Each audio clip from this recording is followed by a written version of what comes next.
So welcome everyone to the second day of the microprofile with Helidon training. So yesterday we learned a lot of stuff. We created a lot of foundation knowledge also. So we got to know each other better, and we used some time to connect also. So if you didn't have the chance to share your social network and connect to each other, you still have time to do so. It's highly recommended. Another thing, we took a look at what it means to have a cloud native service and what it means to have a microservice and what happens when you have both together, because having a cloud native service doesn't mean that you have a microservice and vice versa. So how does it fit into an architectural practice? Then we took a look at the Java evolution on top of this, what happened to the ecosystem. So we know that we used to have Java EE, and today we have Jakarta EE and MicroProfile. So we saw what happened there and why these new specification and platform came up to the communities. We learned a lot about CDI. We had a deep dive on CDI, starting from foundations with only SE, where you can just manage the CDI containers and beans, to then practice it in real applications with REST, where you were creating REST services with RESTful endpoints, you adopting good practices for REST applications, and also documentation with OpenAPI. We could try a little bit of Helidon by trying out the labs. So everything you're trying out is focused on microprofile, and it's all running on top of Helidon. So on the challenge, we had the objective of creating a RESTful application, all documented with OpenAPI. So I wonder if you had the chance to try it out. As of now, we received, I think, only one implementation, right, Otavio? Yes. I just confirmed, and looks like we got one.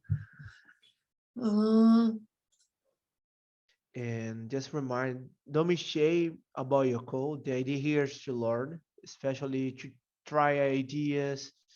Most of us are senior developers. We're able to talk, discuss about codes, understand what we believe is right, the trade-off. So the idea, uh, if I could choose what you are able to keep from here, one is the networking. So keep everybody in your touch, add on the LinkedIn. So please share your LinkedIn again today. And the second one is about share code, share knowledge, share experience. So Yeah, based on this, think this Otavio, I class would as an actually, open bar, literally. exactly. So I would like to ask Alex if he wants to share the screen to show his unexpected results, or if he wants to share the code and tell us how to reproduce this so we can talk about it. Because actually we planned the first moment of today's session to be a review of what we saw yesterday, clarify any pending questions, and if we got any codes that was developed and was not totally based on the solution, we could do also code reviews and discussions on top of that. So next, we are, Alex, let us know what you prefer, okay? And next, we are going to talk about REST. So we will keep on talking about REST, how we can adopt REST architecture. So we learned how to create a RESTful service.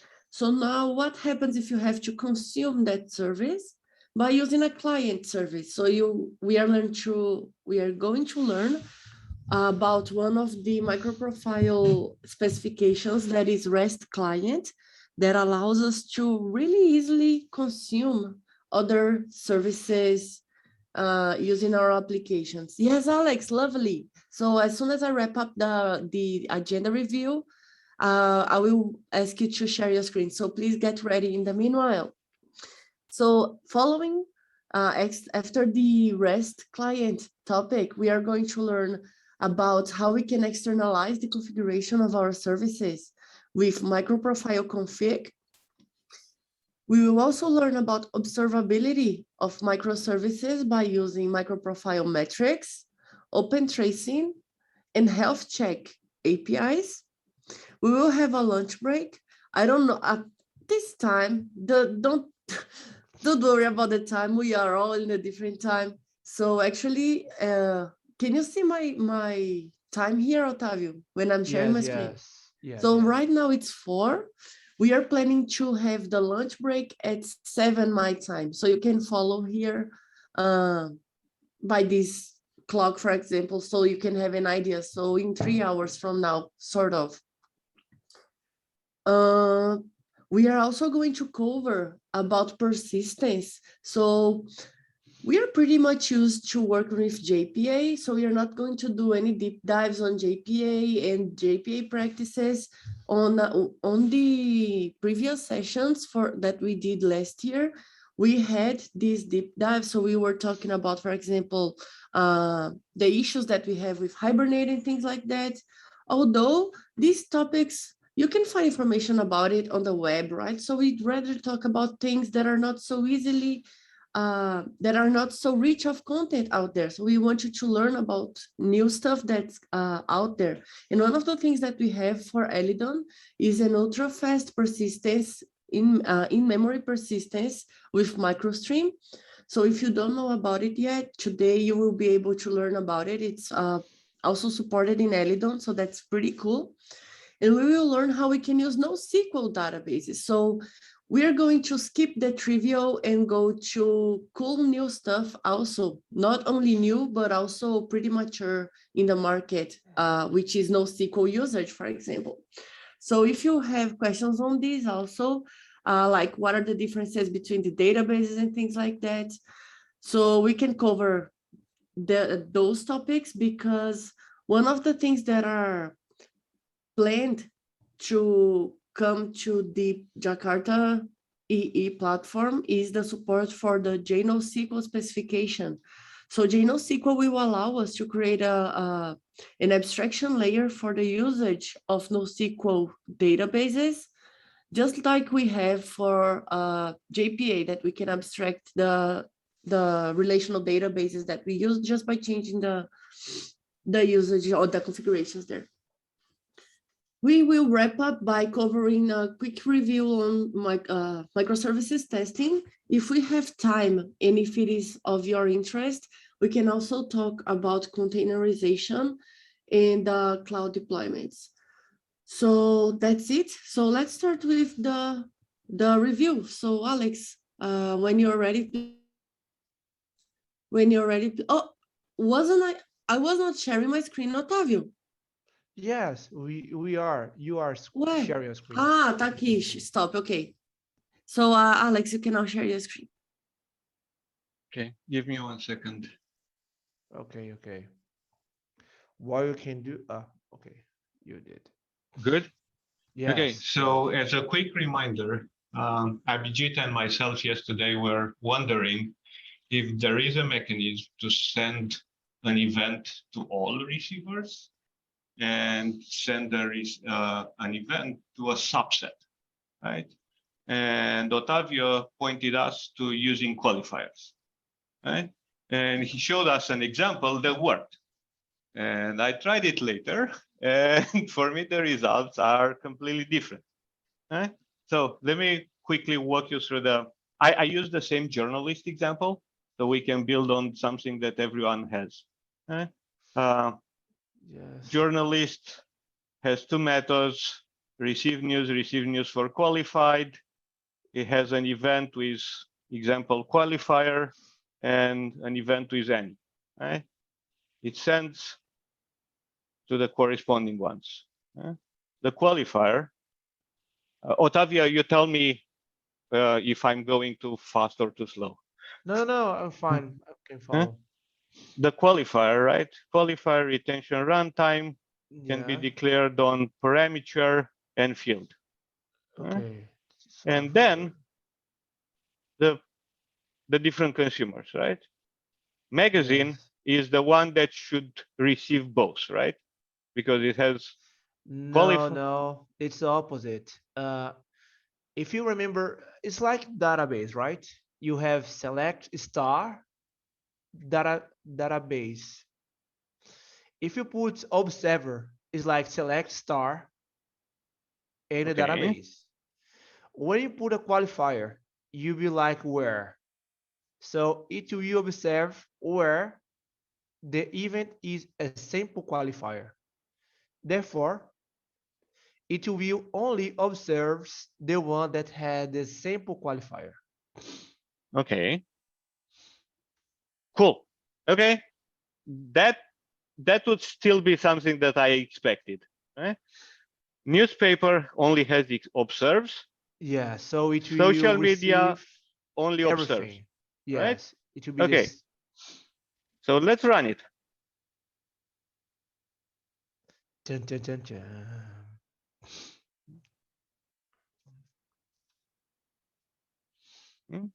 So moving back to this one, right?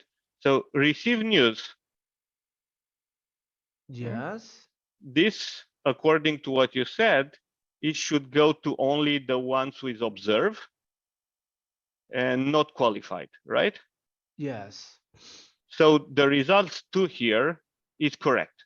I was expecting 3 results, but it got only 2. So that's fine. Now, the second one, which is sending to the qualifier, I was expecting it to be received by 1, but got received by all 3. Why? Remember, it's a qualifier. So in the observers, it works like a select star from where something. When you don't put qualifiers, it's like receive everything. When you put qualifier, it will be more restrict. So if you return to observes, to newspaper and social magazine, the one that don't have qualifier like this will receive everything. Yes. So in this situation, this one will receive both with or without qualifier. Okay. And the one with This one has both. this one have both, so it will only receive the specific qualifier. It will be the where a sample qualifier one. So the way the qualifier works, it's actually the opposite way. So it's Yes. exclusion, it's not It is inclusion. exclusion. Exactly. Only Oh an my God, observer. that's super confusing. Yes, I totally agree with you. Oh my, it's like completely unexpected. Okay. Yeah. In my defense, I wasn't part of CDIO. No, I'm not accusing anyone. I was like, I couldn't get it last night. It's like, okay, thanks a lot, Otavio, and thanks Yes, my everyone pleasure. for But it's a good discussion. I mean, if you want, you're able to open this issue again, because it was the first mistake that I did when, I mean, the long history, make it short. I was invited to CDI.1, 2.0, Mhm.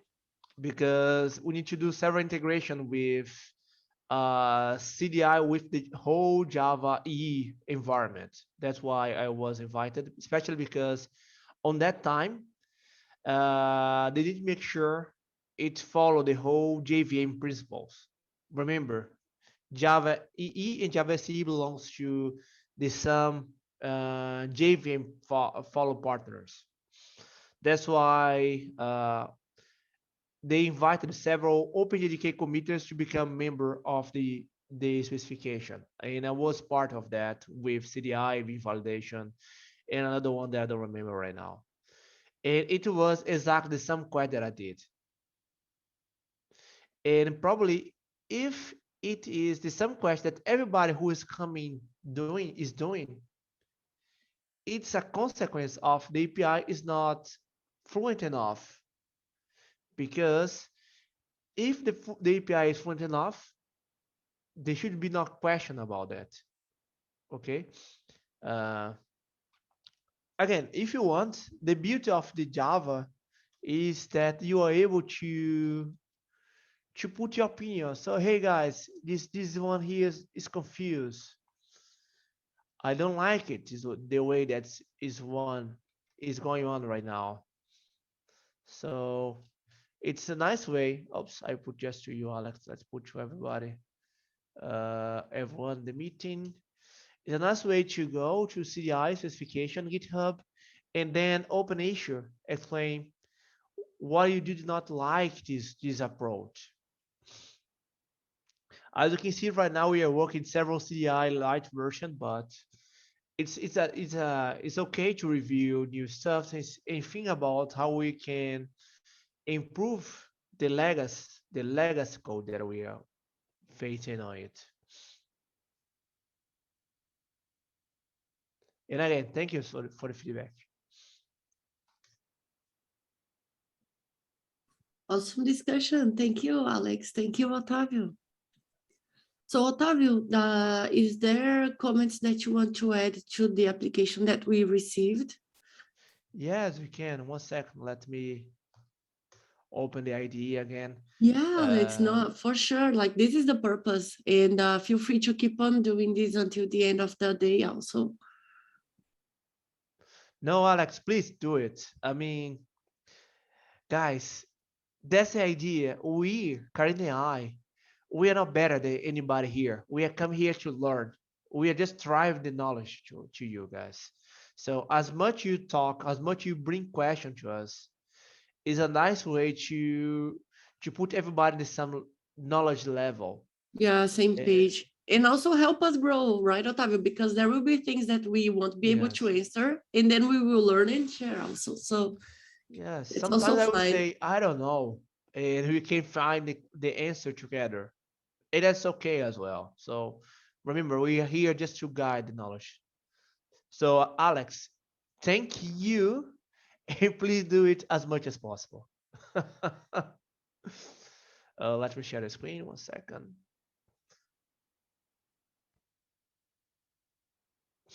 Please say yay when you can see my screen.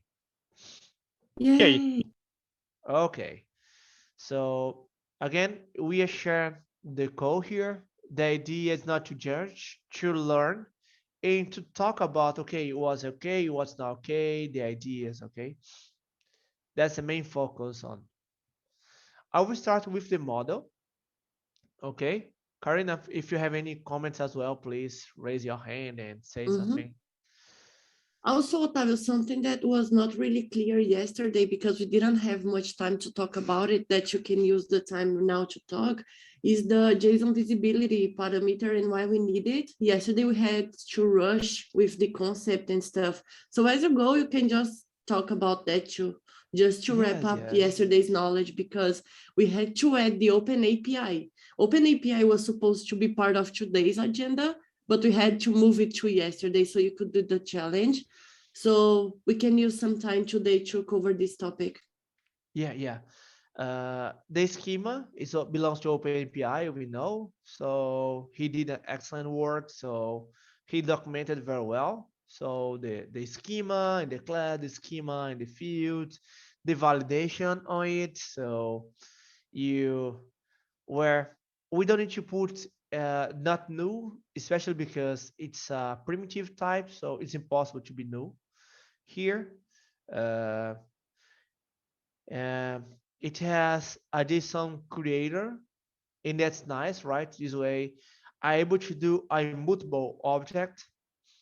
What does that mean about immutable? I'm able to do the final fields in every single place here like this. It's okay if I want to, because if you read from the fields, I'm gonna show it later, and if you create from the constructor. I have my getter methods and my hash code and toString. The JSON visibility belongs to JSON bind. Basically, it's a strategy to how they will serialize or deserialize my object to or from JSON. By default, it requires the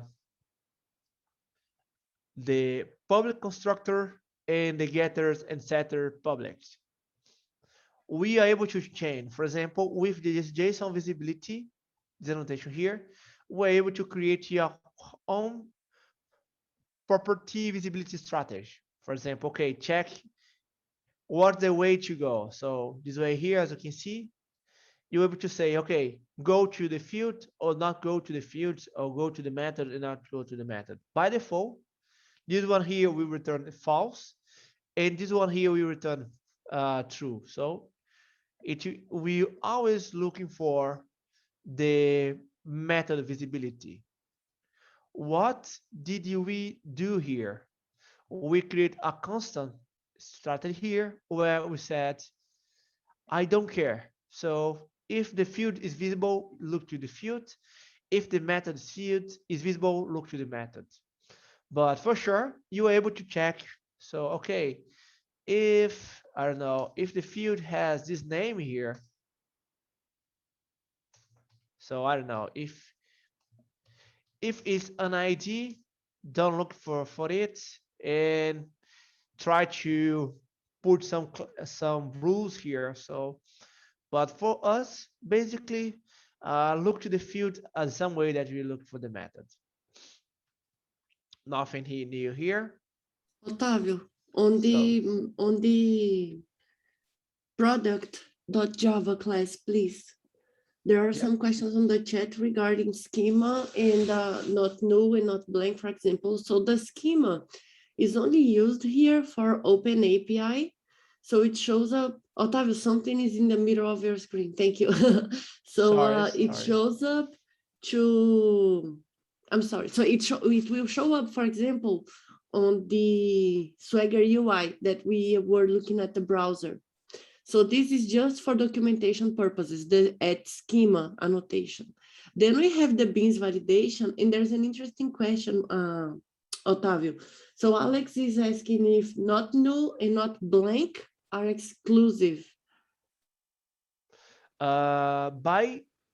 Okay, yeah, two different sizes by definition now. Because I'm able to have this thing here, okay, not null. Okay, if I have not null, am I able to do this way here? It's not null. If I have a not blank, am I able to have null? If the value is not null, it will check, as the document said here.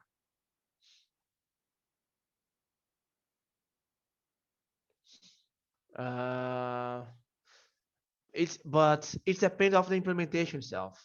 But you can see here the annotation element must not be null. It must contain at least one no white space character. Oh, wait, you're right. You're right.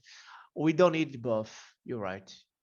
So indeed, when you have this one here is enough. Awesome. Like this one here. Exactly like this one here. That is why I love the reviews. See? Okay, so we only need the not blank. Cool. So we have the validation, as you can see, the size there that will be already validating the inputs that are coming from the requests, the REST requests. So yeah, I think we can move forward now, Otávio. Yeah. Remember, this one's primitive, so it's okay, but you don't need to validate because it's impossible to be null here.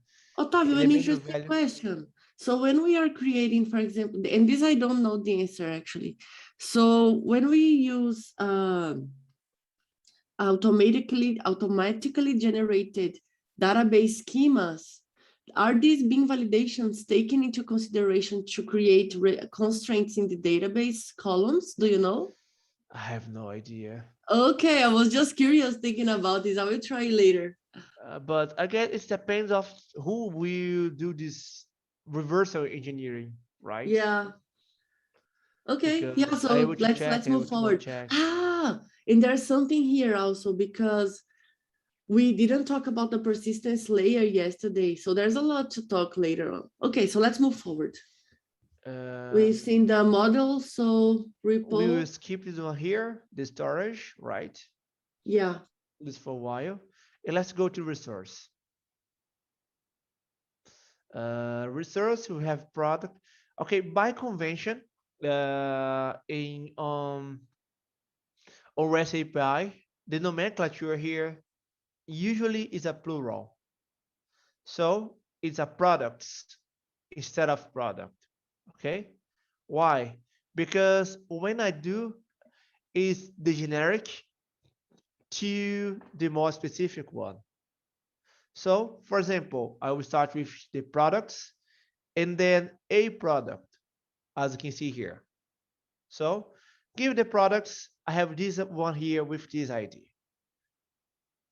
But if I start with the product, I need to go to minimum, minimum, minimum. For example, if the globe is a database, or if the globe is a REST client service, we need to start with the earth, then continent, then country, then city, and then a house. Okay? The more generic one until the more specific. When you do here, we start with the product and then we return products. The idea here, the suggestion here is to use, I won't change here, I won't push the commit here, but products with S. Then we have the get, where I'm returning the whole products. Again, we did not cover the pagination here, but remember, when talk about performance, avoid to return everything from your database, especially because usually the user we won't cover the whole information. And if you have like 1,000 requests, it don't make sense to return 1,000 requests because it will have a high throughput, and they usually see like 10, 20. So pagination matter, but okay, we don't cover here. The issue that we talked about, the generalization into the more specific one. So we have several products and then go to one and then go deep on that. So products, AID product. The documentation, it should return one, but okay. The one point here about the insert is the path. Karina said about Otávio, before you talk about the path, I think that let me just show something. Can you stop sharing your screen real quick? Yeah, okay. Because this will complement exactly this explanation that you're going to do right now. I'm going to share a slide from another deck, but this is useful also for us, okay? So we were talking yesterday about the glory of rest. So let me quickly show you this. Okay, my light is still off, guys. I really don't know why. It's just rebel. Okay, Otávio, can you see my screen? Yes, I can. So notice that,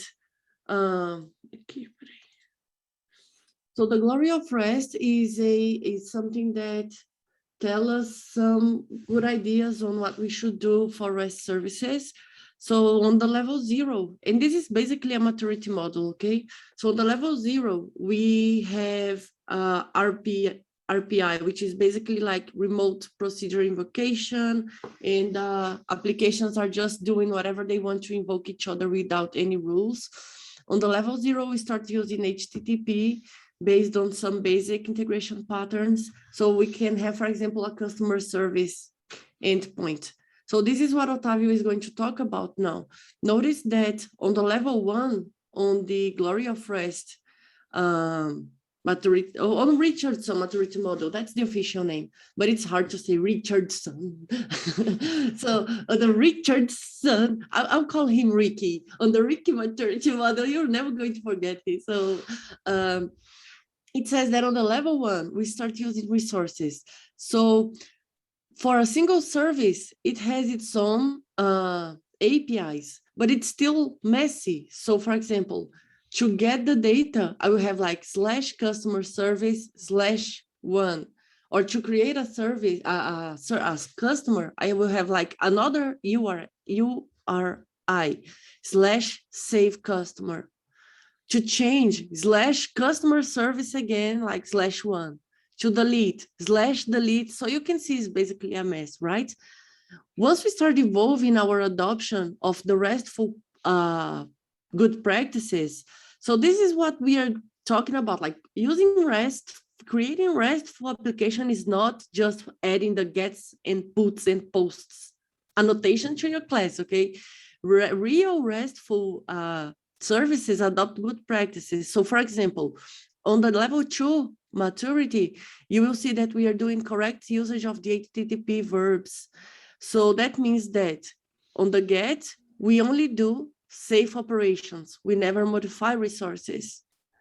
The get is also a good option to use cache because you are only getting information, okay? So you can save some time in here.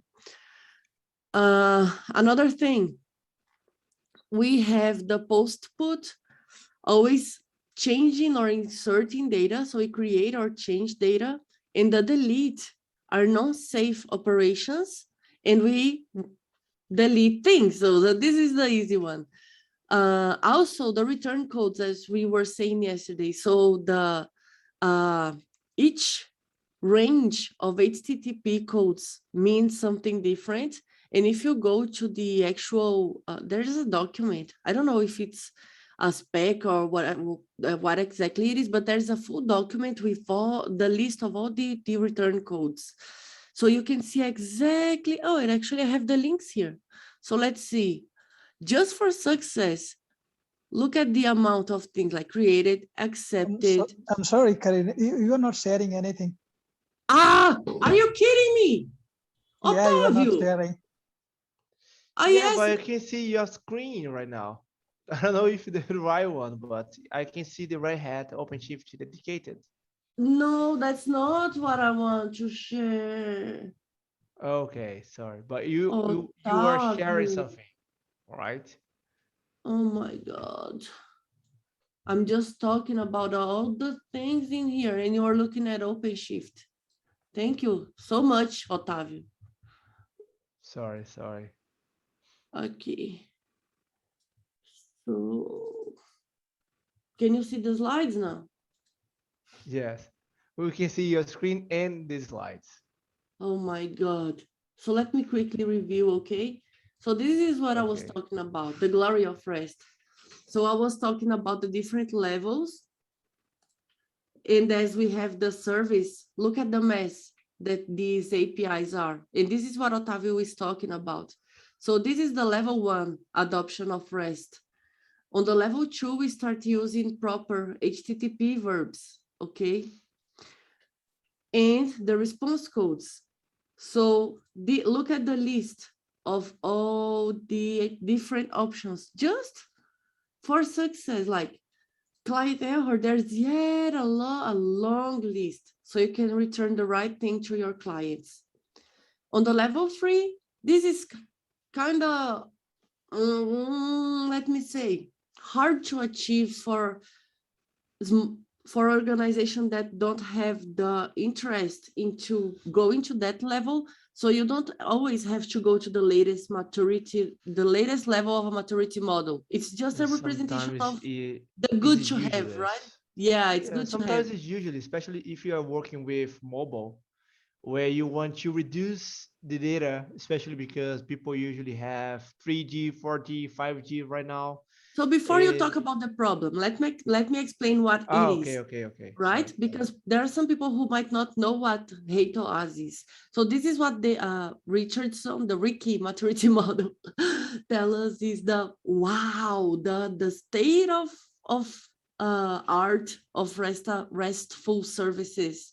So he says that, for example, if I want to invoke using get the /doctors. So this is already a change, okay? So notice, before we were using all this mess. So once we evolve to the next level, this changes and we have a single path here, which is going to be, for example, the /customers. That's it, /customers. That's going to be used for all these services, all the operations for customers. So /customers, will retrieve data, /customers/1 will, with a put, can update the data, and so on and so forth, as Otávio is going to show with the rest of the review. But here we can see like /doctors/mjones and some query data here. What is going to be returned? Not only the result, but what are the next operations that the client service can do based on this returned information. So we have Dr. M. Jones. So this is the return, okay? This is what we usually have. Adding to that, the service also returns, hey, you can also book a slot with M. Jones. And this is also the slot that you already have. So you can check it out. So it already returns the next possible actions, okay? So you will see that it's kind of challenging depending on the level of investment that the organization wants to apply in there. But it's important to know this. So now with this proper background, Otávio, you can come back to Please the... go back, Karina. No, please keep sharing your screen. Yes, The slide sir. one, not the OpenShift, please. Oh, sure. This one? Yeah. Or this one? This one here, yes. As you can see here, the get, probably before doctors, you might have the hospital. So have the hospital, the generics, and then go into doctors. So the hospital has several doctors, right? And then we go to a specific one that is M. Jones, right? So hospital, doctors, M. Jones, just one doctor from this hospital. That's Guys, why you usually use plural here. guys and girls, I will allow you to keep on talking. Just while you are talking, can you please let me know in the chat if you have ever adopted HATOAS in any of your applications, like in any of the services that you use today? Or do you think this is would be useful for the services and products that you work today? Do you think it's something preferable? Or do you think this is something that is not something you would target or you doesn't see as being valuable? Please let us know your opinions on this, because this is what is our opinion. So we have a small scale. And what do you think about it, Sai? Abcheck, I don't know the right way to refer to, so please let me know how you prefer to be called. Share some opinions on that. Do you think it's valuable? Does the client applications use it in a useful way, or is it just for the sake of having a good implementation of REST services? Yeah, so I preferably go by the name Abhishek, and so actually it adds a value depending on how the consumer uses it, right? So our product actually was used to be an on-prem application earlier. Then we made it to cloud hosted, and then we started exposing our APIs.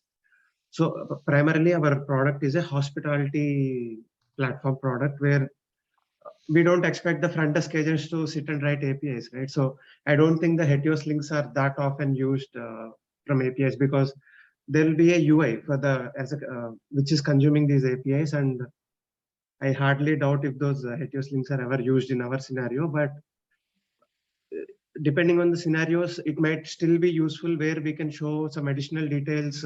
Even when UI is consuming the APIs, we can show that these are the other possible operations you can do, or these are the other possible data which you might need depending on the scenario. Like for one example is, let's take a bank application. If I have a balance of 100, then I can get the options for sending it or withdrawing it. But if my balance is negative or 0, I don't even need to have the options of withdrawing the money or transferring the money. So based like in similar manner, we can, that might not be an apt example, but there will be different scenarios where we can use them. Awesome, I love it. And I see that many people are actually using it and thinking and feeling that it's productive and good for their services. Bruno has also an example. He says he's using Helidon plus Hall.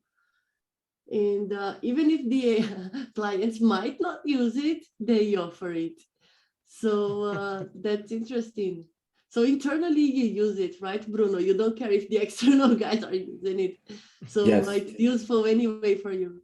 Yeah, exactly. So our APIs are both public face, and also we use it internally for our applications. So our application, 100% of them use the discover things that both Hall and Hatos deliver.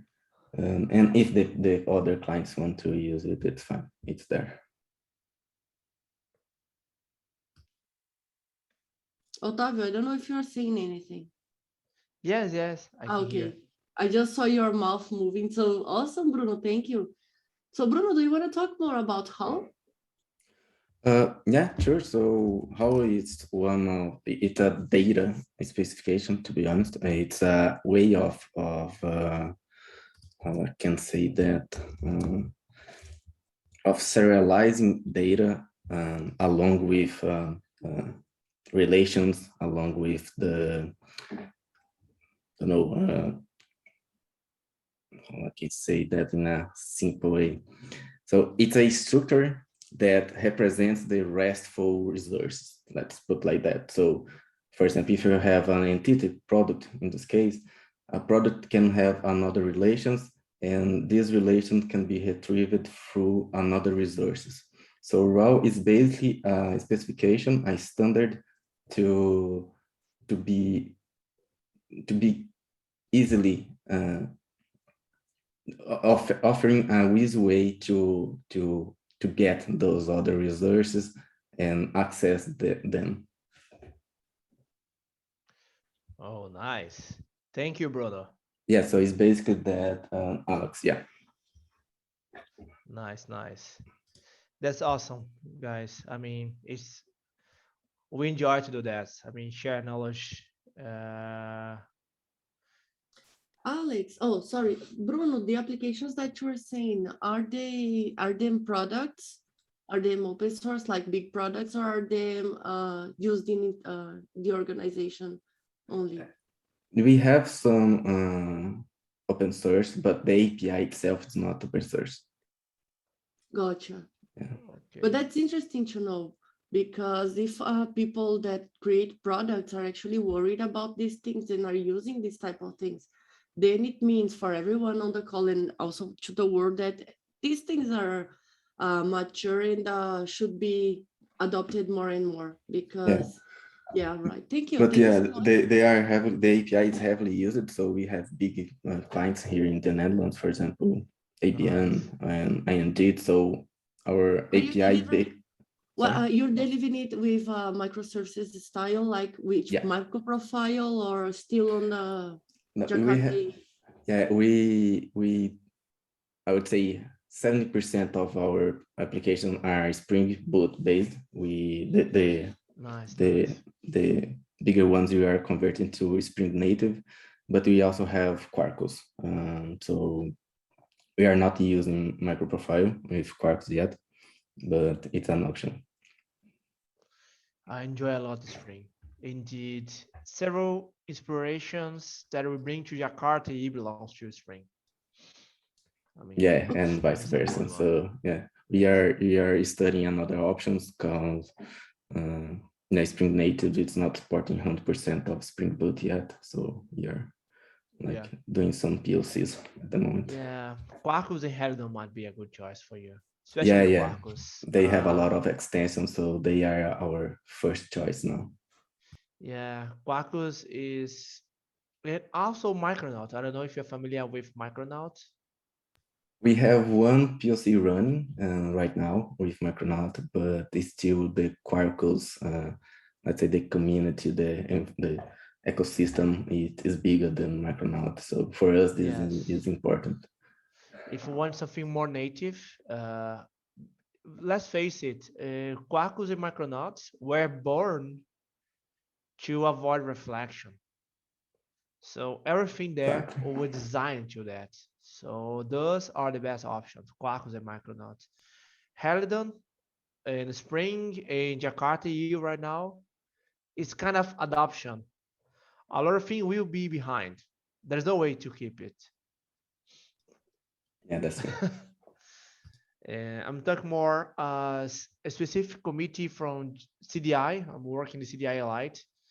And set of things that we have in Spring in CDI is impossible to have on CDI Lite because reflection does several magic that's impossible to do a compile in building time. For example, we're able to use fields, set accessible true, so we're able to do whatever you want. So I don't know if you're familiar with it.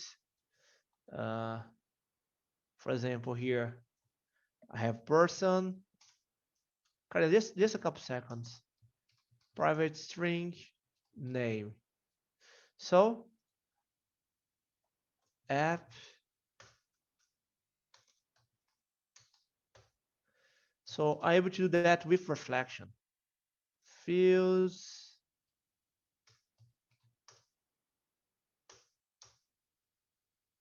Oops. No, you. Okay, let's do 4 fields. I can do something like this. And then do the set. It's impossible to to do that. While Quarkus is mandatory that I have this one as a public or I have a getter and setter. This kind of magic only happen person, new person, and then you set. Are you saying that Quarkus and Micronauts follows the same principles? It's on the chat. Yes, there's some idea. The implementation is a little bit different because Micronauts are using annotation processor that are able to show not now but later. And I'd put a toString here. And Quarkus will use bytecode binding. So value person.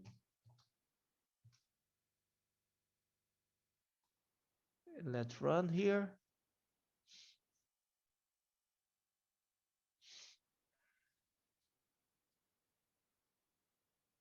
As you can see, I just have a private string name and I'm able to change the name to Karina. Wait, Otávio, what are you trying to demonstrate there? The power of reflection. Ah, okay, reflection. Because with reflection, we are able to do this way here. But you cannot compile this to native, right? So this is the point? Yes, this is the point. I mean, several magic that we are able to do with reflection. They are moving right now. The GraalVM is improving a lot, but I don't believe we will have some equivalent way strategy to reflection and with reflectionless. So that's why you probably need to do something like this with Quarkus. There are some Public really big or... and mature technologies that are migrating and starting to be supported on native compilation. So there are big people, big names out there like Mario Fusco, one Java champion that is the lead of a big open source project. He basically converted a whole project that has more than 10 years of existence to compile native compilation. So possibilities there are. Now, if it is a target that people might want to reach, that's another thing. Yeah, that's a good discussion, especially because as you can see here, I need to put a getter setter, and that's usually related to a dynamic model. Sometimes I'm not able to do the rich model anymore. So if not everyone might know what is an anemic model. Can you give it a quick, really quick description? Dynamic model is when I just have my Pojo. So basically a private fields with getter setter, or my field be a public one. I don't have a complex rules here. I don't use, for example, if you don't use DDD, you probably will use dynamic model here. So it's a dumb object. There's no rules here. For example, if I have ID, like usually I work with database, right? We were talking about this yesterday when we were talking about the layers, right? If we wanted to have a service layer, for example, with a service layer, the model will be anemic most of the times. Most of the time. For example, it's this guy here is Sacramento. Does it make sense to have a setter for this guy here? Guys, so just one thing before Otavio goes ahead. So this thing that we are talking about now, it is actually not listed as part of the agenda, but it's really interesting as a Java good practices. Like this is coding good practices for when you are thinking about the design of your services, okay? So these are things that we will also see in frameworks offered like on Quarkus, for example, they have Panache. Panache makes us create the attributes, set the attributes as public, so you can actually use it, so you can infer and do all the generation and stuff for you. So the reason why we are talking about these things is that later on, when you are using the frameworks out there to deliver your Java microservices, you will be able to judge what you are deciding to not implement good practices in favor of another benefit. So you are actually understanding that you are not doing a good practice, but you are deciding to do it. You are not doing it just because you want to use some cool framework out there. So Otavio, please go ahead. So if I am using JPA with auto increment, it doesn't make sense to have a set ID, especially because who will generate that is a database, not the user. So with reflection, I don't need to have the set to ID. I just need to have the getter, for example. And I'm able to do that with reflection, but I'm not sure if I'm able to do it with, if that's reflection, with Micronaut or Quarkus. Okay, those are just some samples here, but let's not go outside the focus again. So let's move here, person and app. But is that okay? Can I follow with the products resource? Yeah, go ahead. Okay. As Karina said, the new product here, using the hey to us, or Mark GraalVM, I don't remember his name, sorry, GraalVM principal. Richardson. You can call him Ricky. He's already our friend. Okay. We know everyone here is even on HOA's level of adoption, so he's already here, Ricky. Okay, so we don't need to use that because we don't need a new URL. We're gonna use the products, and we use the post method here, ATP verb method. And it's okay, it created the put, the exact something, so it's okay to do this thing like this as URL. Did something happen with delete? Okay. Delete, the put. Another point is, oops, the get. I have two options, right? One is to return the information, another one is to return when I don't find this information. So I need to have the 404, that is when the resource is not found. So 404, we did not find it. To implement, I have two options. For sure, this is not a good one because it will return no search element exception. Exploring the beauty of optional. I have a couple options here. For example, or else throw. On this or else throw, I'm able to, okay, if I don't have it, throw this exception. So that's exactly what I do. Web application exception, where I will return not accepted but not found. This way here, when I don't find the product, it will return a not found or 404, right? But hey, Otavio, I already put this in all my application. I don't want to change everything here. One option is to create a provider to handle with that. So we have the bin validation exception. Let's use the power of call paste and do the optional exception that I forget this name here. Let me check the name of the exception. I guess no search element exception. Oh, Otávio, wait. Let me explain this also. Can you stop sharing the screen? Yes, I can. This is also something that we couldn't talk about yet. So guys, let me just give you some context, okay? This course, this is the first time we are delivering it in this method.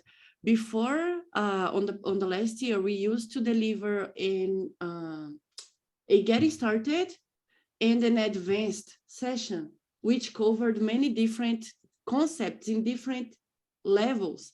So as I see, we have many people here, a very diverse audience. We are trying to mix this content in order to deliver both basic and advanced topics as well.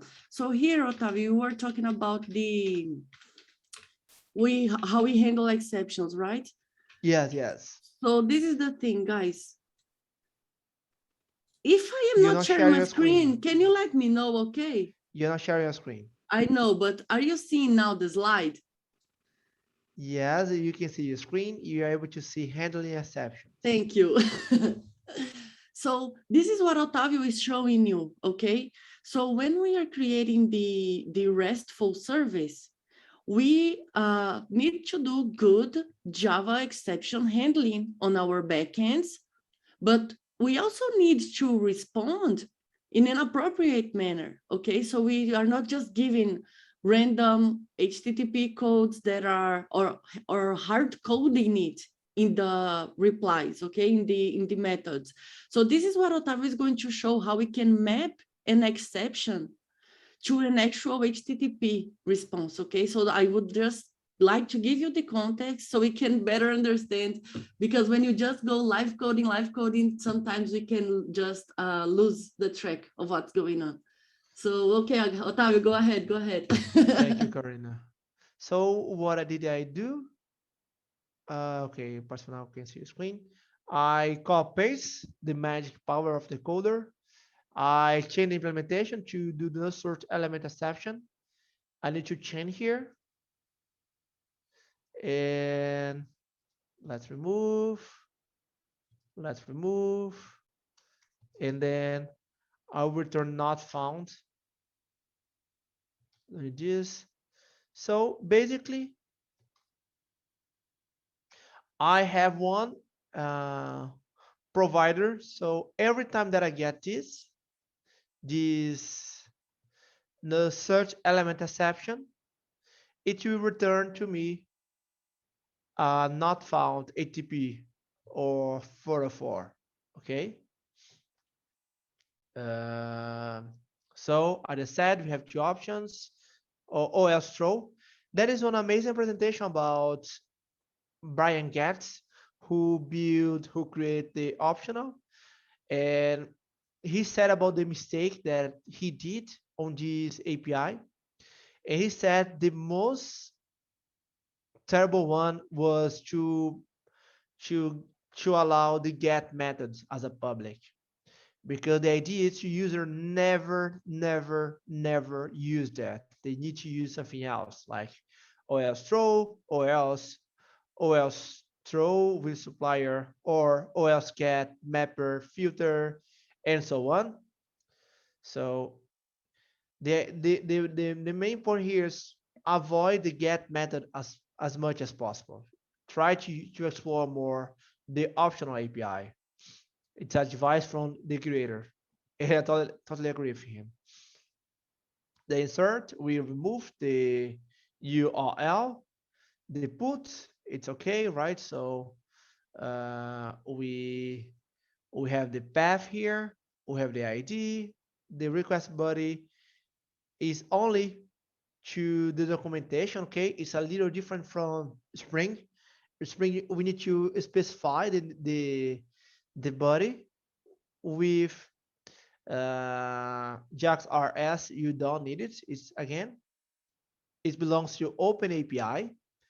One thing that we're able to use as a mandatory is if I want to validate that with bin validation. I have the valid annotation, okay? And that is it. I do the find by ID. The point here is the find ID will return optional. So probably what you want to do is the get. There's something that we did here. So if there's no find by ID, I will throw an exception and then save, and then delete by ID, and that is it. Guys, is there any questions, any comments, how we can improve the code? Remember, the idea is not competition, but to learn the way to do with the codes, the best practice, and so on. I have one quick observation that was a surprise for me.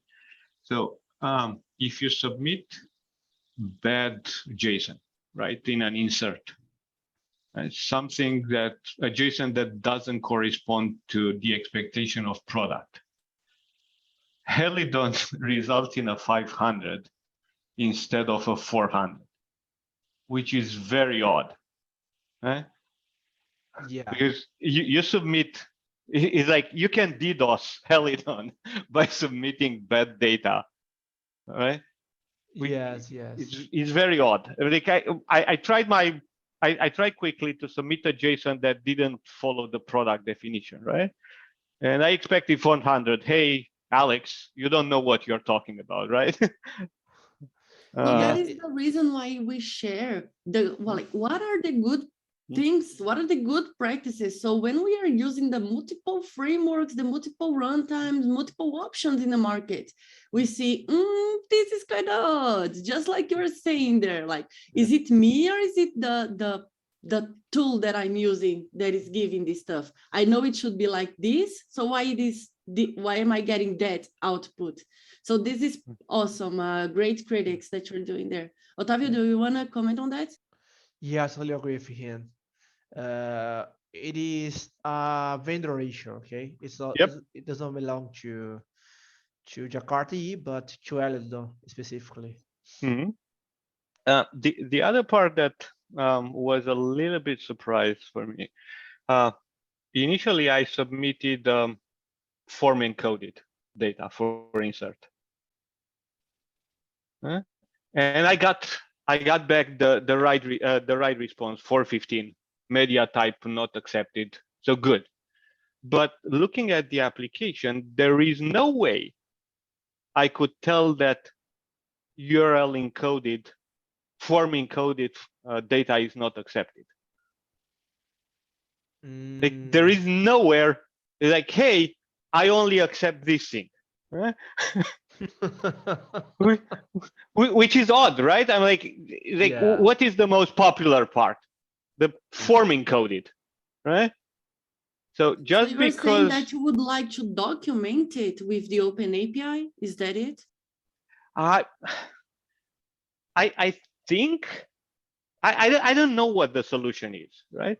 I believe the behavior is that when we declare this application, we import the JSON B or JSON P.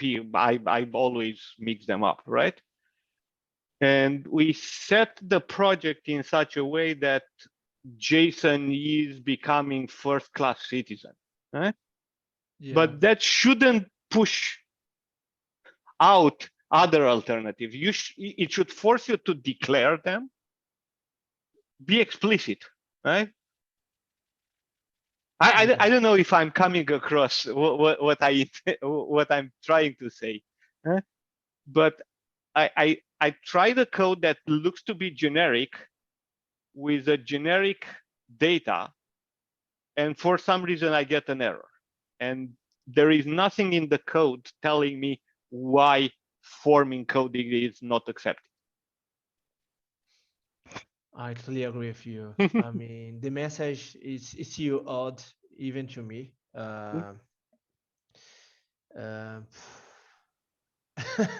One thing that you were able to say is just open an issue to Helidon.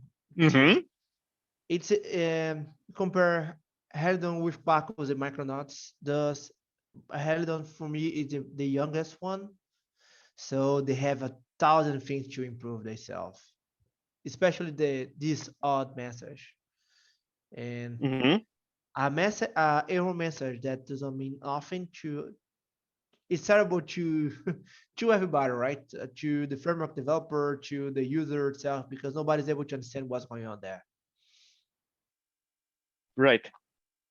I think I need to open 2 issues because the 500 one is a risky one for anyone using. Yes.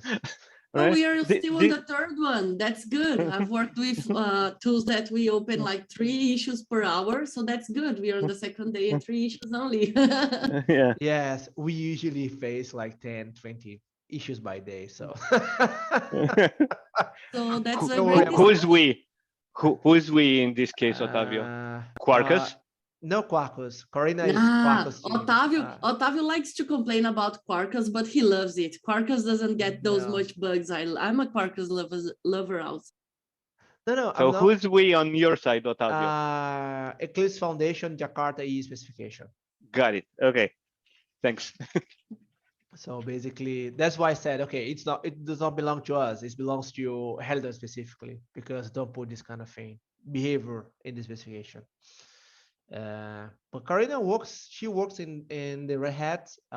She used a lot of Quarkus. And I'm not complaining about Quarkus. I'm just complaining the documentation that they had. Because they used active Quarkus records. documentation? Yes. Quarkus guides are the best out there. Just look at it. You don't even need to create labs for Quarkus. It's everything is ready in the page. Yeah, but right now, remember, they put active record as repository. That's wrong. Active record is active record. Repository is repository. Those are totally different approaches. Did I just started a war between the 2 of you? No, this is a node topic for me and Otavio. Don't worry. We usually do this kind of war. I mean, it's a fight between. So just so you understand, like me and Otavio, we've been friends for many years now, and we used to do live weekly panel discussions, and we like for an hour we're discussing stuff like this and like cloud services and all of this stuff. So this is just our way of discussing, because we really believe that different opinions and critics are what makes the market change and evolve. So these are really productive from our perspective. Otavio, you know what I think we should do next? REST client is the easiest topic to cover because it's simple to learn and see, and we have a lab for them to try. So I think we can cover this and Yes, do a yes. small break and start a lab so they can get their hands on and rest a little bit. Just to check it out. Does everybody understand? Is there any more comments? Thank you for your comments, man. About it. So we have the repository here that we inject by constructor. The repository is with Micronauts that we will explain later. Okay. But basically, what did you do here was a refactoring of the code to follow the regular REST. So you explore more the verbs. We explore more the ATP error code like 404. That's why you put a provider here. But you are able to explore the optional even more than use get. Again, as much as possible, avoid the get method. Okay. Is there any question about it? Are we able to follow to the next step? Okay, no questions. Let's move on, Karina. Yeah, let's talk about REST client. Yeah. Do you want to go straight to code? Because that's a simple one, right? No, please. I guess it's a cool to explain. All right. I don't think I actually have slides for that, but we can take a look at something here. Give me a minute. So this is actually interesting to share with you also, because we are all daily learners, and it is pretty common for me on my daily basis to do this kind of thing. So I'll just share my practice also with you. So if you go to Helidon's page, so remember, everything we are teaching you, we are teaching about the specification, okay? So we have the spec, and we have the implementation of the spec with a framework. The framework we are looking at today is Helidon. So if we look at the documentation, where is the documentation? Helidon docs. So if you look at the Helidon documentation, you'll see there are two documentations here, okay? Just a second. Just let me close something here. Okay. We have two documentations, one for Helidon SE and one for Helidon MP. Helidon MP is the one that we are looking at today. It is a subset of what you will have in Helidon SE. So let me see if they have an image here that shows this difference. Overview, let me see if that's here. Yeah, I don't remember where that is right now. Anyway, so the thing is, the Helidon MP, it brings their supported versions of the specification. So they provide a quick start. So everything we have done so far, we have done based on the microprofile starter, okay? So they also offer an archetype, and this archetype can create an application for you that will bring a lot of things already configured. Otavio, should I know why you're laughing, or is it just off topic? No, I'm checking the code here. Okay. It's funny because every single sample from microprofile belongs to Spring.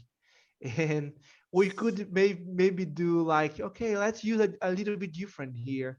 But the greetings is exactly the same documentation that Really? Spring does. This thing that we're looking here? Yes, exactly. Oh my gosh. Maybe you can see, instead of greeting, you're able to say hello, something like this, but exactly the same resource.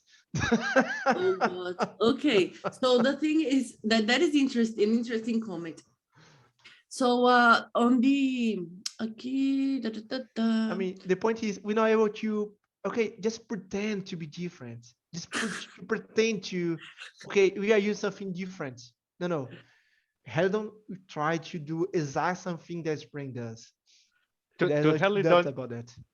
to Helidon's credit, I don't know if Spring Boot has a Joe in their team, but I know as a fact that Helidon team has a Joe. So when Okay. that says hello Joe, I know that's a person. I don't know about Okay. Spring Boot. Okay. Now they're justified. So you will see here that they actually provide an archetype that if you create the project using the archetype that they offer, this quick start. So if you use it, basically you will get an application with everything, support for everything already. In the real world, that's not what you want. You don't want a huge application that includes all the dependencies, right? So that's why we are teaching you the path to create like simple, short, and objective services. So if you want to do an open API, do open API. Want to do persistence, do persistence. Just do not add everything to your service. So for learning purposes, that would be nice, but not for the real world, okay? So here on their page, they have the information on the REST client. Okay, or don't they? REST client, yes, perfect. So this is what REST client is about, okay? REST client is a specification that is part of MicroProfile. It's not part of Jakarta EE, as far as I am, as far as I know. It belongs to MicroProfile. There are discussion because they will create a Jakarta data, and the idea of Jakarta data is to, okay, we have, it's exactly Spring Data does. Okay, there's no I don't pretend it is. So basically with data, we have several design data approach, where one of those is to have one interface to multiple data source. That's include the REST client itself. So the thing is that I'm sorry, go ahead. No, I just shared the link. Okay. Right now you can see my page, right? Yes, Looking at the specification. Okay, good. So this is what the REST client is about. Basically, we can create type-safe REST clients. What does it mean? We will have a service that invokes another REST service. We do not have to add a lot of code. When we are using REST client spec, everything we should, all we should do is just to have a new interface. This interface is going to consume an external service. So here, for example, I have an interface that will allow me to invoke an external service on the /greet path. So I can, when I invoke this method, I am going to do a get on this path. And which is the URL, Karina? Because this is an external service. Yeah, that one goes into the MicroProfile properties. Yes. They did this thing here. It's going to be better, I think. They don't have it here, the configuration. I want to show the code. No, yeah, but I'm shocked because we do need it. And they're not showing, they are doing via annotation. So you can do via annotation like this, but I don't like this very much because, it's a terrible idea. Yeah, we will tell you why. So you can, when you are invoking an external service, you are going to invoke you need the URL and you need the path. Okay.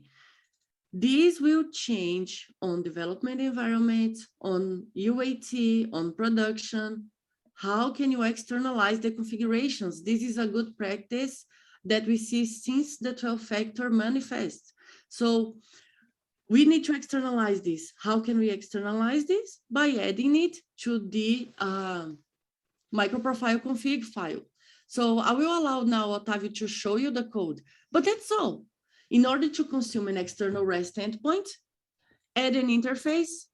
This interface will just have the method signature pointing to what you want to consume. And then you do the configuration for the URL, either via annotation or best, if best, if you want to do something that is best for you, you can do it on the configuration file. So yeah, Yes. Otávio, I will stop sharing now. Okay, let's share my screen. Blah, blah, blah. I share with you guys the 12-factor application. It's a worth to try. Probably you're able to see my screen. So basically, I don't want to spend too much time on this because I have a lot of stuff to do, especially with the persistence layer. But basically, I have two services, a service A, and a service B. One will be a client. Oh, come on. Okay. Everybody able to get in. So join me. Join us. Okay. Where one will consume another one. So the service B is my controller, where I have a get from parameter, and basically it will format my string. So whatever I put here, it will process and then put something else. But think this as any kind of REST controller, right? Or resource. I usually prefer resource, but anyway, let's keep controller for now. And a service to a bank, a service to API, a service to whatever. And then we have the client, the service A, who will consume this. Otávio, but how? As Karina said, we have the service that is basically an interface. The parameter, as you can see here, the signature is the same. So get path parameter, get path parameter. I have my client controller who will consume this to do something. And as Karin and I said, we prefer this way here using, okay, maybe we need to change, but basically it's a qualifier path. Oh yeah, here you need to put the full name of the interface. Yes. The full qualified name. Qualified name, MP res URL, and then the URL. What does that mean? I'm able to change via Java properties or via system environments. That is the beauty of Eclipse MicroProfile. I share to you the configuration, right? The 12-factor application. Come on. That has, okay, you have this one here, but you're able to change on staging production through environments. The idea is, okay, the user, the developer has no idea the right URL because they don't need it to. The idea is also to make it possible with JPA, with NoSQL, with JMS, anything of configuration properties to use this kind of idea. So if you want to know more about Eclipse MicroProfile, one thing that I enjoy, everything is open source, even the priority to change. So let me share the link here to you guys. And let's run this code. So again, the service B will provide just a controller, a resource. The service A will consume with this interface here that has the same signature, method, everything. And we will define the URL via environment properties, where on production I'm able to change if doubt my developer need to know. So I'm able to do the system environment in Linux. It's export and then uppercase and underline set of dots here. And here you go.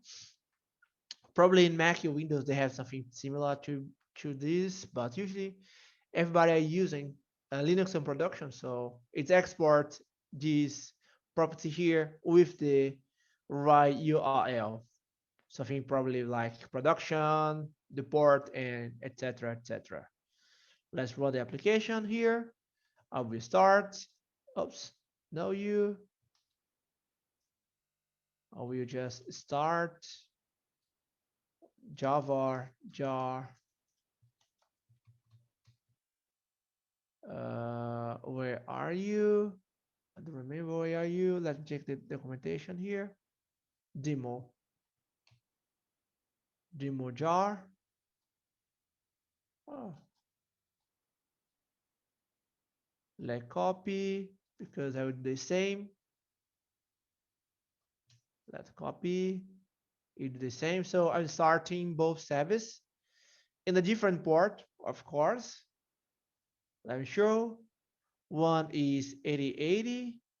Another one, UB. Okay, where are you? Research. 8180. Okay. Then this code is available to check and see what's going on. But if you follow the whole documentation principle, it's okay to. So basically, I will copy paste to create, and then I will call the client interface, and I put parameter value, but able to put Karina. It will return Karina for me, and so on. So that is the idea of how can I say that? Of use REST client. Okay, Ravi has a question about how we can consume post operation. The answer is the exact same thing, the exact same way. For example, if I have my client here, I can do a post, insert post, and I should have not the method name, but at least the signature. So I can do a similar thing here. So post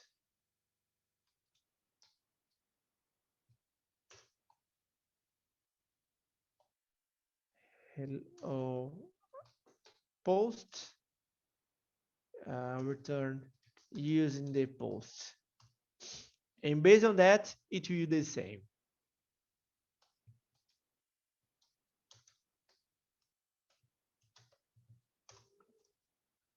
And as you can see, I have my service available and I have my client available. And I want to do, okay, I want to do the delete. Exactly something. Delete. And here you go. Okay. So basically, the signature will teach the REST client how they will implement that. So he will ignore the method name, but he'll take the whole information. So, okay, it's a delete method verb with this path parameter where I'm gonna take this on my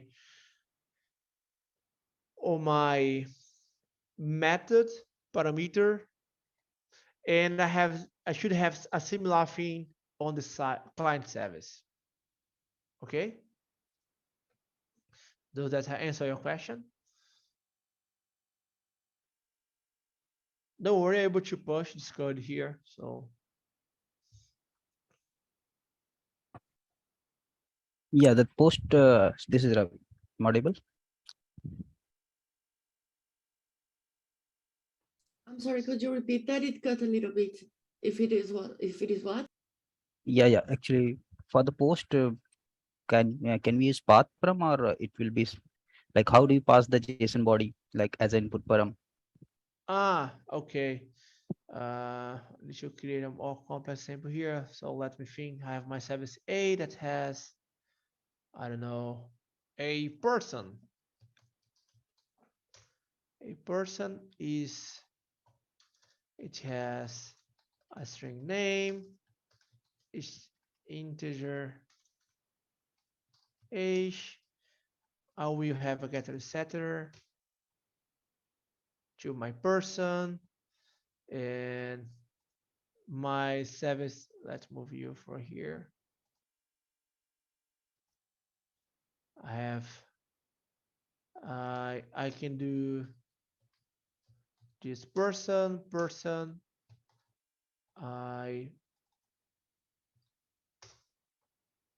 So I would do a toString here.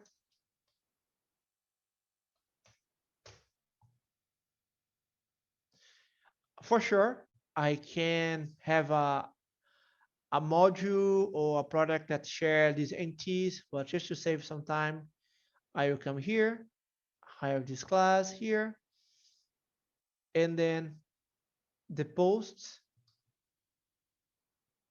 will be this way here.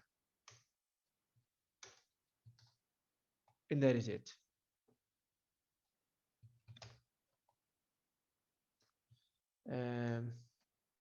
By default, it should use JAX-RS, so JSON serialization. Okay. Good. Any extra questions on this?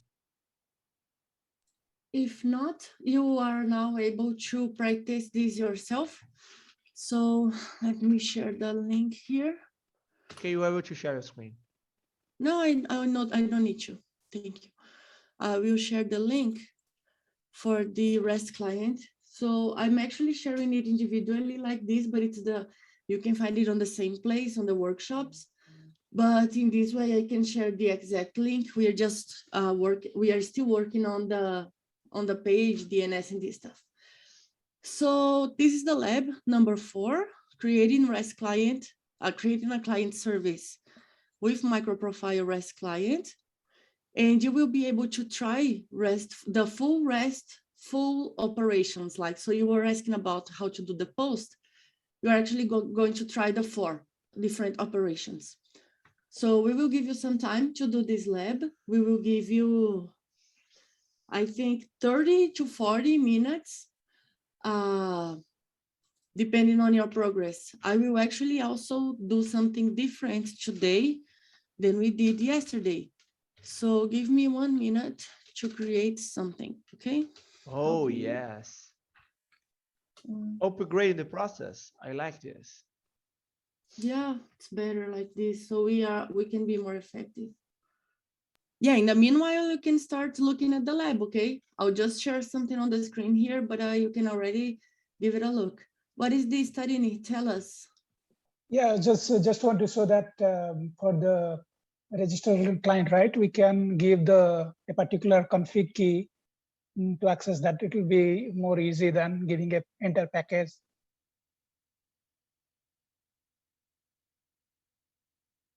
In the microprofile properties, we can give a key name, and then we can define with the key name.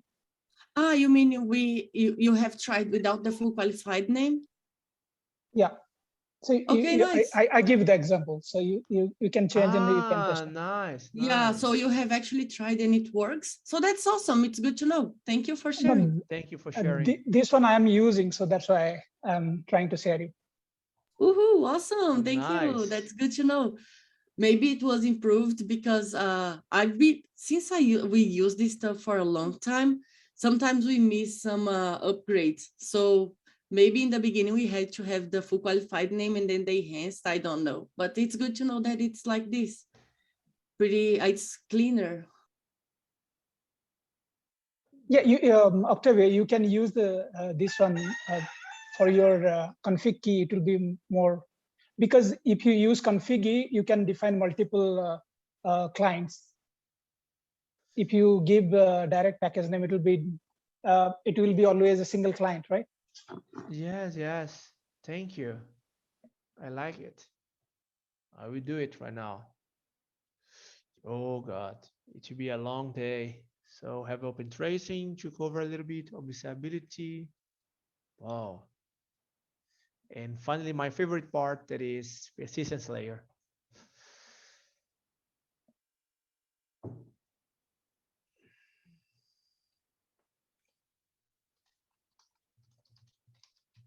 Just a second. It's the first time I'm using this service. It's new to me, but I am getting used to it. Okay. Share screen. I think it's this one. So can you see a white page? Yes, lab status progress. So I will share a link with you. And as you progress, let us know so we can actually have a more, like a real feedback. If we were in the same room, this would be different because we could just walk around and help you out. And but since we are virtual, we need to try to be as close as possible. So as you go through the lab, I have shared the link. We have currently 18 people on the call, 16 without me and Otavio. So let us know the progress as you go, okay? Thank you. Okay, nice. Yeah, so instead of having the countdown timer, I will track the lab status, and as we go, we can define. Hey, Alex, I see your questions. So let me actually check. Let's see it together. So let me access my project. So I have the Helidon, Stream Foundation. So I will access the solution just to see how I can help you out. So you can see my terminal, correct? No, we are looking to the lab status progress. Oh my gosh, wait. This Zoom is just causing me so much trouble today. And today I'm feeling more rested than yesterday. So you see the difference. Yeah, maybe the API is not fluent. I don't know. Okay, so can you see my terminal now? Yeah, now we can. Good, thank you so much. Let me open the chat again. Okay, nice. So I am currently in the solution for the lab just because I want to implement it here, so it's already done. So if I want to start this, all I need to do is either use Helidon Dev, and it will bootstrap the application for me. Opa, what's up, Java? Let me see if that's this.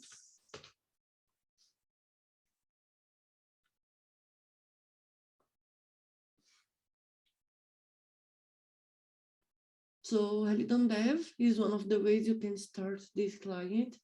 It will start on localhost 8081 because you are probably running the other application in 8080, okay? The other way is just by creating that package with Maven pin package, and then you will do java -jar target and the name of your application.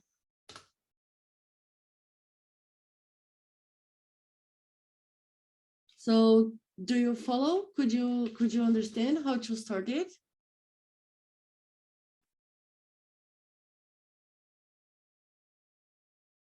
So the same would be valid, for example, if I were to run this as a native application. So the only thing I wouldn't have to do is just to compile it as a native image. Then it would become an executable file, right? Also, you have added a main. Yeah, but usually when we are working with microservices, we have these self-contained jars that you just use the runtime environment to start it up.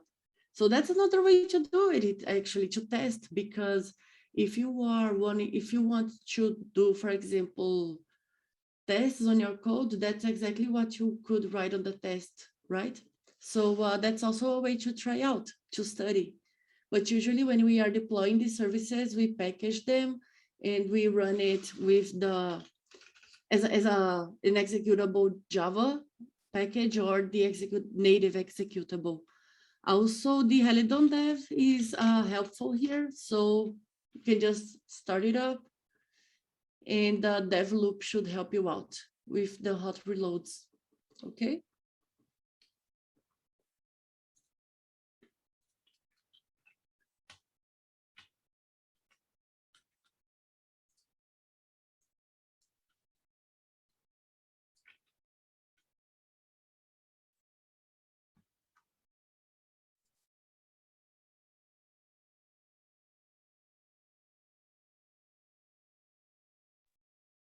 Hey, Karina.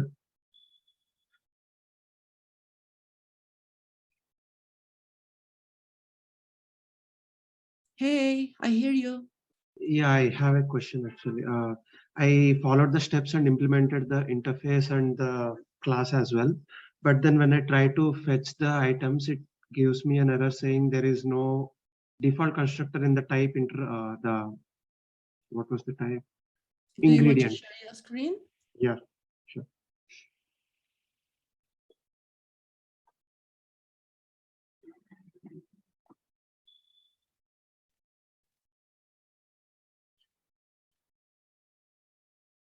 So I implement I declared the methods in this interface, restaurant service, and then implemented this class restaurant controller.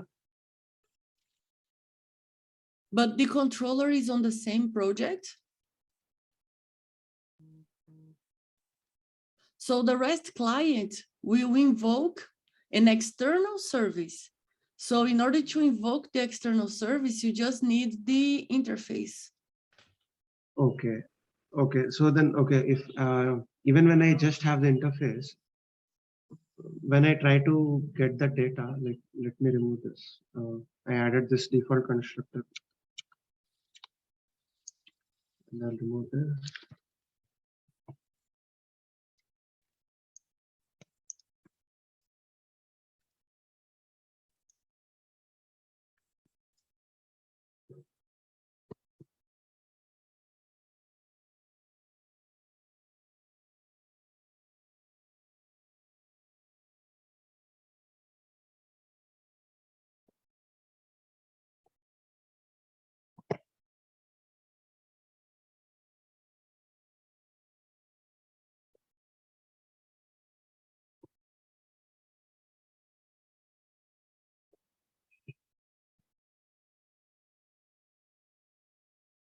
Can you open again the interface just so I can double check it while it's building? Yeah. So get all Okay, returns REST collection type. client. And what about the configuration, microprofile config file?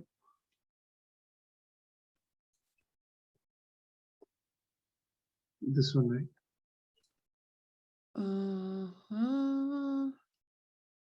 Yes. No, wait, 8080. Yeah, it's correct. And do you have the other service running? Yes, it is running. So Okay. this is my 8080.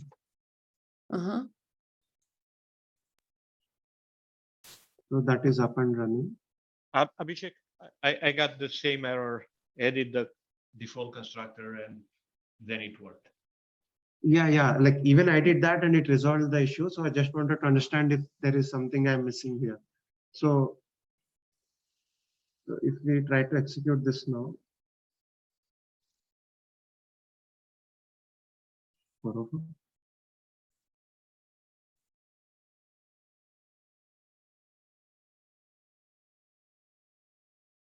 So this is the error that you're getting? No, not this one. I got a 500 error earlier, like when I had the implementation on this side as well.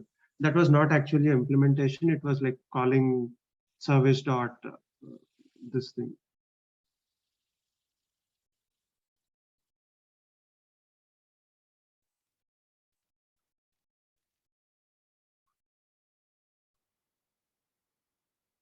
So this is just an interface, right? So,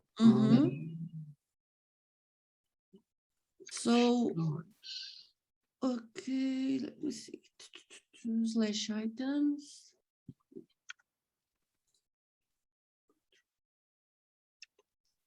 So if I just implement the interface and nothing else, then I'm getting this no operations defined in the spec. Okay, give me 1 minute, 1 second here. Let me check something.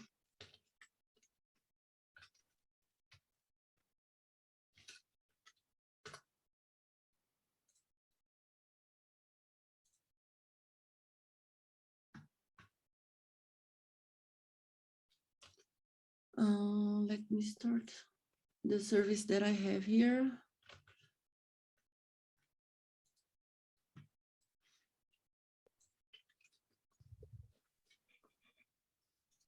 So we can take a look. It's get path item.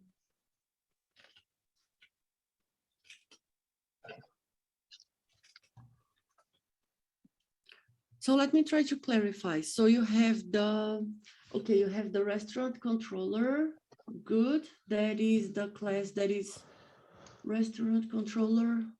No, I removed the restaurant controller. To be honest, I did not follow the issue right now.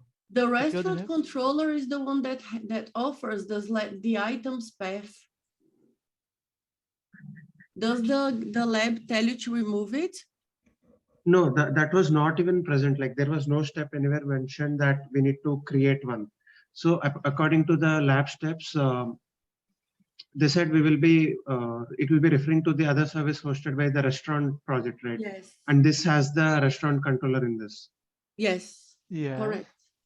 Yeah. So now, like it didn't say anything about removing it. It just said that the REST client will consume the external API exposed by this.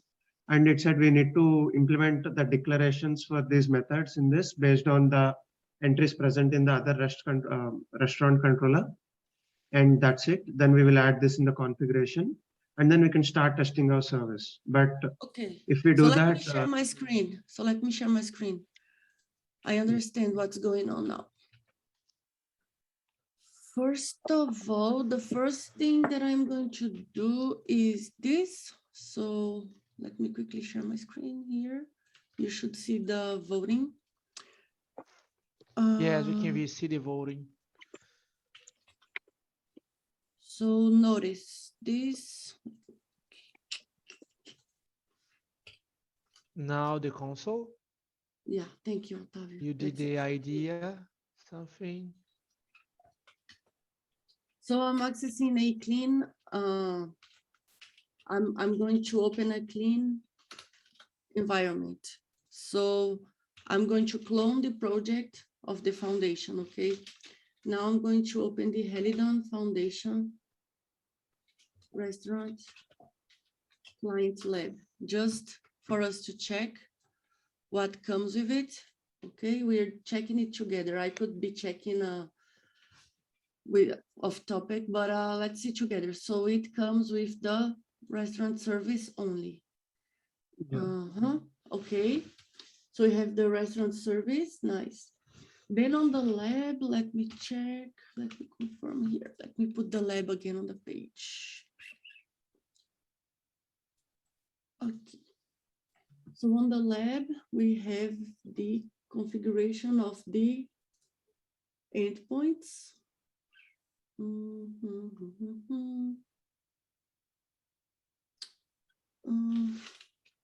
I see.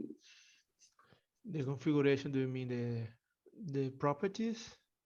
Yeah, but look, because on the, I think maybe I did a mistake on the lab, maybe, but let me test. Let me keep on testing. Let me open this because first step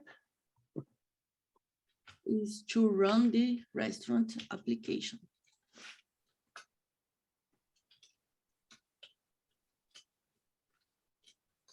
Killing everyone. Okay, so I don't have anyone running now.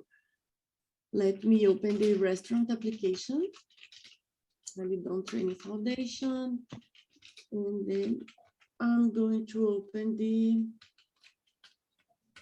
restaurant service. Oh.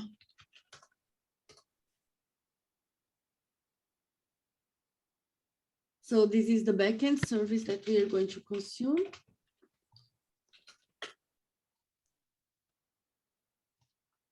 Okay, good. And it offers the API/restaurants. Nice. So now let's check the expected result for this. So Helidon solutions.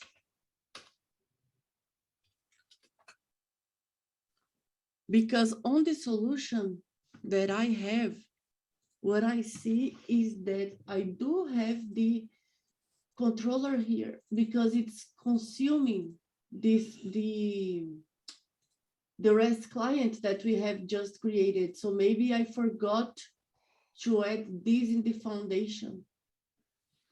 Let me see. Because what happened? So you added the interface, okay? So nice, you did this correctly. You added the configuration, so you did this correctly also. So what does this allow us? What this allows us is to use this method to invoke the external service. So maybe I think this is what Alex was asking also, like how is this going to be used, right? So Alex, I don't know if we're talking about the same thing. He has an error on the service. Where is this error? Which class? So even after adding this controller, when I tried to like execute the get operation, I was getting a 500 server error, and the dev loop showed the stack trace that So let's try ingredient type doesn't have a default constructor. Let's try. Okay. Can you push your code also to Git in the meanwhile? It will be easier for us to help you out to Okay. GitHub. Okay. So in the meanwhile, let me start this one just to check if this is working.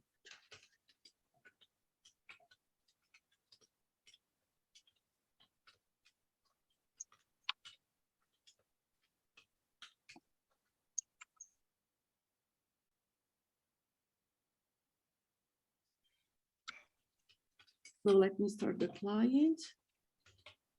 In the meanwhile, please upload it to Git so it's easier for us to track what's going on. So I have the local host here, open API. So you are trying to get items and it gives errors. So this one works on the solution. So yeah, you do need this controller. Otherwise, how do you get the items endpoint? There's no way. So this class is needed. Let me share the link to it so you can just copy and paste it on your machine, and I need to add this to the lab instructions. This is my fault and I am sorry about it.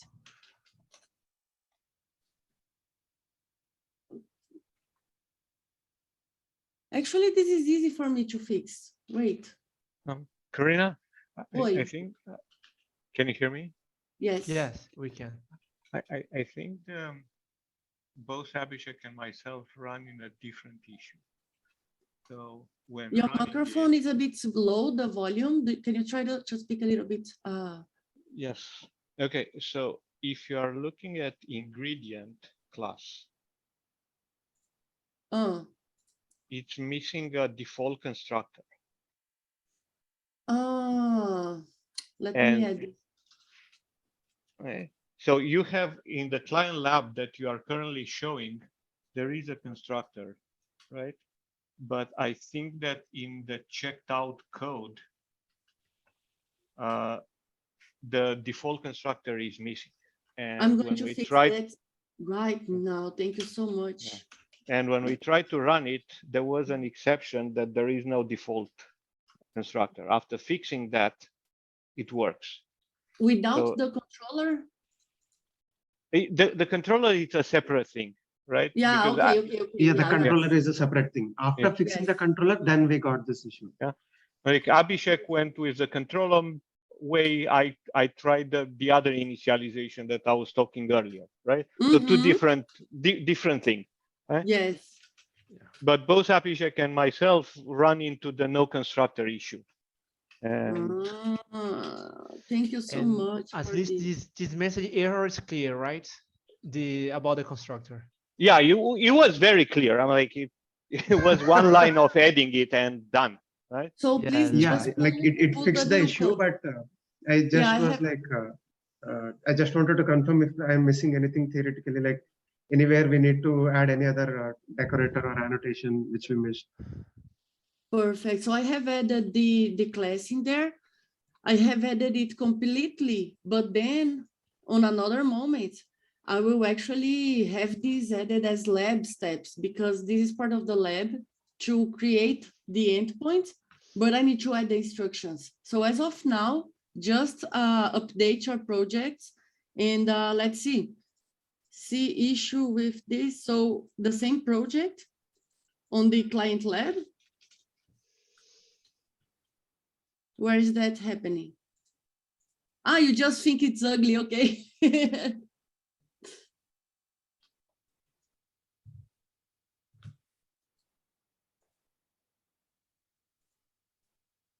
Okay, nice. I'm curious. Karen, could you show again the POM XML?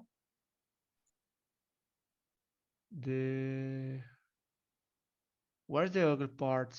I did not follow. Let me see if this is on some other project. Wait. No, don't worry about it. I was trying to reduce the footprint of the client lab to see what is the minimum dependencies that I can run it under. Ah, okay. So don't worry. No, I'm curious. Well, I mean, it's nice to see what's going on there. So in the lab, right? You recommend running it as a service that calls the other service. Right? Yes. My attempt was to run it as a simple client Ah, okay. calling the service, right? Just a Java SE application, right? Sort of, yes, right? Mm. So from that perspective, I was trying what is the minimum set of dependencies that I could execute that successfully. So I started to mess up with my POM, right? But I'm terrible at Maven. So that's the story. Ah, okay. I have a lunchtime, so I'm able to check. But basically, what I do believe, I did not try it yet. It will be CDI and JAX-RS in the client. But I need to test. Because what I do know is the JAX-RS in this version on Jakarta EE10, we are able to run it in Java SE. But I'm not sure about Jakarta and MicroProfile previous version. I need to check it. But in theory, CDI, JAX-RS, and JSON binding. And done. Those three.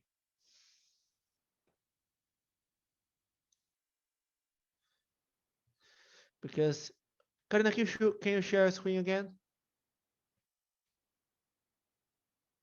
Or maybe I lost the connection.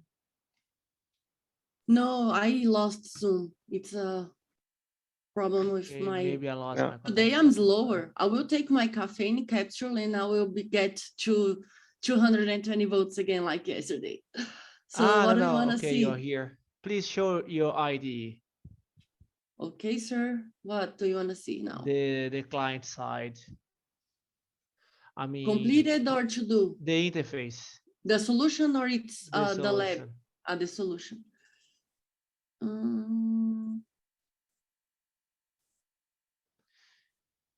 Because about the how, okay? Basically, what's happening here? We have this interface here, and for sure, this interface is not able to do anything. With the CDI extension that we are not able to cover because it's a lot of hours, as Karina said, we usually have one basic and one advanced, and then decide to merge as one. So please give feedbacks. Maybe when try to put everything just one side, this might become a little bit confused. So please give us feedback about it. But this annotation here, registered REST client, a vendor will check if this REST client annotation does exist, and based on that, it will implement this interface using Java proxy. Why I'm explaining it? Basically, and in theory, if you have a CDI implementation who you check the CDI extension and the JAX RS. Because why JAX RS? Because in theory, again in theory, it will use the JAX RS client. So if you're not familiar, 1 second, let's share the client, the sample here. I usually like the Baodong sample. Oh, let me share the screen here. Okay, here. And basically it will create a proxy and it will use the web target to implement this proxy. So this interface. Again, it will use in theory CDI, JSON Bean, and JAX RS, more precisely the JAX RS client. But I need to test and check if the implementations are following the specification. Right now, I don't know, to be honest. Cool. Okay, so we are almost on top of the hour. Let me check your progress. Please update the poll. I see still only one person finished it. So let me know your current status, just so we can plan the rest of the day, okay? Let me know your current status. Let me share the link again, just in case you lost it. This one. So please update your status here. Still in progress. Dolium, let me know, Give once, give twice. Karina, maybe if, I don't know, if you show the solution and do it step by step. Maybe on when we get back. So as we planned, where two people, oh yeah, and as I told you, my light is crazy, but now the sun is starting to show up. So let me turn my camera on. Yeah, Okay. people are... While you're doing that, I can sing. Here comes the sun. Nossa Senhora. No, here So, comes the sun. It's all right. No. So what happened? What is the plan now? And by the way, look, the sun is shining. So Sorry. we will now have 1 hour break, and on 1 hour break, we will be back on the top of the next hour, okay? And we will talk about different topics. We will have time for a challenge in the end of the day. It's not a challenge, it's another exercise that is not a step-by-step, but has a lot of tips, and it's pretty simple. So you will have time to finish this lab on the end of the day, and also we can have roundtable discussion. So for now, we will wrap up the first part of the day. We will go to the break, and we will be back in 1 hour, okay? Let me see if I can actually set this in this tool. Let's see together. I don't know, also Leon's slide.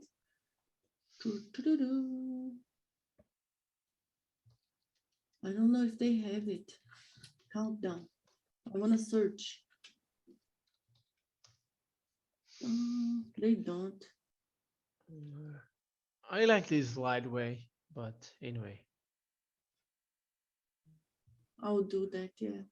What did I learn in this training? To code in the slide presentation. Yeah, we always learn. My light is just turning on. I told you, it's crazy.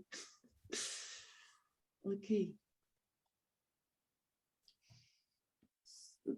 I will leave the poll running. So if you have updates, let us know, okay? So let me open the slides.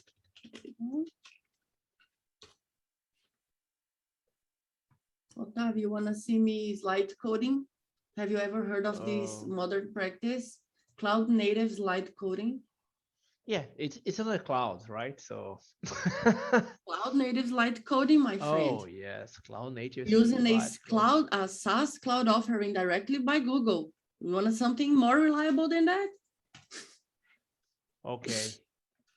So at the end of the session, we can have roundtable discussions about architecture and everything else. But as of now, let us share a little bit more of information regarding what the power of MicroProfile and what you can do on your microservices, microservice applications, okay?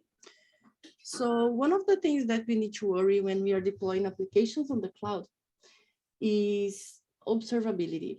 And also when you are creating a microservices-based architecture. When you have a microservice architecture, you have you increase exponentially the number of failing points. It gets harder to understand where are the problems.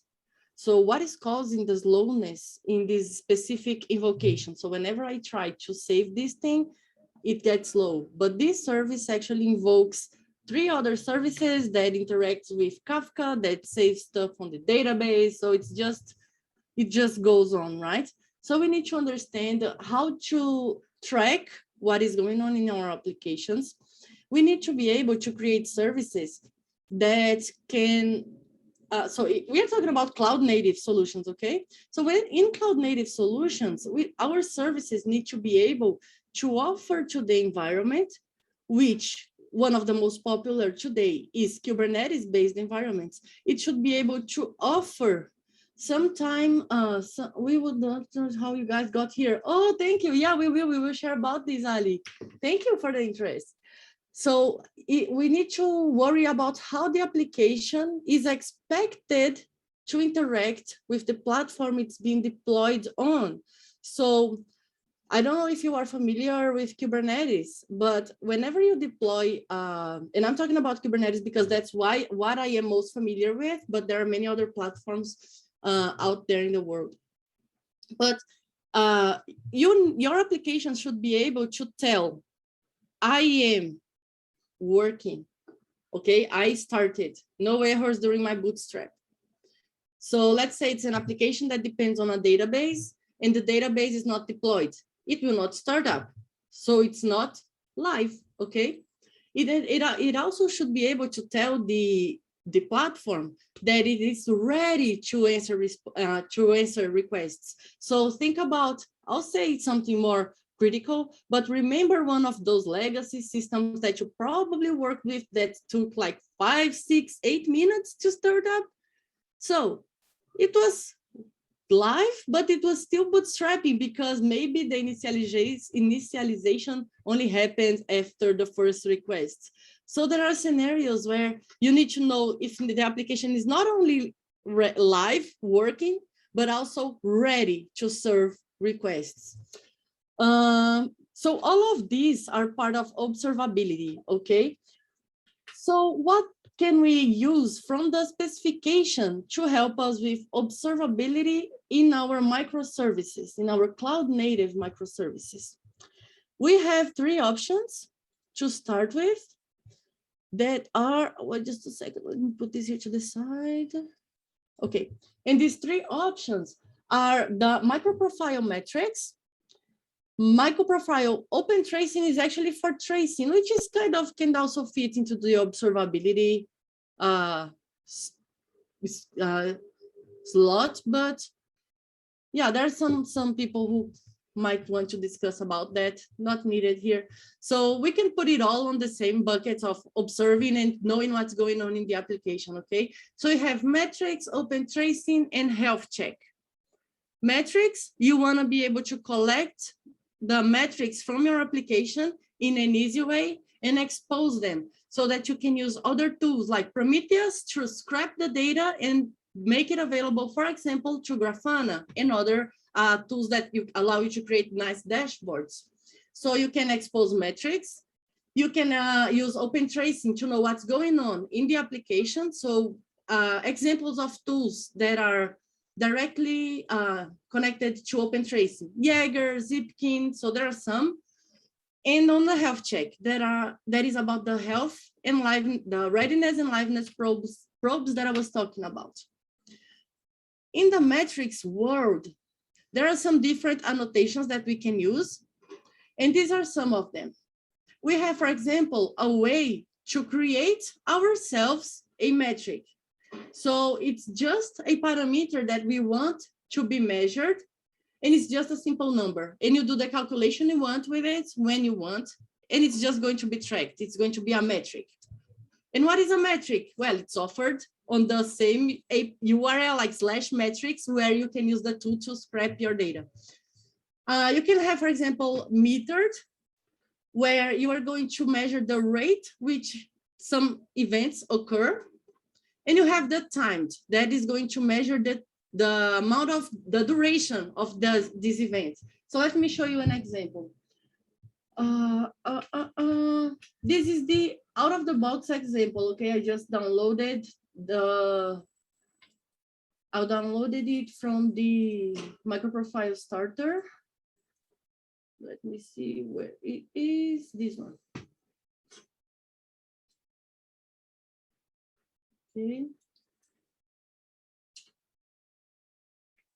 So when you I went to the MicroProfile starter page, selected health checks, metrics, and I think just those two, maybe Open API, config also, because we are going to talk about config also in later on today. So okay, I'll just check in the Aura. So what do we have here?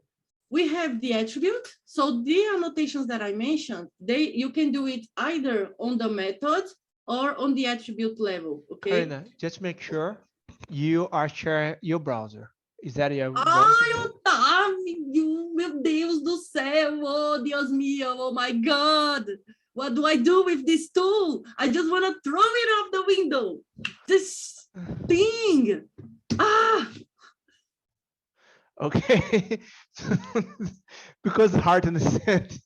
Yeah, the tool is not good. Yeah, it's hard to use it. Thank you, Otávio, for letting me know. Okay, I appreciate it. Before I explained everything, and then I had to come back and explain again. So we currently see the IDE, I hope, and we see the annotations that I was mentioning. So what do I have here? I have the dependence for metrics. See, it's probably part of the bundle, right? Because it's not here, so it's probably part of the bundle for on the parent. So we have the dependency for metrics. We have the annotation. So I just have a simple controller. It's just an endpoint, and there are some different annotations here. So let's look at the first one. Let me see if I have anything running at the moment. Okay. So, target. Oh, I even have it compiled. There's a native already. So let's take a look. I love native. It's already up. So on native, 78 milliseconds. Let me see the other one. Target. Just out of curiosity.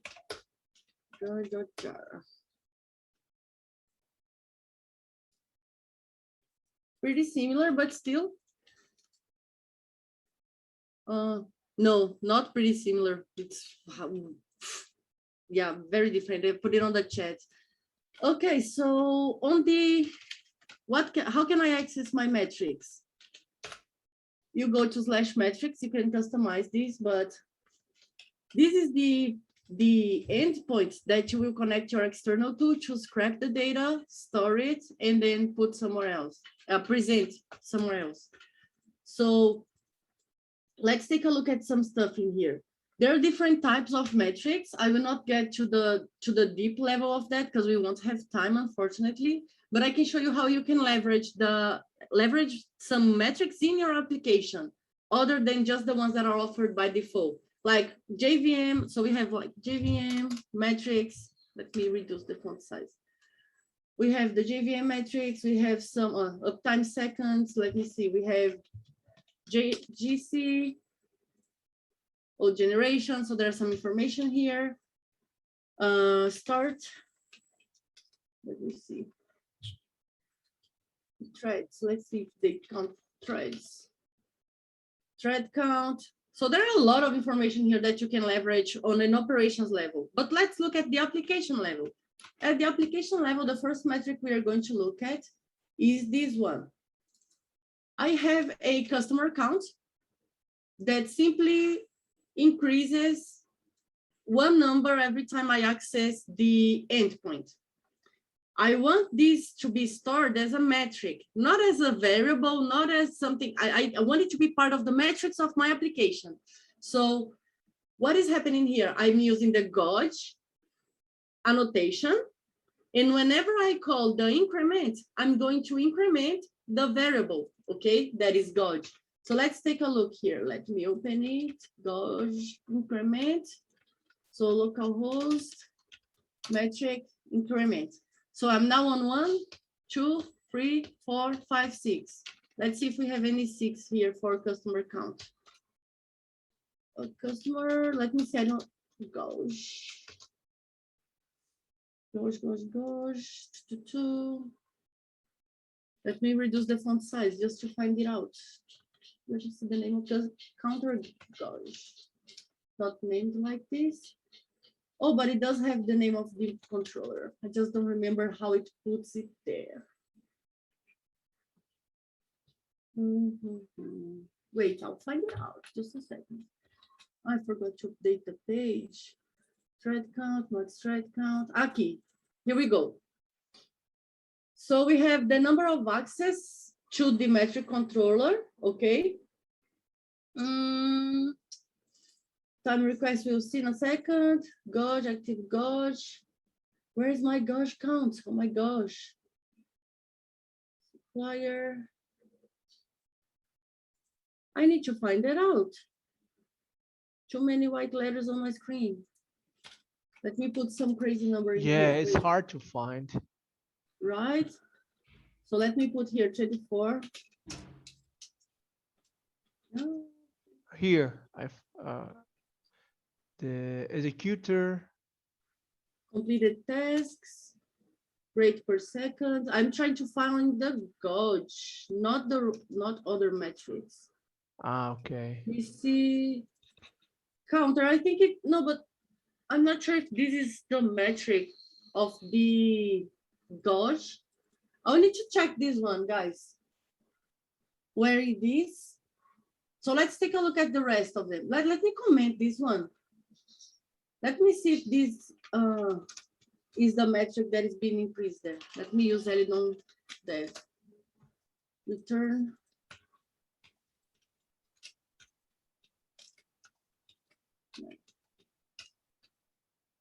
Okay, let's see.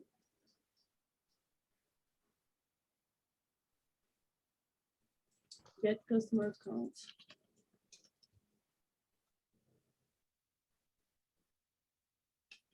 Let's take a look. Let me access the increment. No, it's not showing up here. So I will check this one. Okay.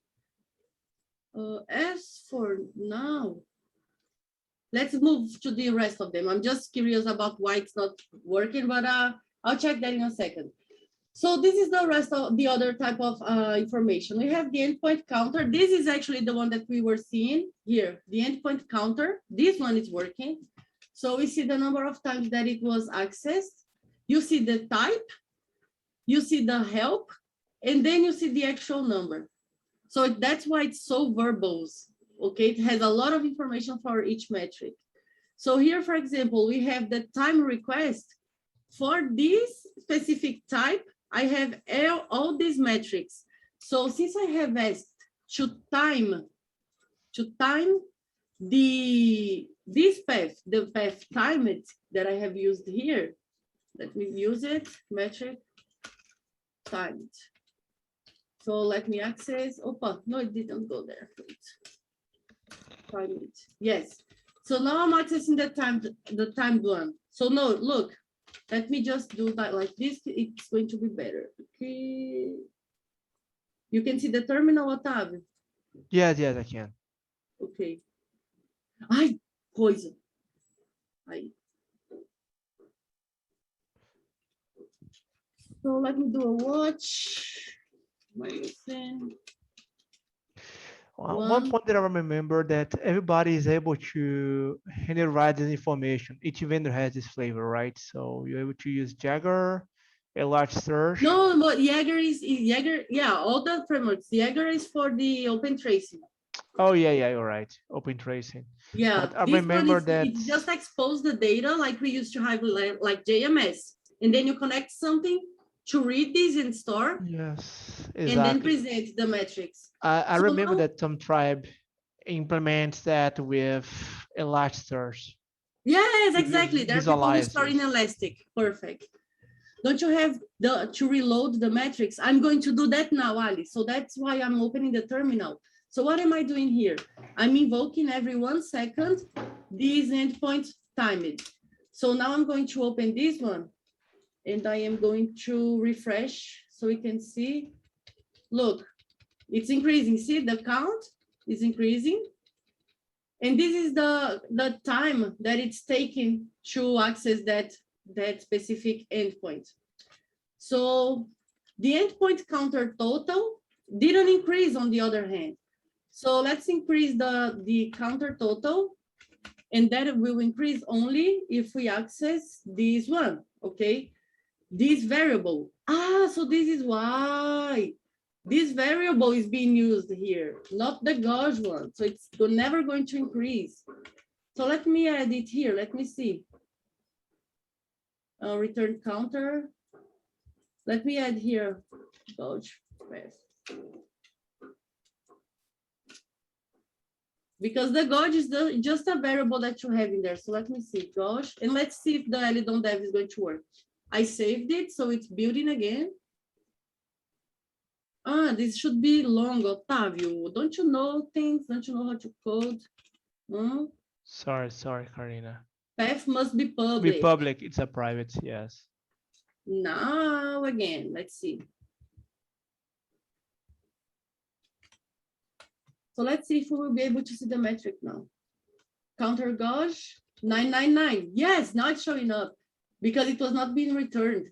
So we have our gauge here fixed, okay? And the endpoints, we are going to increase the number of invocations by going to the terminal and invoking that metric. So I have the endpoint counter, 2, it is increment. So let me invoke it every 1 second, and we should see the metric increase every 1 second. See? So this is very useful because, like I said, as the number of services that we have scale up, we should be able to easily understand what's going on in our application. So that's one thing. Metrics. Another thing, open tracing. I don't have a demo for open tracing here because I have something even more cool to show you, and we wouldn't have enough time. But open tracing is the way that we offer to vendors to allow people to do instrumentation. In other words, I have a slow request, and I have many services involved in the same invocation, in the same operation. Where is the slowness? In order to find that out, we can use open tracing. There are tools like Jaeger or Zipkin or others that help us adopting this spec. There is a document, a really good document. There is the opentracing.io/docs/best practices, and it helps us understand with this image. So open tracing, it is going to help us look at deep down on the application code, okay? So let's say a request happens. The open tracing, as far as you allow it and do the proper annotation on the code, open tracing will be able to show you everything that is happening down there, which method is invoking what, it's going to which service, what is happening there on that service, how much time is each invocation taking. So what is happening in my distributed system communication? We need to understand the differences in between traces and spans. So here I'm just giving you the concepts because this is something that you have a lot out there in the world, a lot of information of demos and videos, but you need to understand the basics. So a span, let's understand the core concept. So the span is a unit of work. Save customer. You invoked the save customer endpoint. The span is going to be everything that happens in this unit of work of saving a customer, okay? So we will have the whole transaction. We will have load balancer involved, authorization, business logic. Can you hear? Let me close this window. There's some construction out here, Do and we then need the some, police is going are you okay around. Oi? Are you okay there? I mean, the policy is coming. I'm not Yeah, sure. police, construction. People are just getting crazy. Sun is out, people is Oh. out. Their life is getting crazy. I wish it was Who still falling. knows? Maybe the police need helps with microprofile. Who knows? We have authorization here, so maybe that's why they showed up. So Oh, we yeah. have time.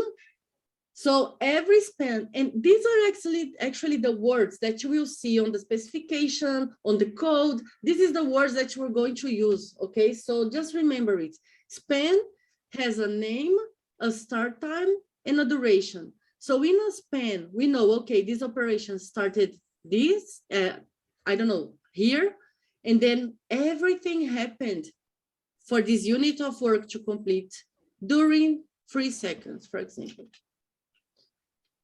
And you can manipulate all this stuff in your code. So you can, by using annotations and configurations, you can configure the spans so you can have a better tracing of your applications, and you can create spans related to other spans. So for example, I have a save credit card, but in order to save the credit card, I will need to also trace the span that saves a customer. That involves many other transactions. So you can have spans that are roots, you have child offs, and you have the same layer here, and then you have the follows from. That is something that happens after the other span. Karina, this is complex. I know. You just need to know this exists. You don't need to know all of this by heart. Just so when you get to that specific moment in time, the Friday night that your service is going slow, and you open Jagger to see what's happening, you will remember that I told you about these concepts, and you're like, okay, this is just a relationship in between them, and the span is the unit of work. And everything happens in the time. So we have the relationship in between these occurrences. If you need to do a super deep tracing, you can achieve a really deep level of tracing. Already explained that. So that's Do you mind about, if you go back a little bit? okay. 3, 4 slides? No, more. And one, no, stop here. Thank you. Okay. One good point that Karina said is about distributed microsystems, right? We are talking about open tracings, we are talking about log, and if you don't do a good job with monolith, you're probably not able to do a good job with microsystems, distributed systems, especially the trace one. So please pay more attention in the tracing in the logs inside your application. It's a must, and please pay attention on that. Go ahead, Karina. So let me just show you before we move ahead. We move forward. So I do have a demo, but I don't want to use the time on it, really, because it's basically 2 services that invoke each other, and you can see the methods going through. But I want to show you how that literally what we have on the code are the spans, are the operation name, start, finish, see. So you can do exactly what I have just explained to you. And this is the output. So let me show you. Okay, so let me see if we have the Jagger. So Jagger is one of the popular tools that we have out there. And once you can, like when you are running the demo, you can simply run it in Docker image, really simply actually, and be able to connect your application to it. So yeah, this is what I wanted to show. So this is pretty simple. Like this, you will get some spans. You will know exactly where things are coming from, which is the HTTP method that was invoking. And that after that, like see, front end, then front end, front end, customer endpoint, database query, you see how much time each thing took. And the whole span, the whole dispatch tracing that involves all these spans, it took a certain amount of time. So this is mostly for those who look for problems in who constantly works with problems in application and need to create a reliable service that you're able to quickly fix. So take a look at that. It's out there. It's supported by Helidon on Jaeger and Zipkin. That's nice, So, but I still enjoy a lot the New Relic one. I mean, we need to pay, but it's more simple because we delegate the whole infrastructure. I mean, I don't say use New Relic, but please pay attention to it because yes, we need to pay more, but on the other hand, you don't need to handle the whole infrastructure with you. You're able to delegate it. exactly. So let's talk about, before we talk about fault tolerance, Otávio, do you mind if I talk about health checks, just to wrap up the thought? Yeah, yes, please do it. Yeah, there's no slides on health checks. So let me show you the code. So the same application has both capabilities that I have shared. Liveness checks, which is a type of health check, and readiness check, which is another type of health check. You can have custom logic for each of them according to your service, but basically what is going to end to what is the final result of this is on an API. You are going to expose an API. So for the liveness check, we have the endpoint, the annotation liveness, and this one is the readiness. Then they come from the health specification. Karina, show me the result. What does this serve anything to me? So like I told you, this is the result. It's only 2 APIs. Karina, this is so meh. Like on the health /health/live, I know my application is live. I know my application is ready. Nice, okay. What about it? Karina, help me understand. Open my mind. Yes, I will, my dear friends. Just a second.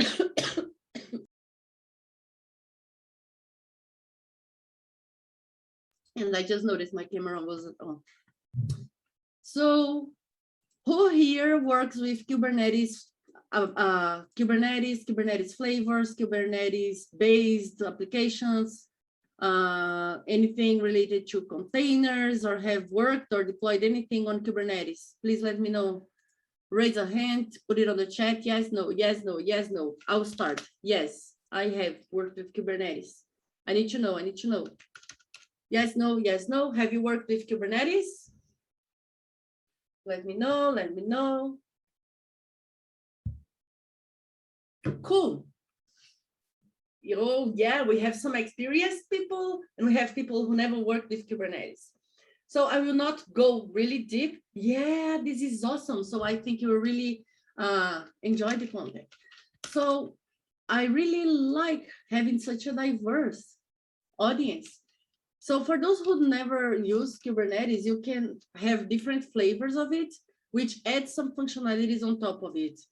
Just to show you the functionality for the health checks with Helidon, I decided to start a managed service for a flavor of Kubernetes, which is OpenShift.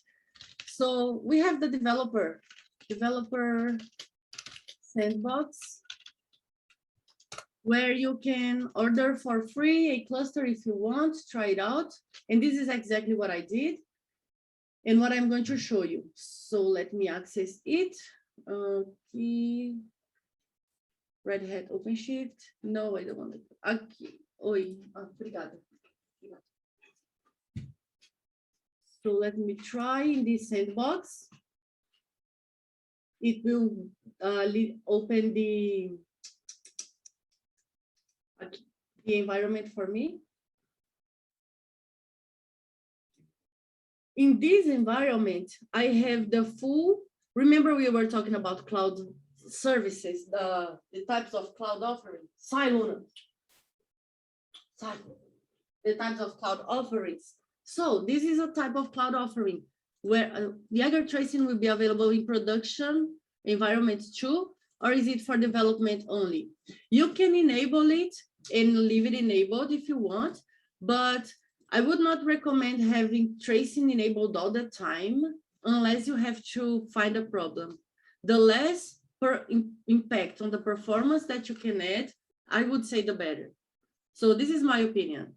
Does anyone here want to add to this? Would you leave tracing enabled in production, for example?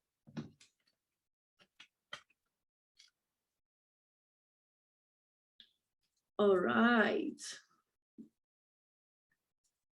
If people would leave enable tracing in production with Jaeger, I said that I wouldn't enable it like by default, always enabled by all the time. I would not leave it enabled all the time because of the performance that, of course, everything you do will have impact on performance. So depending on the level of the tracing, I would just have it disabled and enabled if I had to troubleshoot it, but that's my opinion. Do you want to open your mic and share your thoughts, Alex? Sure. So when you run a service at scale, you are basically driving or flying blind. And if you disable any of these three components of observability, tracing, metrics, or logging, then you are missing information. So how is this information used in production? Is basically, imagine you have an incident, right? And you need to restore the quality of your service as fast as you can. So that means that when you run hundreds or thousands of machines, you need to pinpoint where that error occurs, right? And you can think about this observability three levels like a pyramid. At the top, you have metrics, and they indicate, or tracing first, right? It indicates what component is seeing issues, right? Then with metrics, you pinpoint what part of that component is seeing the issue. And then with logging, you can get deeper and understand what is it your system? Is it an upstream service that has issues and so on, and restore the problem, right? So it's like sifting through a lot of information as quickly as you can. And each of these layers helps you to direct your search in one particular area. So that's why tracing, even if it contributes a little bit to the performance, it's a better trade-off, because incidents and downtime is destroying. It's even worse, right? Yes. Very good insight. Awesome insight, Alex. Ravi, you can open the mic. Do you want to share your thoughts?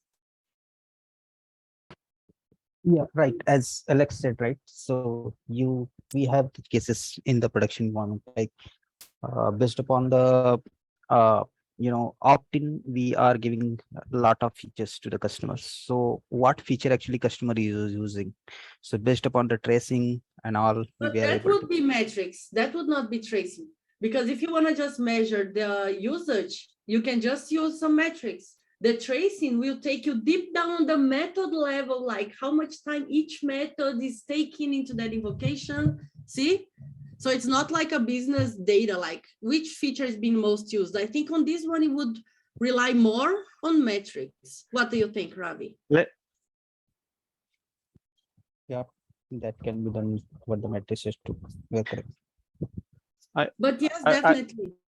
I want to chime in for a second, because I think this is a misusage of tracing. So the people that come, when we come from development, we are used to instrument down to method level, right? Open tracing and distributed system tracing is not meant for that. Open tracing in general is meant to measure the spans across components.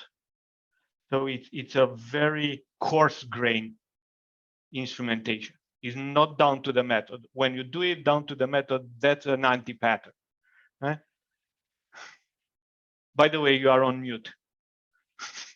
It goes down to the method level, but that's not the goal of it, right? That's the point. Exactly. You need to avoid that, right? If you need to go down to metrics, then you have other mechanisms like the ones that where is the APM part, right? Application performance metrics, right? And that's where the New Relics and App Dynamics are playing a better role, right? But that's a different kind of. Very well put, Alex. Exactly. Ali, go ahead. Shall open your mic?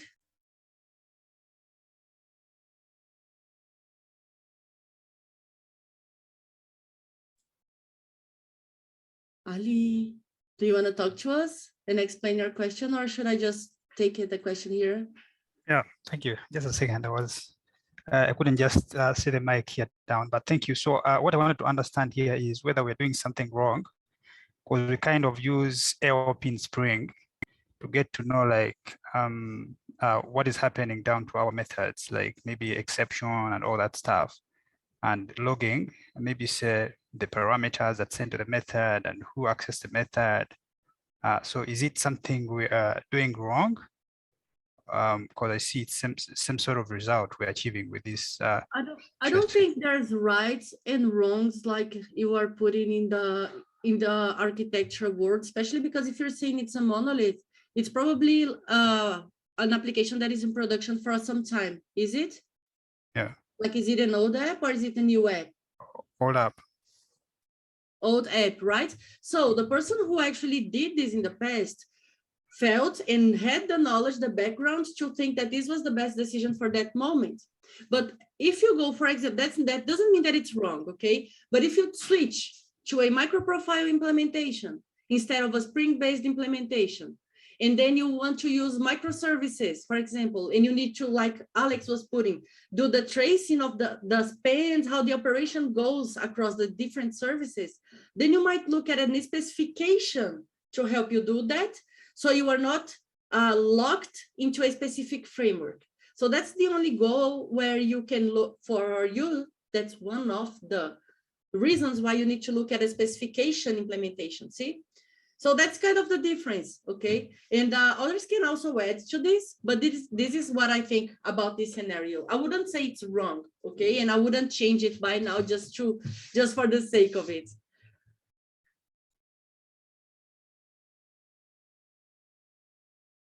Right. Right, thank you. Sure. Anyone wants to add something on this before we move forward?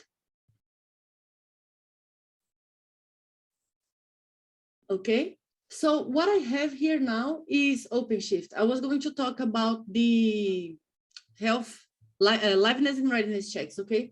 So I have here an environment that was provisioned and is going to be live, I think, for 2 days, because this is like a trial test environment. Everyone can order for free. And I have deployed one service here. I will do the deploy again, just for you to see, but let me show you something before that. Actually, let me show you something here. So this is what we have. This represents a pod, and the pod has a container in it. In the container has the application. Karina, how did you deploy this service? Basically, what I did was I created a Docker file. This Docker file has a two-step build, okay? So it's a phased build.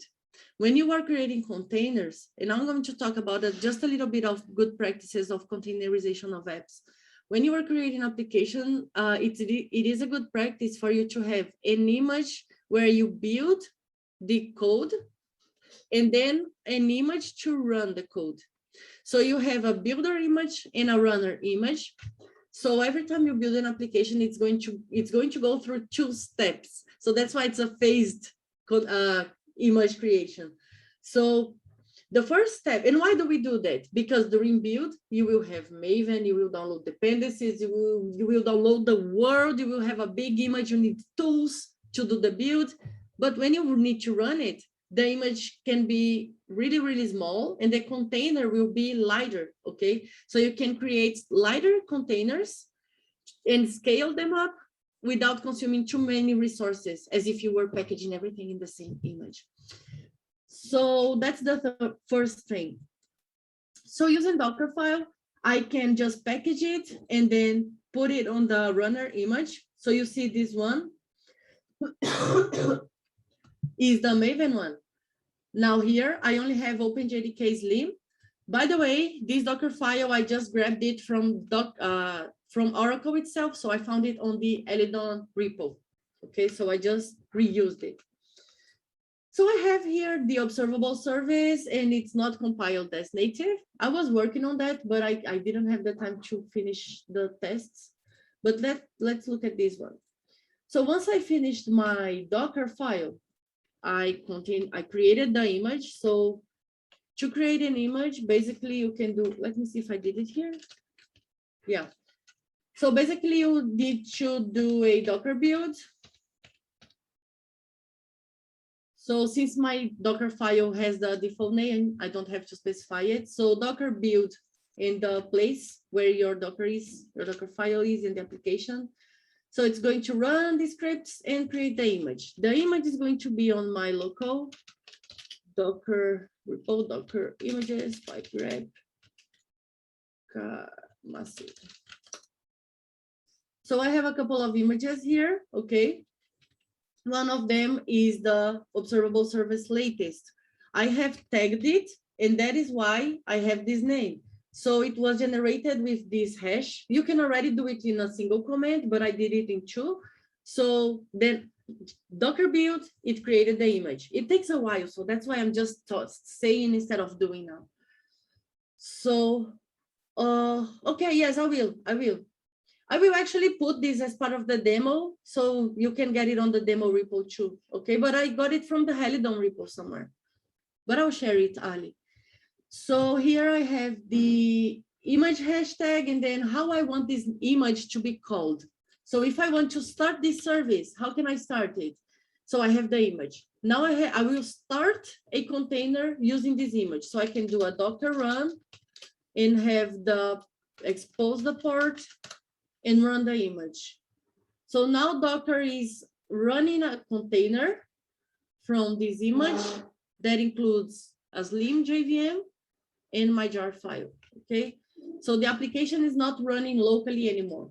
It is running on Docker. So if I stop Docker, the application is down. So my container is working. The next step is to put it on a platform. In order to show you running on a platform, so I could show the usage of readiness and liveness checks. So then we get, again, back to OpenShift, which is let's say, a Kubernetes on steroids. So here, I have, let me do it again so you can see. It's easier, then I just show you what I did, right? Let me delete this stuff. So delete. Let me delete everything. What else do I get here? I think I have some routes. Okay. Deployments, nothing, config, nothing. I just want to make sure I don't have anything here. So you think I am cheating. So let me delete all this stuff. Delete route. Delete. This can actually become a lab. I think I will make a lab out of this because this is pretty simple to do. And everyone can do without like credit card information, anything. So it's reproducible. I'll make this become a lab later for the next session. Okay, so I have my OpenShift environment. All I need to do is log in because I love using the command line. So that's what I'm going to use now. So it gives me the token. I can just come to my terminal, use the token.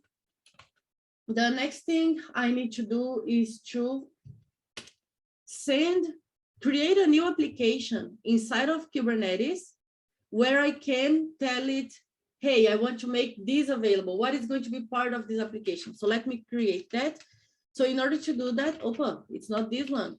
Let me just see where it is, new. No, not here, also here, maybe, let me see. New, no. No, it's not here. I don't remember where I did it. Oh, there's another terminal here. Wait.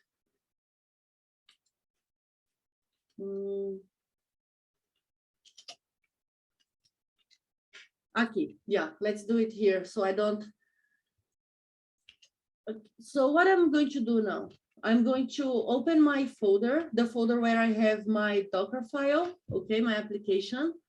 It is on contrib, A4J, and then I have the Helidon observable. Helidon observable, no, it's not this one, it's the observable service. So this is the same application that we have there, where we have our Docker file, and we have created also the file, the jar. Okay, so now I am logged into OpenShift, and I'm going to create a new application using a deployment strategy. There are many deployment strategies. So when you are deploying your application on the platform like this, already exists. What already exists? Let me delete it. Let's see, delete, build.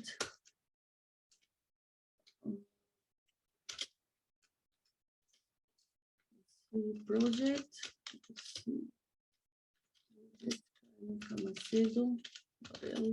Let me use the other environment so it's okay. Stage. So I have switched projects. I have 2 projects on this environment. I am switching to the other one so because it's clean. I didn't use it yet. So let me create the application. So you can do, for example, source to image. When you do a source to image, what is going to happen? You are telling the platform where is your code that you want to deploy. You can also give it the jar file, and then it will understand that it needs to deploy with a specific image and deploy it. You can deploy sending the image already built and pushed to Quay or to Docker Hub. So there are many, many ways you can deploy your application on a platform like this. The way I have chosen is using the Docker file, just because I think it's cool to show you here in the context that we are right now.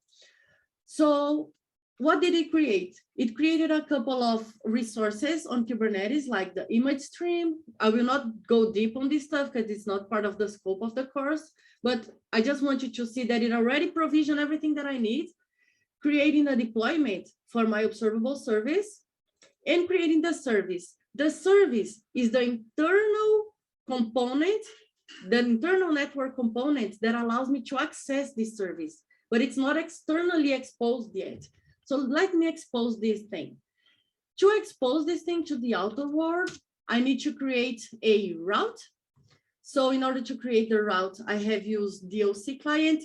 If you are used to Kubernetes, it's the same thing. I could be using like kubectl, it would work as well. So I have created the route. Nice.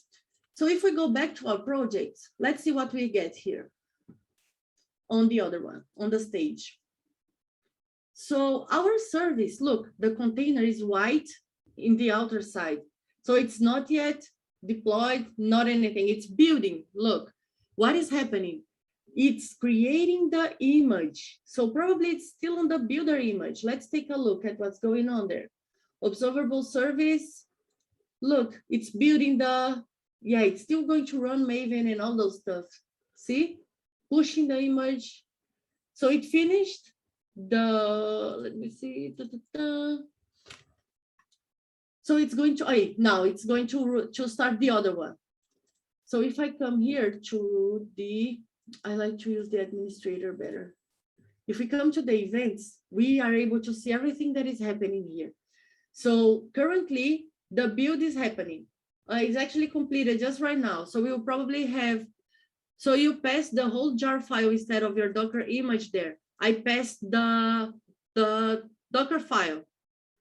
plus the Docker file. No, yeah, just the Docker file. Okay, let me see. Docker strategy. Let me just confirm something.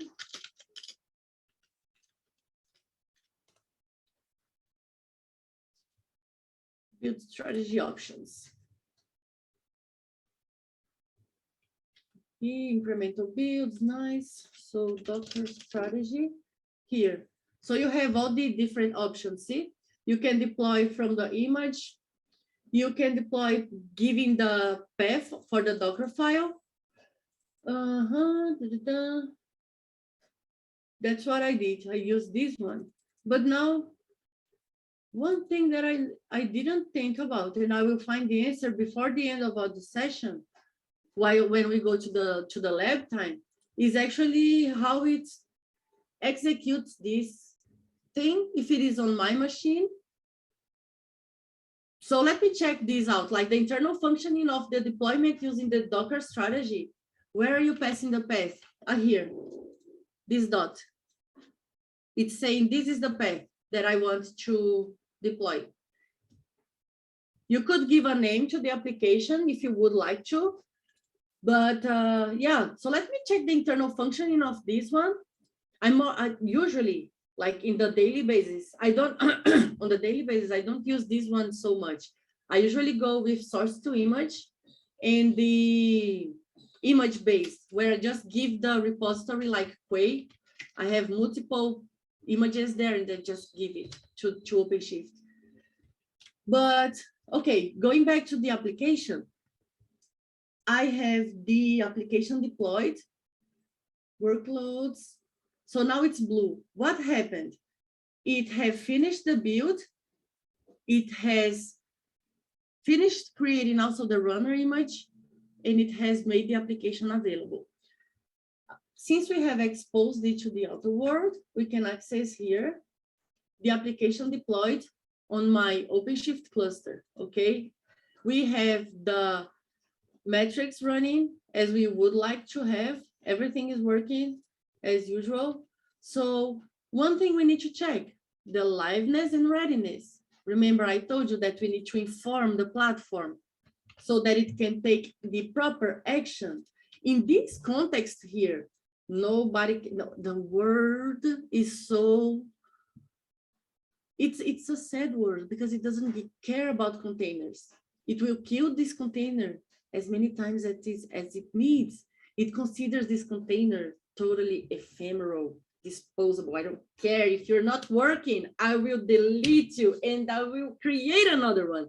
So that's how it works. So if you want to have, like, let's say, let me open here the workloads deployments. So currently I have 2 pods deployment. I have 2 instances of this service. If I want to scale it up, I can just say, hey, I want 10 pods. Now it's going to scale up 10 pods, okay? It's just scaling up. I could put whatever, how many pods I would like to have here, okay? If I am using serverless, I couldn't finish the demo yet. If you are using serverless, as soon as it stops getting the requests, the service will all scale down to 0. And then if needed, scales up again, okay? So look, it stopped at the 8. Scale up to 22 and it's in the 8. Why? Let's see what's going on. The events, it's just starting. It's taking the time, it's going in and starting. So we have many pods now, okay? And as I told you, it considers every container as a disposable thing. So once we start an application, let me put this down again. Okay, it's easier here. So replicas 21, let me change to 0. Totally disposable. Now I'm going to kill everyone. So done. I think it already killed everyone. So it got rid of all the services. So yesterday, someone said how the deployment happens in production. So this is the reason why people don't put like the jar file installed in the OS anymore, because this is kind of how the things goes. And there are many metrics that are used by an environment like this. So here we have the, let me remember what I was going to do. Oh yeah, the readiness. So my service is not started. Once I start it up, let me open another tab here. Let me show you. So once I start this service, a couple of events are going to happen here on the left, on the right. So observable service started, added, let's see. It didn't run any tests. I don't know if this application is working. If it would, I think the only thing that would break if it is actually having a fatal error, it doesn't come up at all. But still, it's there. And if the user tried to access and the service is not working, they will get an ugly error page saying this service is not available. So in order to fix that, we can come here and add, this is also available in Kubernetes and many other offerings, okay? So health checks, which is the same thing offered by MicroProfile. So in order to add the health check, which I told you is just a boring API, no, it's super critical, because that's how OpenShift or other Kubernetes platforms can know that your application can answer requests. So if this API is not healthy, it's not even going to send the request back to your application. You need to inform the path, the port. How many times do you want to try before you finally give up? How many consecutive times it needs to work so you are sure that it's actually ready, okay? How much do you want to wait before you do the first try? How much time do you want to take in between each request? And how long do you want to wait? So if my service takes more than 2 seconds, you can kill it already. So it will keep on killing the pod, killing in the name of. So they're killing the pods. And then I have had a lot of trouble already with applications that are still deployed in application servers that takes a long time to go up. They are deployed with the default values and they have readiness and liveness probes. What happened is the application takes a long time to start and the platform looks at it and say, not ready, not ready, not ready. Okay, I tried 3 times, kill it, start again. And then it goes on this crazy loop. Depending on the configuration and on your application needs, you might need to tweak this a little bit, okay? So let me add the readiness probe and the liveness probe.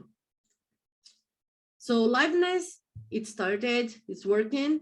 No, started, it's working. Readiness, it's good to serve requests. So let me start it up here and add it. So now I changed the configuration again. Killing in the name of, so it's killing the pod. Killing the pod, scaling up a new one.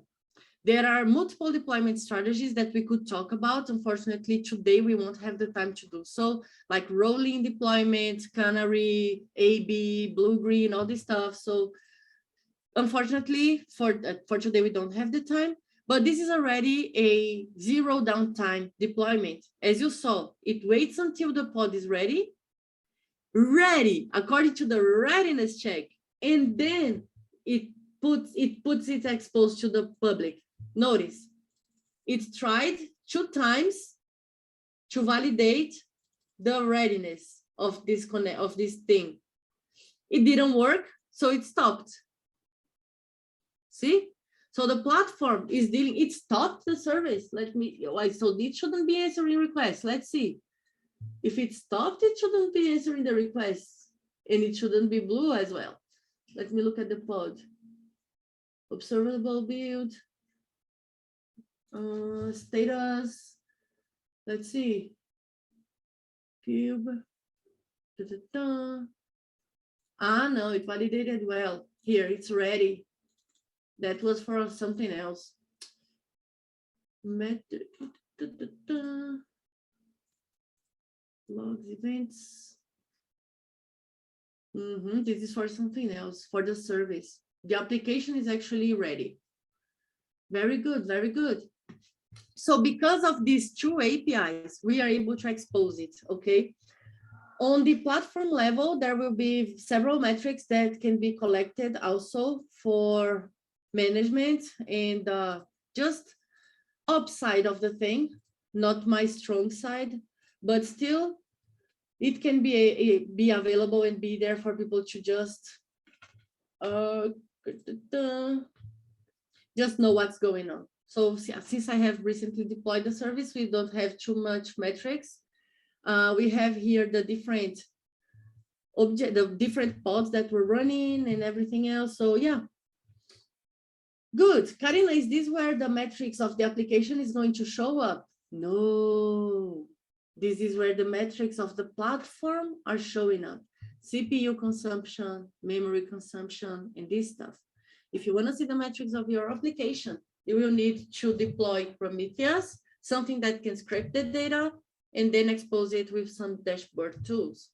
We had a very interesting chat with Alex and the team here, Otávio, on application tracing and monitoring.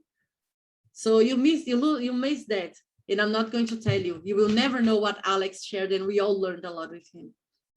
Never know, you never know. Come on, Carla, share it. Oh, good idea. Talk while you mute. I will not share it. So this is what basically we have on the real world, okay?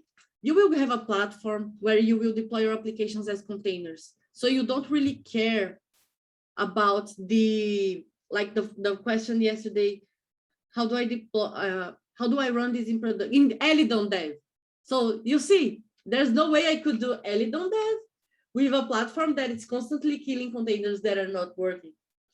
There is no way you are gonna see. And this is also the reason why using immutable containers is a good practice. Immutable containers will allow you to have always the same thing deployed, okay? You do not have a container and then you change something that is in there. It's killed because OpenShift and Kubernetes, they have no heart. They kill the containers that are damaged, and then you lose everything. So immutable containers for the win. Okay, so we have covered that. Otávio, before you talk about fault tolerance, do you want to talk about microprofile config? No. No? Okay. When you talk about NoSQL database, I'm able to talk more about it because you can see in practice. Yeah, we need to rush a little bit.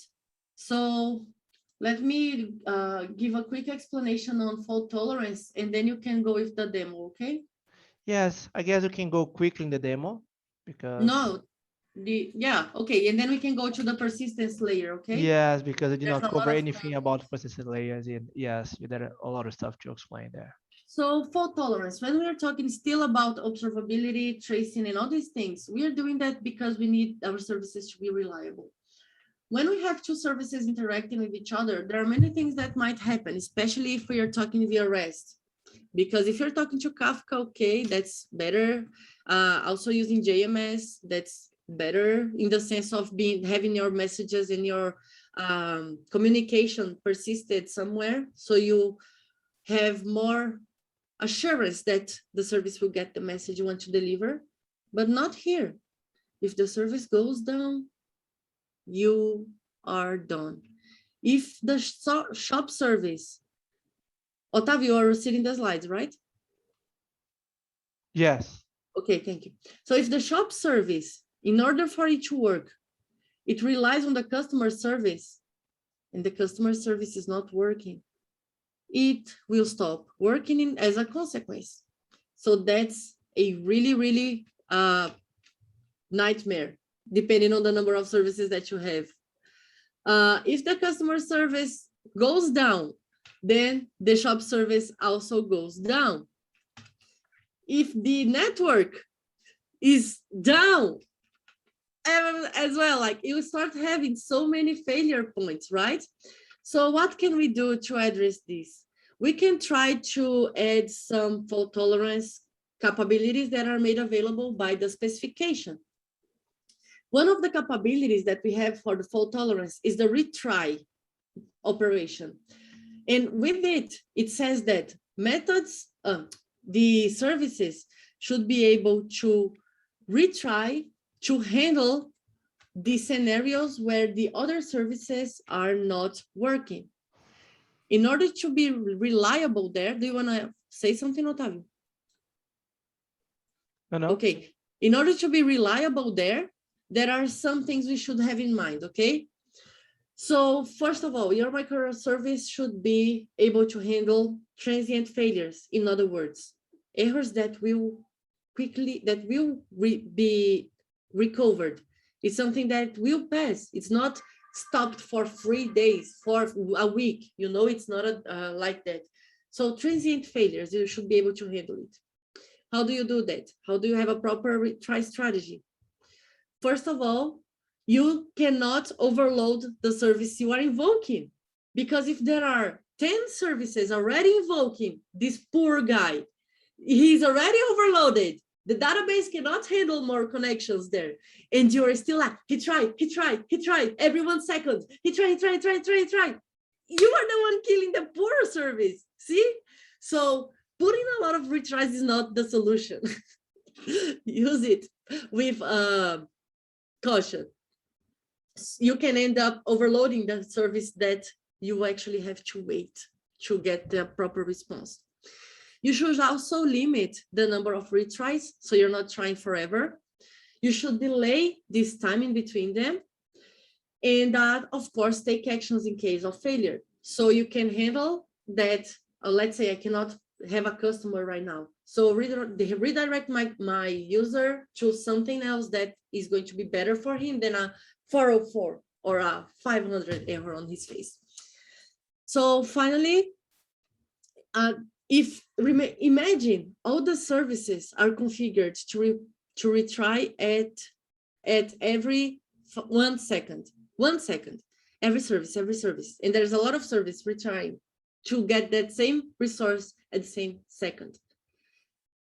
That might be also a problem. So one of the ways you can avoid that is to have services configured with random numbers within a range that will be, and that is called jitter, by the way, the last topic. You will produce random numbers, like real random numbers, that will be able to do the retries in different timing. So all your services will not be doing the requests at the same time.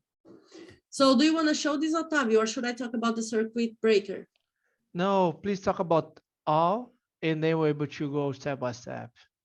So, okay. Especially because the fault tolerance to me is, it's the hardest to understand how to use and when to use on fault tolerance. I don't know if for you guys, yeah, but okay, let me go ahead. Most. So when you have the fault tolerance, okay, you are able to retry, it's transient, it's going to be okay. Someday I'll be able to access this service. The service, another solution is to have exponential delay in retry instead of fixed. Yes, Ravi, it's the same idea. But jitter is there by default, so you can just use it without having to rely on much external code. So yeah, it's just an option. Let's say your patient service gave up on waiting on that poor guy who is super overloaded. He gave up. Just like me, I'm giving up on Otávio's jokes, but I'm still here retrying. Let's say I give up. Then we might think about the circuit breaker, okay? What is the circuit breaker? It brings the concept of the fail fast if we have repeated fails. It is basically, it comes from this electric thing, like the actual circuit breaker. And you will see on the code that it allows us to, remember I said that the retry strategy should have a an action to be taken. So what should I do if everything goes wrong? I retried all the times and I cannot do anything. I can call a fallback, my plan B. What is my plan B? Is my fallback. So the fallback will be able to allow us to do something to mitigate that issue. Another thing that we have is the, yeah, we'll see this here on the demo. Let me see what else. Okay, so how does the circuit break? This is a difficult word for me. Please bear with me. Circuit breaker works. So we have these three services, okay, F, D, and E. So F dies, D dies, E dies. That's, if you don't handle anything, that's what's going to happen. When you have the circuit breaker, and I always confuse the open close thing, okay? So when we have the circuit breaker implemented into these integrations, this is what's going to happen, okay? We will have the closed circuit when it is working. Everything is normal, my circuit is closed. It means everything is working, I'm connected, circuit closed, nice. I had 1 failure, 2 failures, 3 failures. I am on my threshold, I'm on my limit. 1 more and everything will go on fire. Then what is going to happen is this thing, it will open, okay? So the open circuit means that this service here, it won't even try to call F. It will already go to the, it might throw a circuit breaker open exception, or it can just wait until a certain time, also configured, and then go back to half open. It's like, I can do some tests. Let me do, we have E, D, and F, okay? So E asks D for the information, and it's like, let me try once. Okay, the information works. Let me try again. It didn't work. Let me try 1 more time. If it tries, let's say 3 times, it's configurable, and it works, then it goes up, it goes close again. So that's kind of how it works, okay? This circuit breaker is basically avoiding your service to overload the other one, doing invocations that cannot have a good, healthy response, and also allowing you to implement fallbacks and mitigate issues. So there are some configurations that Otávio is going to show. So the request volume, I can share this slide later again. So if we need to check all the details, but there are the configurations to allow us to achieve what I have just explained. So Otávio, now it's your turn. Now it's you that's on mute.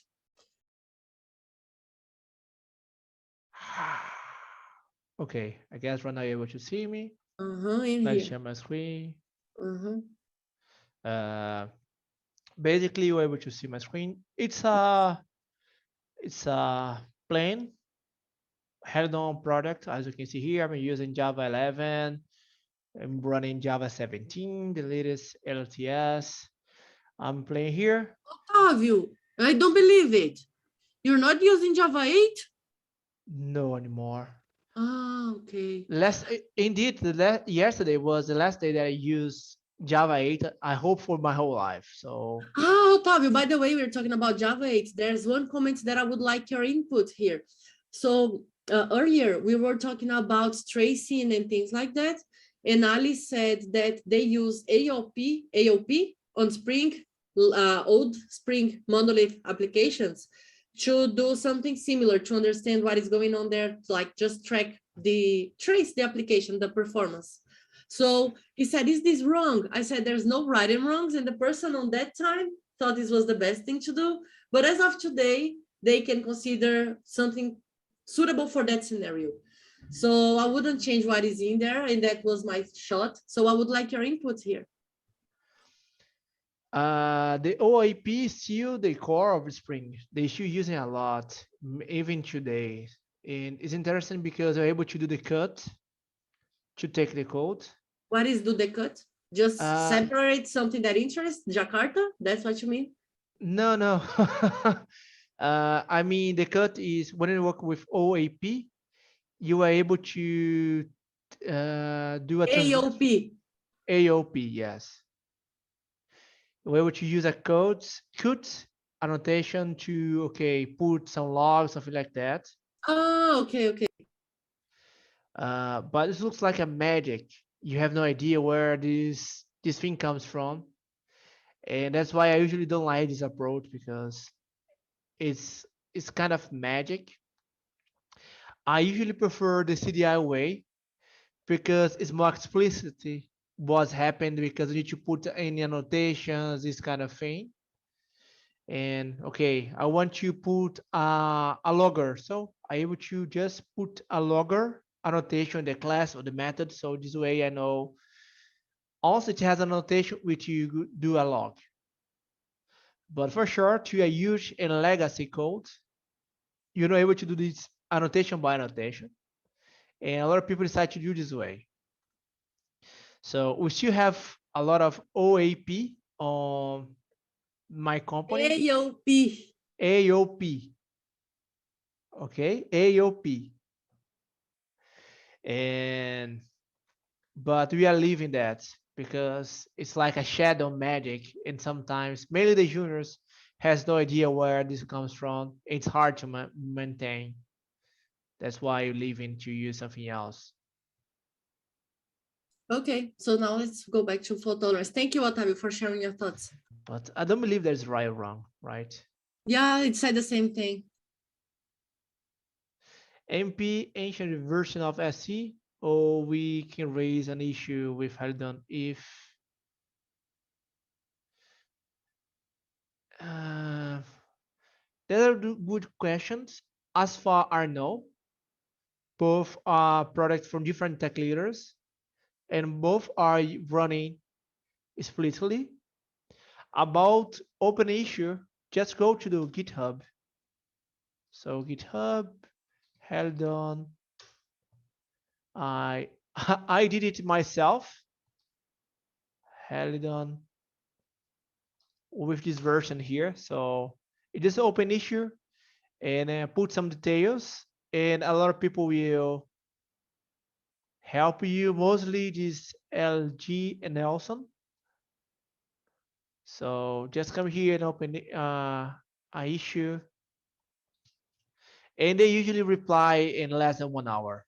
It's happened to me because while we are doing this training, we found some bugs, especially with CDI. And thanks to this training workshop, we find 5 different bugs in the Helidon. Yeah, even Otavio, it's regarding that retry exponential delay. It is available with SC version, but not with MP. Okay, but even the SE, it's open source, as far as I know. So just put there. If it's in the right exactly place, but I believe it is, somebody will, okay, I will close this issue and I will move to another one. Thank you. Thank you. But yeah, they usually are there. Okay. Oh, Alex, did you open the issue? Oh, that's nice. So they will. This is the type of person that people should be in open source, right? This is very good. It's existing. Ah, Alex, and I'm here just saying good things about you. Oh gosh, you should have taken that credit, those credits. I'm just kidding. But anyway, take the credit, Alex. But anyway, now I'll give you the credit for actually doing the research and not opening a duplicate, because I hate. Oh yeah, that's true. That's true. Thank you. Yeah. Thank you to have a duplicated issue. But anyway, just open there the issue. They usually this person here is the Dimitri.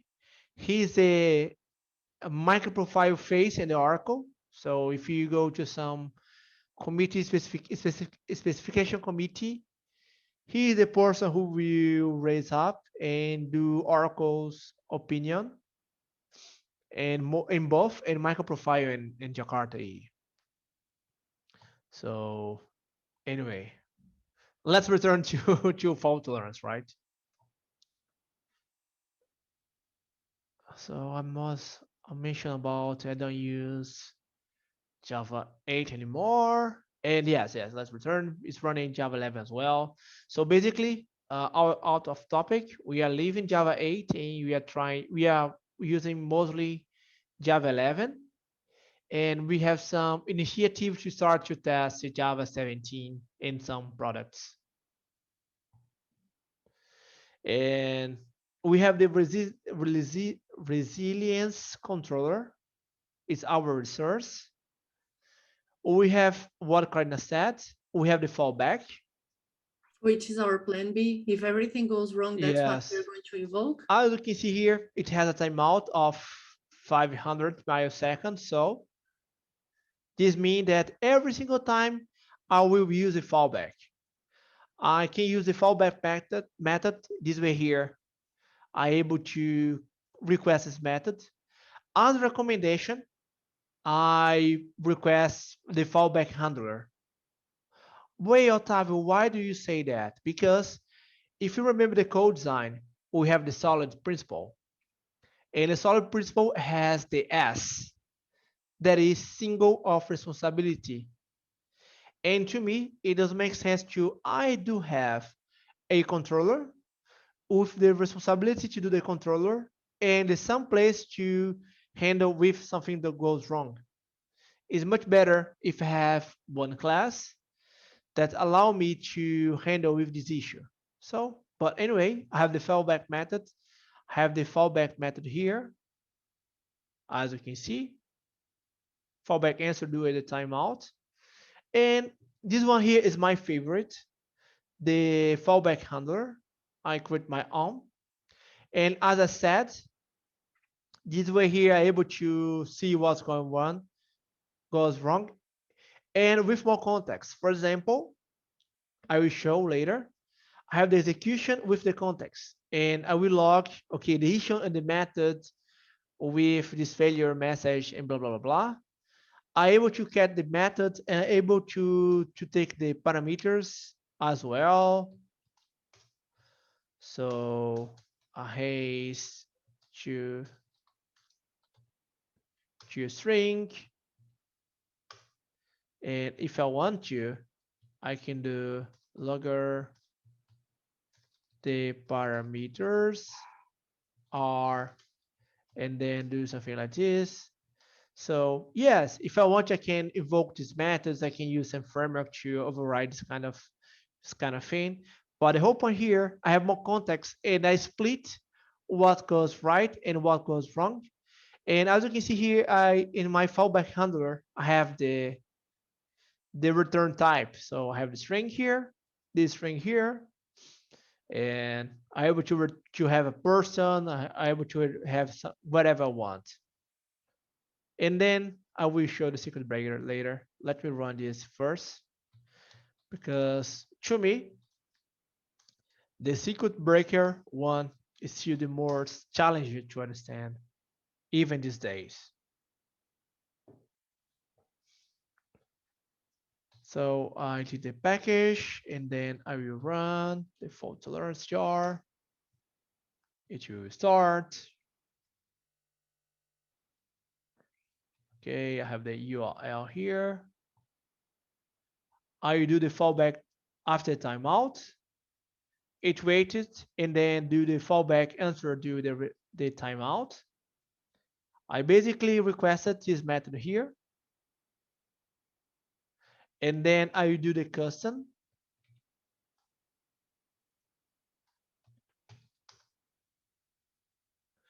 Exception the fallback message.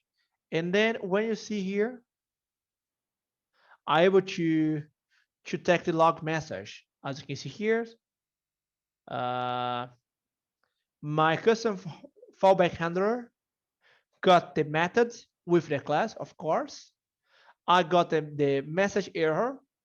It's because of timeout. And I have the parameters. On this case, I don't have any parameter, but if I want to, I want to put some parameters and do this kind of thing. The whole point here is I'm able to understand that when we decide to work to distributed system, the life become more difficult and a nightmare at some time. Yeah. Because Okay. everything that might goes wrong will goes wrong. That's a Murphy law. Sorry, Karina, go ahead. No. Actually, I am going to talk about another topic. So please wrap it up. Yeah. Oh, sorry, you are hurry me up. And the last one No, is, I'm not hurrying you. It's just because I saw something cool that I want to share about config, and we are running out of time too. yes. So I will talk quickly about circuit breaker. Karina already explained it. So I have the success threshold, the request volume, the ratio, and the delay. So the principle is what Karina said. Have the fallback here. I want to do the method or the handler, whatever you want. Okay. And on the documentation in the code, I put this link here. So we are able to see the code. And it has the whole information about circuit breaker. So and the resilience annotation there. So Karina, please go ahead. So remember we were looking at the Helidon page. The Helidon page, Helidon documentation. It always refers to the Helidon quick starts, which I told you that comes with everything that you could have in an application and not suitable like for, it's not so, let's say, tuned to a specific goal, but you can use it. But still, so let's say here, let me open any of this stuff here. So maybe config.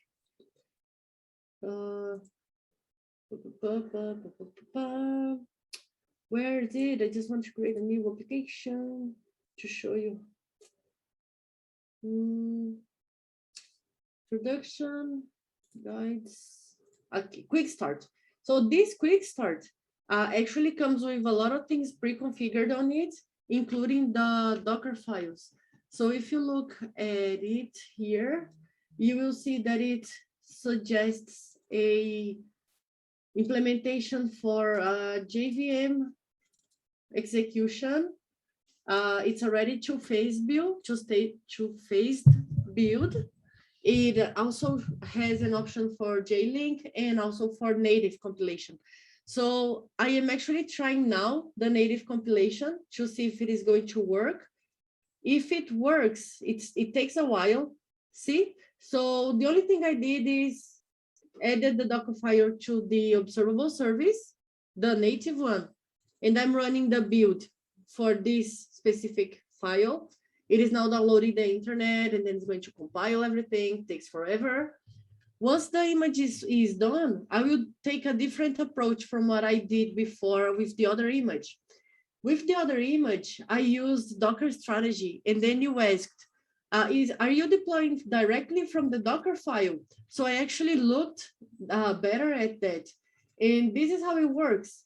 Once I pointed to my local environment as the source of the deployment, it created a new application from this repository. And since I have the configuration set to Docker, let me show. This Zoom, this just shows things on top of my screen. It makes me crazy. So here, so what it did was it created a build config resource. This build config is exactly what shows the, how can I see this big? Where's the thing to show it big? No, I just want to, yeah, we can, okay. So what we can see is that the file, oh my, this sucks. I just wish I could see this, better, but I think you can see it, visualize. So once I said, hey, OpenShift, deploy a new application with the strategy Docker. What is the strategy Docker? You can either deploy using an image that is ready, That is what I will do next with the native application that is compiling here. Once I finish creating this image, I will push it through the repository, probably Quay or Docker Hub, and then I will just tell OpenShift, hey, OpenShift, deploy this image. And then it just needs to pull the image to its local repo. But here, I'm actually saying, hey, you need to create an image from this Git.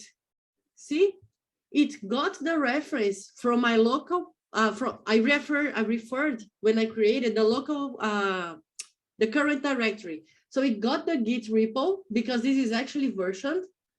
And what it did was look for the Docker file inside this repository and use it to build this application. So this is what happened on that, when I deployed it using the Docker strategy, see? So I just like to clarify that because we had this question before. So based on this, it created the build, generated everything, and blah, blah, so on and so forth. And I am looking forward for this to finish. So we have the application deployed here, Otávio, and let me show you why it is important to externalize the configurations using MicroProfile config, okay? Yes, go ahead. So in my deployment, I can, and this is valid for any application platform, actually.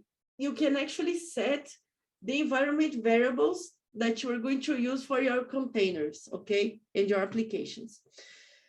For this one, we deployed it without any environment variables, but we did configure just the health checks and stuff, okay? So during development time, Otávio is a really, really smart guy. He configured the test controller, the config test controller, to return a injected property. So we have a property here that is externalized, okay? So whenever I invoke the /injected path, it will show config value as injected by, and then it will get the value to put in this property. So basically, this variable here is being configured by this property here, okay? So we put the property values in MicroProfile config file. Then we can inject it using CDI. So, okay, so we inject it here, CDI plus MicroProfile config. We have this saying, okay, so this variable value will be whatever is present on that other file, okay? So when it needs to use it here, that's what's going to happen. So if I invoke this service, let me invoke it now. So I have nothing configured on my environment variable, and my property file says injected value, okay? So let's see, I will open, let me access it. So let me get the routes. This is the easiest path. Can just click here, open my application that is deployed on the cloud. I will go to the injected route. Okay, so far, so good. It is injected by the CDI injected value, okay. Okay, Karina, this is okay. We already know how to do that. You just put something on the file, inject it, use the annotation for MicroProfile config, and you can have it there. But we do have things that change for every environment. And you will want to externalize those database configurations, authentication, configurations for external services like a Kafka broker, all this stuff.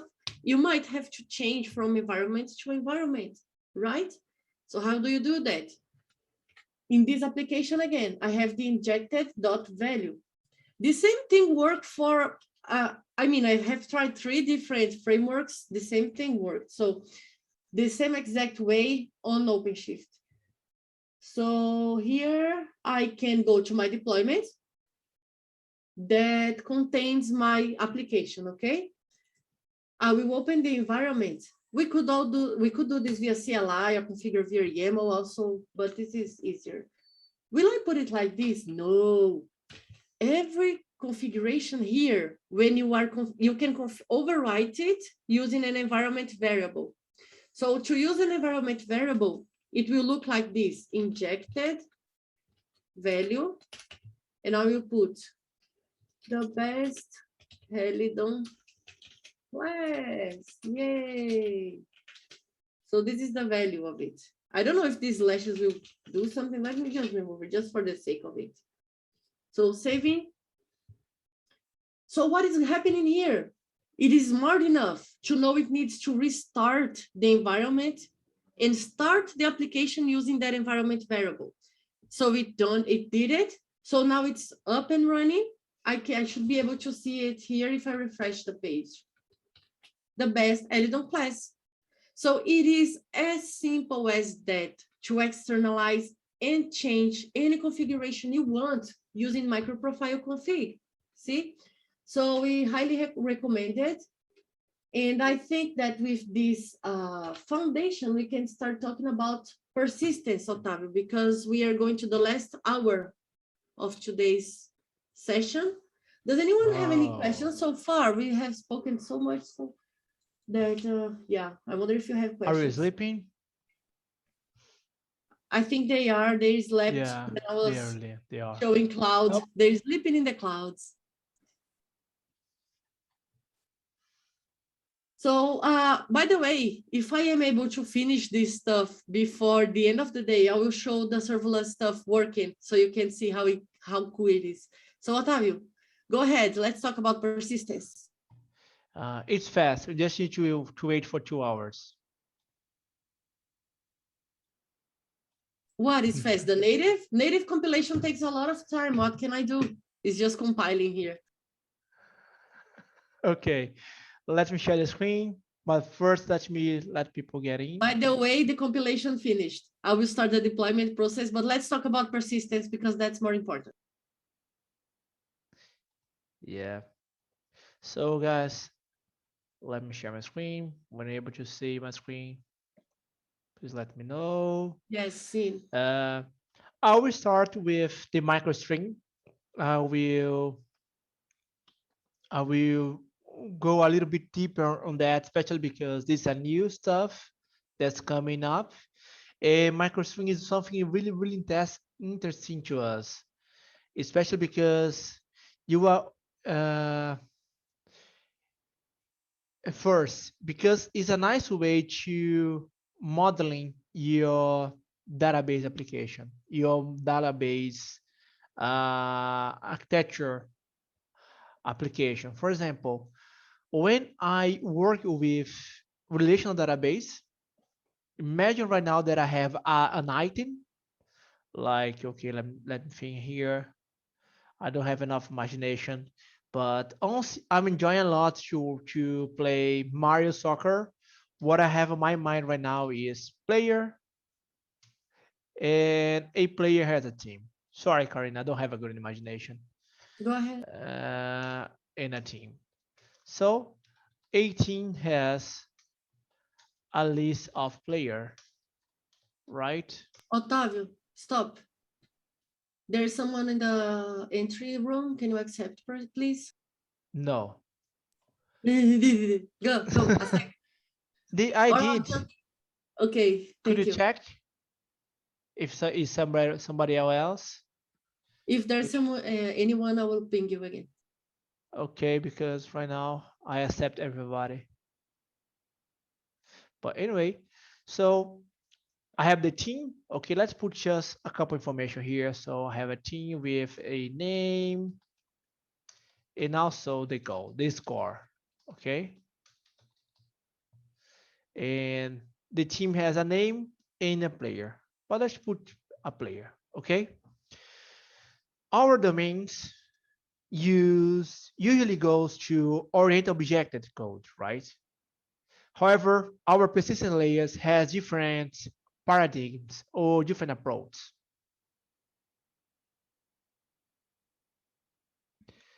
Okay, probably we're gonna send it by email. Yeah, I will ask the owners of the course to reach out to you guys with more information about the recording. Okay, thank you so much. But anyway, check Karina LinkedIn or Twitter or Tavio or both. And after 1 week, if you don't say anything, just send some message to us. Say, hey, Karina, you forget us, blah, blah, blah, blah, blah. Yeah. But we have a player and I have a team. What happened right now? My persistence layer has different approach to store that information. If you're looking to relational database, I need to do a relationship between them, right? And that is this me math impedance, where I have my way to code and I have my way to persist that information. So with JPA, I have the team. I need to do one to many here, and it will increase the complexity of my code as much orient object that I use in my design code. It will probably delay the performance inside my database. That's why usually the data admin hates ORM, right? Because sometimes we put a lot of hibernate stuff, several annotations, and sometimes we don't care about the normalization stuff. And because we don't care about it, it has a huge impact in our code. Okay, Otavio, explain about that. But why are able to use microstring? Why microstring is one way to you persistence your information as they are in the Java world. You are able to use graphic persistence layer with microstring. Okay, what does that mean? So the structure that will persist here, you'll be exactly the same that you're gonna use in whatever you want. Okay, you are able to use data grid where, okay, I'm using a cluster with several microstrings persistence layer, or as you're gonna show to you guys, you're able to run it locally. Embedded, you mean? Like Embedded. in the same application. Yes. To make it possible, I need to have the MicroProfile configuration, as you can see. I have the Weld SE. Those are the minimal requirements to run the microstring CDI integration. Okay. So I have my player. As recommendation, they recommend to you to create immutable objects to make it more faster. Remember, usually immutable class, immutable entities are more related with scalability of your solution.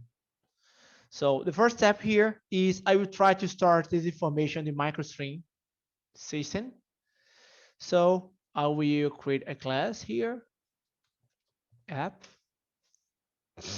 I will do what I did yesterday. I have my public static void main. I will have my SE container, my container. I will start my container with initialize. That will start. I will have my try with resource here. Remember the time, okay, Otavio? We have 1 hour left, just so you know. Okay, 1 second. No pressure, no pressure. Yeah, no pressure. I should not do that. You don't spend a lot of time to do it.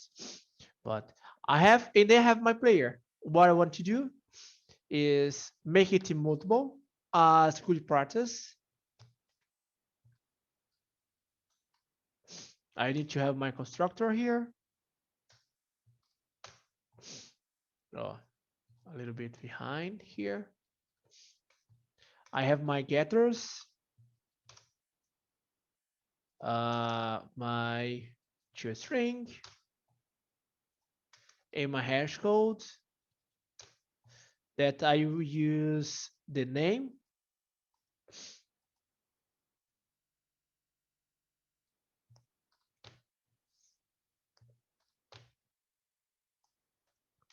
hash code. As you can see, hash gonna create a array. So I prefer to use this just code to because performance issue is more faster when you have one field instead of array.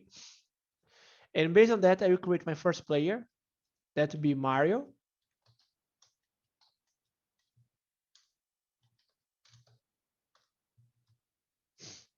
Mario with 10 score goals. And Bowser with then 100. Luigi. No, way. Bowser. No, Corina. It's my Ah. game. It's my game. Okay. I'll do my show later. Okay. And Toad. Bowser. No, Peaches. Peaches. Peach. You know, whatever you say, I'm gonna do the opposite, right? Okay. Just to I make see sure. you. I see you in a joking mood today. Go ahead.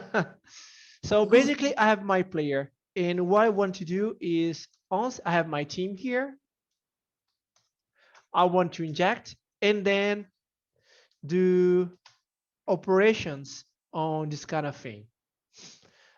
We usually don't put directly the system on the team. So what are you gonna Can do? you do something, please? Can you? There's something depending on what you do, something appears in the middle of the screen. It's blocking the view. Did you share the Okay. whole desktop or just the window? Yes, the whole desktop. So it's probably some bug. Okay, but we can see it. If anything is bad, I can let you know. So basically what I'm gonna do, I will inject the team here and then do some operations like add, where I will add some player. So team,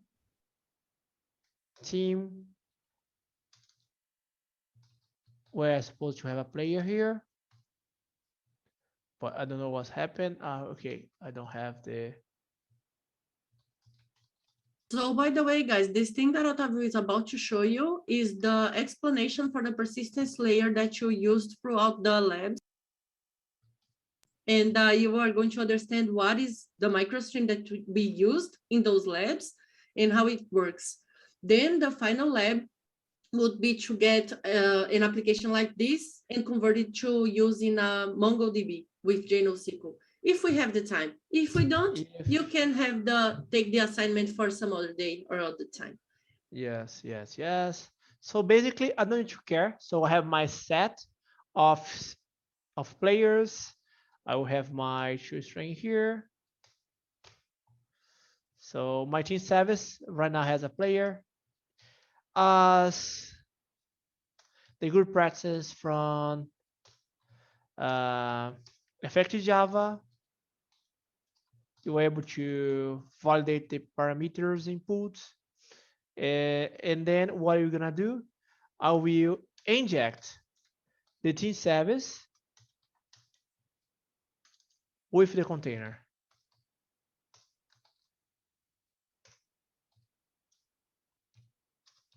So based on that, I will insert those players. So Mario, Luigi, and Toad. And then I will run it again. On my resource, if you remember, I have the properties configurations that I put here. Once I'm running embeddedly, I just put the directory here that will be in the target data. But you have a couple of integrations in the microstring. So we're able to use this persistent layer as object-oriented data system on the top of several data persistence such as SQL, S3, or so on. So we're able to check the documentation that we're going to show later to check more about it. Okay, what I need to do, basically, it's just a class, right? So how can I make it more persistable? Basically, with microstring, I just need to put here a annotation, that is the storage. Use the storage, it does mean that you will make this class as storable class to microstring, and they will handle everything for you. Okay, so what I'm gonna do here, I will show to you. I have my container, I have my this, but before do any kind of thing, what I'm gonna do is to show to you a little bit of the microstring. Everything goes through the storage manager.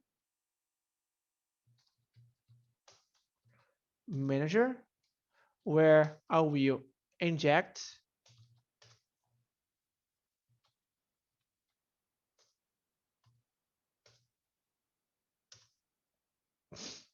and I will return the root. So the root is if you think about the graphic, is the main class to my persistence layer. The graph, you mean, right? A graph. The graph, yes. The root class is So then I will run it. As you can see here, I'm using my team service. I inject the team, okay? And I need to make sure that everything that I do is persistable. I mean, I do one activity here, I change the team, it needs to be transactional. How can I do that with a single annotation that store?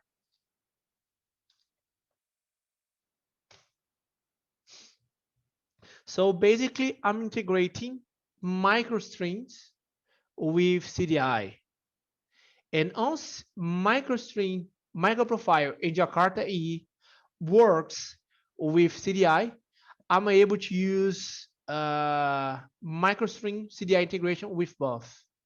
Okay, that's the beauty of specification. So this store annotation here, every change that happens inside this, so this is just marking it as transactional. Yeah, think about transactional. Okay. And but then, this is not tagging the team yet. You're going to do it later, right? Okay, go ahead. It's basically this annotation here, storage. Yeah, so they will take this and then handle as microstring object. Okay, go ahead. I will run here, and hopefully it will work in the first time. If not, we try it, okay?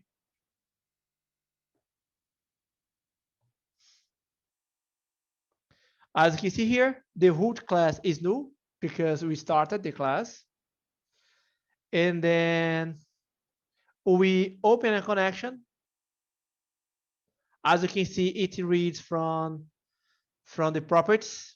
It's loading from microprofile configure properties, as you can see here. And based on that, it will do whatever they need to do and then close the storage manager. And that is it. When I start to run again, the first one was new, right?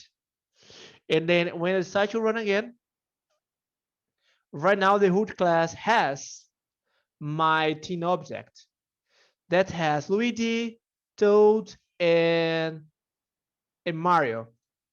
And if I want to add Bowser, it is way, right? I don't remember how to. That I don't want you, but if I want to, okay, I will. Bowser with one go. If you start with the three of these one here, where I don't need to put, I will delete. And then I will add Bowser. And when I run again, it will have Bowser as well. If I go to target, you can see here there is a data that has these channels. It is microstrings configuration. So I'll show to you. The root class has Luigi, Toad, and Mario. And then when I decide to run again, it should have. Why only on the second run? Sorry, go say again. Why only on the second run? Because the first run, after add, I don't put any kind of log here. I just put logging in the first time. Ah, If but I what want is to, the where is the commit happening there? the commit happen over here. Okay. Just because you put the star Mhm. after the method is closed, when I go to the annotation here, So it's just because you byte. have the system out before the add. So if you have the Yes. system out after, you don't need to run it twice. Okay, okay, got it. So basically, it's an interceptor from CDI. So it will intercept my method and then execute after its end. So Well, this is pretty simple, Otavio, actually. And I have noticed that MicroStream, it's been it said it's like an ultra fast persistence for Java applications. So it's definitely something that people should look at as an option, because we do use other services like Infinispan and other stuff, but this is something new and is currently supported in Helidon. So it's worth giving it a look. yes, I mean, it's not Helidon. It's basically anything with CDI. So But as you can yeah, see but here, already supported with Helidon, like works everywhere, but supported because people look a lot at support level, right? oh yes, yes, It's that's a not fair just a point. community framework. Yeah, it's a company framework. As you can see here, it belongs to MicroStream. So if you have any bugs, please open up each snapshot for now, but they will release it soon. And that's why when you go to the core application, we will see the storage annotation, because it will represent the persistence bow class, Like the and entity, right? That like we are. no, the entity, because if you think about, the entity will be the player. Yeah. True. Yes. Basically, it's more like a collection of entities. It's aggregate. If you think about DD, it's aggregate class. And once I'm doing that, I'm able to do a lot of stuff. Like, okay, imagine right now that I want to, I don't know, show the player that has more goals, Guys, or if you have any questions so far, just drop it on the chat or interrupt us at any time, okay? do Yeah, a group by. So I don't have a question. I just, this is a really good feature. Just to ask, this is the only file system storage, or you can map it to database? You can map to database. It's a file system here, but if I go to MicroStream 1, it's loading. Where are you, documentation? Where are you, documentation? Docs. So this is actually a fantastic idea, because if due to some reason the server is down, then you can store the messages and you can Exactly. retry. And it works like a cache also. It can work like a cache. And as you can see Because here, I everything have is the, stored in memory. So if it is in memory, it's really ultra fast. Yeah, but if you are storing this in hash set, it is going to be a difficult IO operation, right? sorry, say again. If you are storing this objects in your set, so it's going to be a difficult IO operation, right? Usually yes, but they have optimizations to do it lazily. So they have several tricks to make it more easy to follow up. For example, if you have like a huge in a large data, they have the several annotation like a lazy loading, where you're able to wrap up. Let me check here. This annotation here. So we're able to say, hey, don't do the whole thing now, so do it lazily, or step by step, or any kind of thing like this. There are some good numbers of performance and etc. on the first page, so I recommend you taking a look at it. Yes. So yes, you're able to But use. yeah, so you were talking about the abstraction, Otavio, of the persistence. You were going to show the story in the MariaDB. Is that it? Like just on the documentation, because Yes, he has yes. store it. So show. Can you Storage walk me targets. Yes, yes. Okay, so there are many options there. Nice. Yes, and we have the several SQL database. So my MariaDB, MySQL, Oracle PostgreSQLite. You have blob storage. By the way, those are my favorite ones. I try with Hazelcast and MongoDB, but you have more options. That includes the Oracle NoSQL. I remember that a lot of people are from Oracle, right? So they might be able to try it. And This is use fantastic. that. Yes, exactly. So basically, you are able to do this kind of integration, and the microstring will decrease the complexity between paradox or paradigms. So we're able to do what I want to do, and the microstring will handle and storage the whole information to you. So, okay, I want to cache. Okay, it's a one solution. Or I want to decrease the complexity. Is okay too. Yeah. Uh, Yes, Karina. So Everything actually, is about you. Otavio, Yes, go ahead. I have a quick question here. Could you maybe go ahead and separate the goals, like from the player, so that we can see the relationship? Maybe you have a goal sort of object, maybe a goal against which team, a quick team, and then we see how the relationship occurs. See that this player scored maybe this and that. Does that make sense? Because Sorry, I go can't ahead. kind of wrap my head around the relationship here. Like if we Relationship would, between players and teams? no. Like if we had like a player and scores, maybe say the goal is an object, maybe Another goals, class? yeah, another sort of class, and we have goals as a player scored against a given team, so that we can see, and maybe players so and so scored these goals maybe when they are versing this team and this team, so that we can see a relationship, maybe say in action. I don't know whether we'll have the time because I can't quite Like wrap my- just another class, Otavio, to do like a one-to-one, many-to-many, one-to-many, this stuff that we have in JPA. I think that's it, right, Yeah. Ali? Yeah. Just do one example, and I think that's good for us to see. And then we can refer to other examples that are there. But this Okay, is I don't have enough time, but I will run no, this. yeah, we have time for this. Go ahead. Okay, loading, and then I will do the getter. I'm using the equals hash codes. No, you here.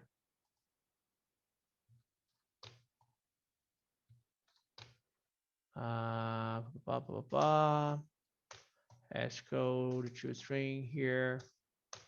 I will create a position as well. Position.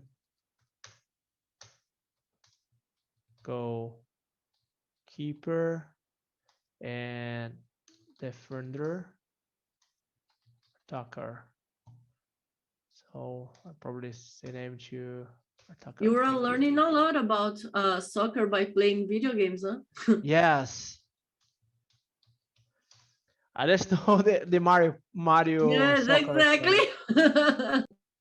So if somebody who knows football, please don't feel offended because I just enjoy soccer because it's this game on Nintendo Switch.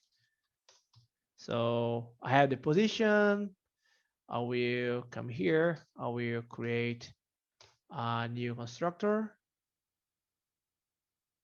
And right now I come here. I need to create a city, Brasilia, new Brasilia,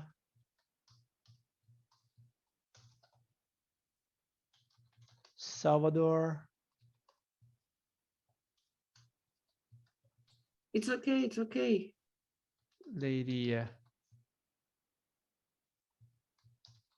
I know, I'm running. I am that manager who makes the developer do workarounds and do stuff fast, no testing, just go, production. Go, yeah. You are the villain. So Salvador. I am Bowser.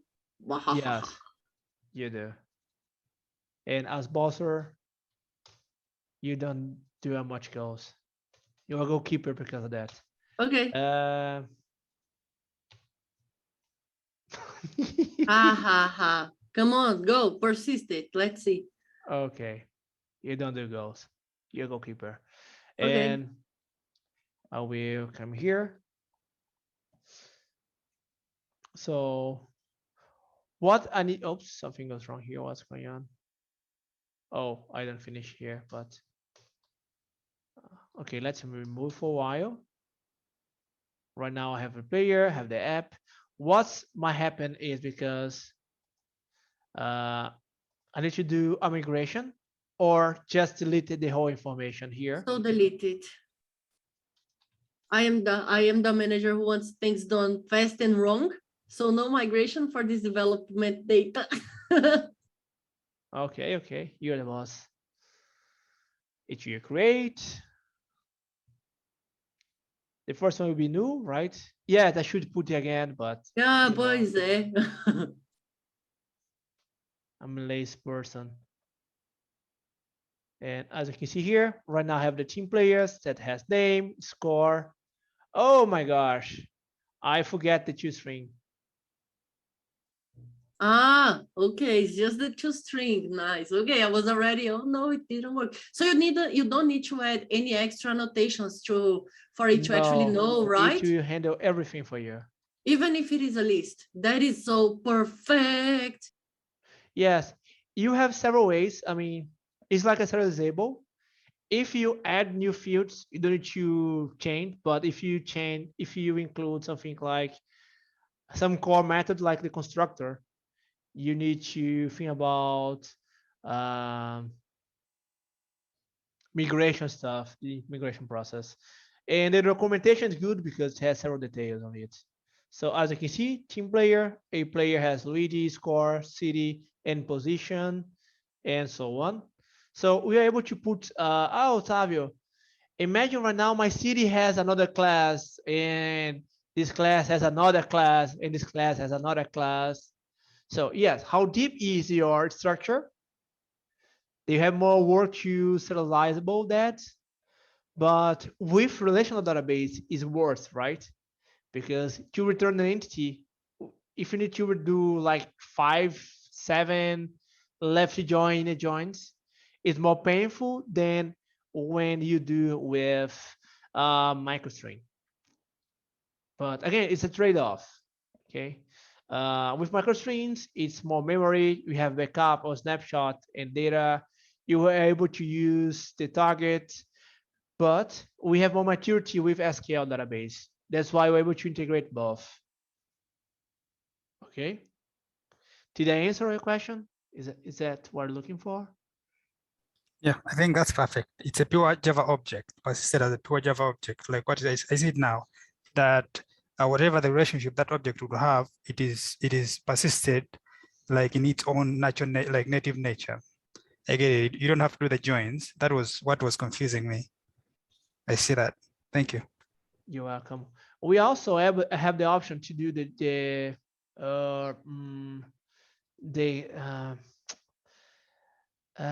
cache. And if you want to able to use the JCache, for example, here, I use the classic namer or team score. 7 minutes. Can you do the JCache in 7 minutes? I will. Okay. Team score, where I have my application scope here. And what I'm gonna do, I will inject my cache. Cache where I have string, have integer, score. I will inject. I will use a different annotation that is storage cache. Basically, it will inject to me a cache from the configuration properties. And I will do a counter. So basically, public void count, int count, string name. And what can I do is I able to do this score, get name, the integer. For sure, it's a good candidate to be an optional, right? I'm able to do this kind of thing here. Optional, off nullable. And by default, if I don't have any value, it's a null, right? So I can do something like this. And once I do have my integer, I will increment. Can do my counter plus plus.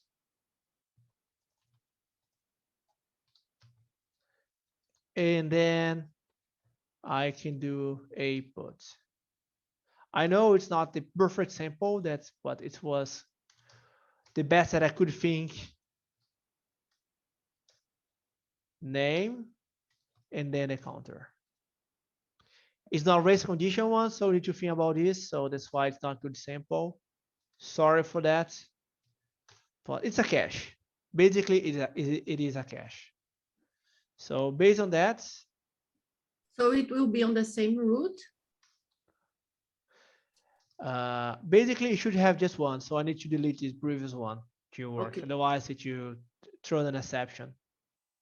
Where would show? Okay, I just have 3 minutes. Thank you, Manager Karina. Yeah, you're welcome. So SE container.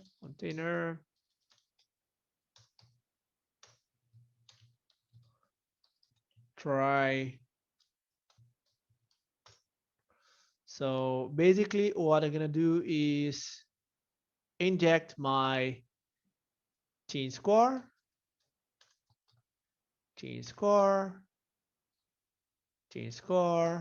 container, select. And remember, every time that I put team score here, the container, it's exactly something if I put inject on my application. I just use it here to decrease the complexity to don't, okay, start on the whole microservice to do any kind of thing. So I will to do team score, count, Mario's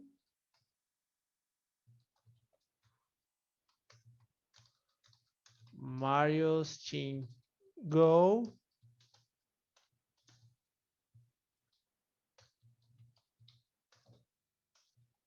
And so on. So basically with my team score, I did it store. And then when I run here, it should at least put and throw exception. Yes, I expected. Because right now I have a different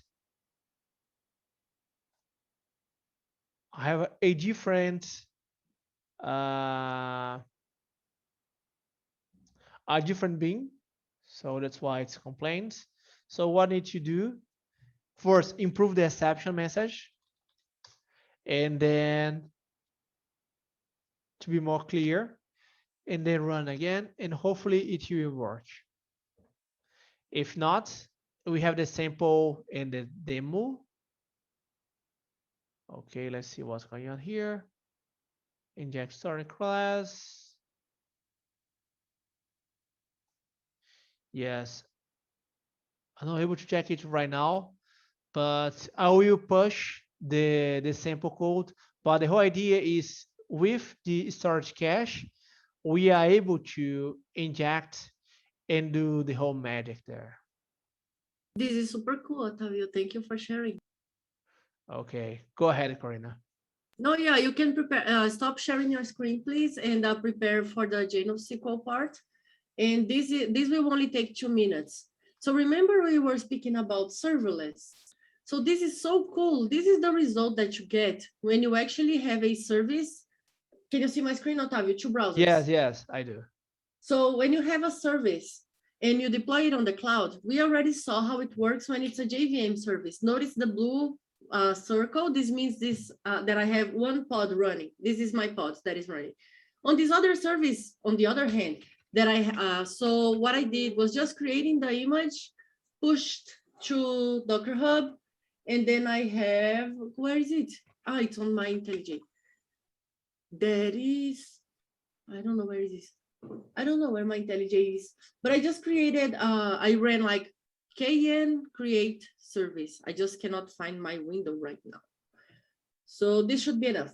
So I ran once, I ran one command to ask Knative that is already present in the cluster to deploy. I didn't have to install anything. I just asked it like, deploy this with Knative.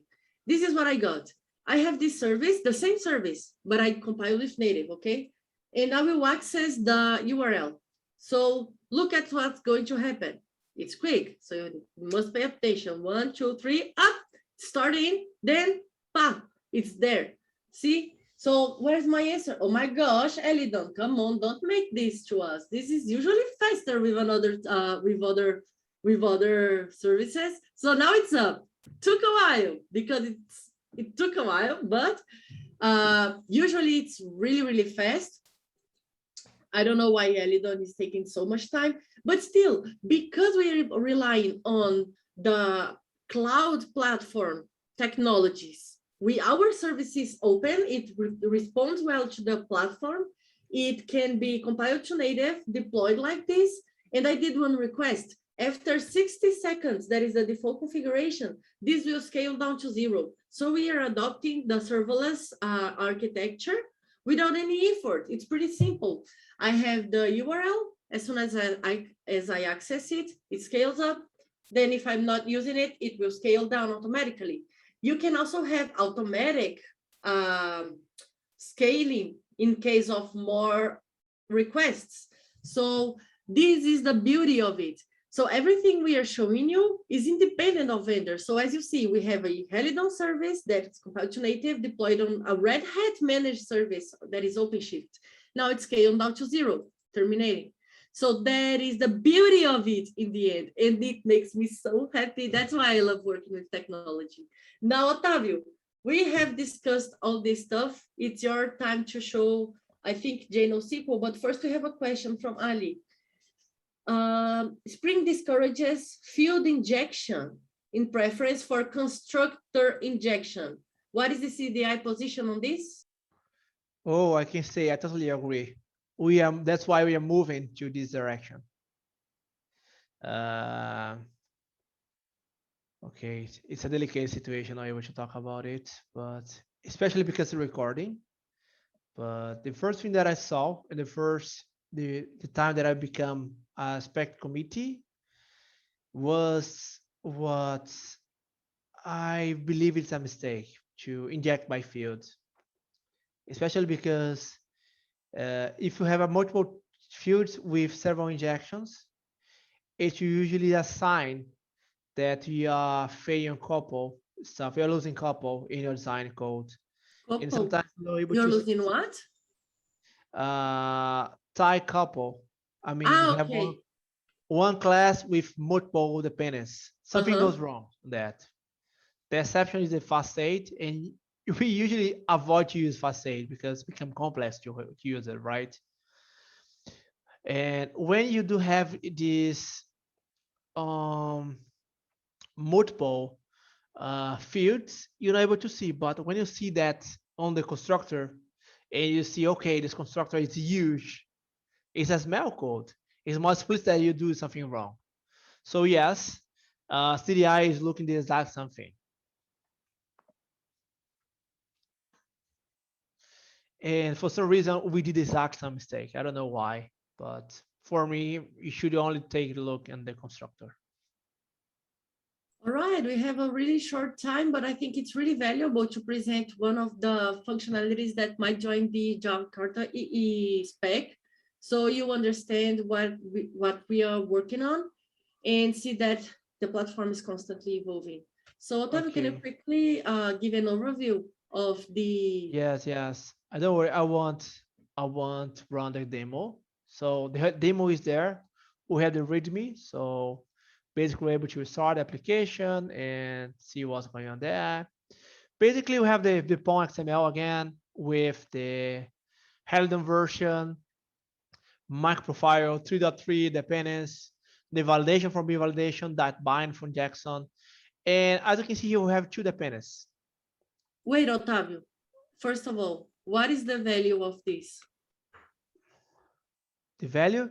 Yeah, Okay. why are we using this here? Sorry, you got a good point. So basically, what we're gonna show is one way to integrate easily between Java and NoSQL database using Jakarta NoSQL. Okay. So the idea here is instead of you, okay, let's do everything manually, you have this specification. And you can you create an abstraction layer, right? You can easily switch Exactly. like we have for SQL databases.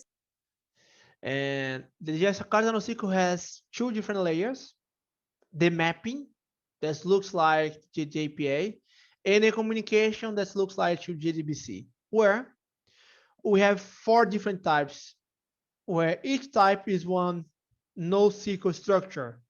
As you can see here, we are using documents, but you're able to use column, and key value, and graph. We have the driver, that is a MongoDB driver. Those are the dependencies. We have here the entity, that is our key class. As you can see, we have the whole validations. It's pretty similar to JPA, right? The exception is the domain. So we are using Jakarta NoSQL mapping. The column is Jakarta NoSQL mapping as well. And we have the item that has an ID and has a column. I have an item type, a local date. And if you're familiar with MongoDB, they don't have a relationship there. So we are able to use the list of something like on microstring. However, it will be serialized as a JSON document, and on MongoDB that is BSON, binary JSON. Our integration will be pretty similar with Spring Data. If you know Spring Data, you will recognize this interface here. So basically, we have the item, that's our entity, and then we have our repository, that's an interface that we extend, and that is it. Based on that, I'm able to create using the good practice and the good standard from Spring Data, where IntelliJ has autocomplete feature, as you can see here. So I will define by We name, cannot see because of that bug that I told you, but we see it shows some methods there, but we cannot see which methods because of some bug on the screen. But yeah, go ahead. Oh, yeah. It's okay, but we understand that there is autocomplete and it shows a lot of the options there. Yes, okay. So basically, we then go to the controller. We will inject, as we can see here, by constructor. And that is it. So basically, we do the exact same thing with microstring with MongoDB using this repository interface. And we didn't talk, but basically it's based on MicroProfile configurations, where, as you can see here, I have a couple of configurations. We have the driver, the provider here, the host. Wait, Otavio, it doesn't make sense to put that in production without using passwords. Yes, you're right, but I'm running locally here. I don't need to put production environments in my code. I can override everything by this environment, as Karina said, okay? And that's all that I have to show. So please test it, run it, and then tell us what you think. And if you find some bug, please open issue, open APR. Yeah, and actually this stuff, all of this stuff, you will see it is so simple that you can actually implement the final lab in like 15-20 minutes at maximum. So you can try it out later on as you wish. And as of now, we would like just to open for a roundtable because there was a lot of content that we presented. Today we had to rush a little bit with the content. And we appreciate your patience, your contribution, your awesome insights that you shared during our conversation. And we would like to see if there are any questions and topics that you would like to discuss before we wrap up. So let me share the link for the lab also, in case you want to try it out and ask questions before we drop. Okay. Also notice that we will be constantly enhancing the exercises on this page. We always bring new content to the community. We are always out there, so you will be able to talk to us and see us also after this course. The link is on the chat. So any topics you would like to discuss? Yes, thanks. Vince, this is fantastic. So I would like to ask one of the questions that I have in my mind. So assume that the MP is trying to connect to a queue as a listener. Okay, any kind of listener, right? And now listener is going to connect to another server to get something, but due to some reason, then the server is disconnected. Okay, so how MP is going to know that the connection is lost? Like the broker is down, it's losing the connection there. Yeah, so take example, you have a WebLogic server running, okay? And your Helidon is connecting to that WebLogic server to listener, like incoming annotation, okay? And the WebLogic server is down, the container is dead in the cloud. So how does this pod, which is hosting the Helidon, you will notify that the connection is down? So is this one something? thing that I know, like on Helidon, I don't know exactly how it works internally, but from my experience that I have with application servers and other frameworks, what I see is that if the application cannot send the message right away, it will keep it in memory until it's able to connect and send it. Although for Helidon, I need to check how this retries for the connection works and all these things, but this is how it usually works for JMS connection. That's perfect, but in Helidon is very it's not clear because everything is cloud based. So they're thinking if the server is down, maybe what Octavia said, that we can configure a timeout mechanism or a fallout mechanism where if internally the listener is down, because as I tested, the listener does not know anything if the server is down. It only fails when it's trying to send something in the outgoing, and it will understand, but the incoming does not show anything, and the API does not show any field to configure a timeout parameter or anything. So then, yeah, that's a good point. When you talk about JMS and Helidon, the first thing is, unfortunately, Helidon does not provide a support to JMS, especially to the broker, as far I know. What they do have is a reactive consumer to that. And that is the first issue that you're probably facing using Helidon with JMS, right? yes. So, but there is no solution. So either we we put it in a particular time to the pod that it will always kill in a particular time and restart again, so the connection will be regained. But that's the wrong idea to do that. Yeah, one thing that you're able to do if you want is the health check, right, Karina? To check the connection for some times and check if the connection is up or Yeah, but to down. be honest, since I have not personally tried opening the connection with a broker and things with Helidon, I don't know how to handle those things. So I would have to try to actually affirm that it would work. Yeah, so that's unfortunate.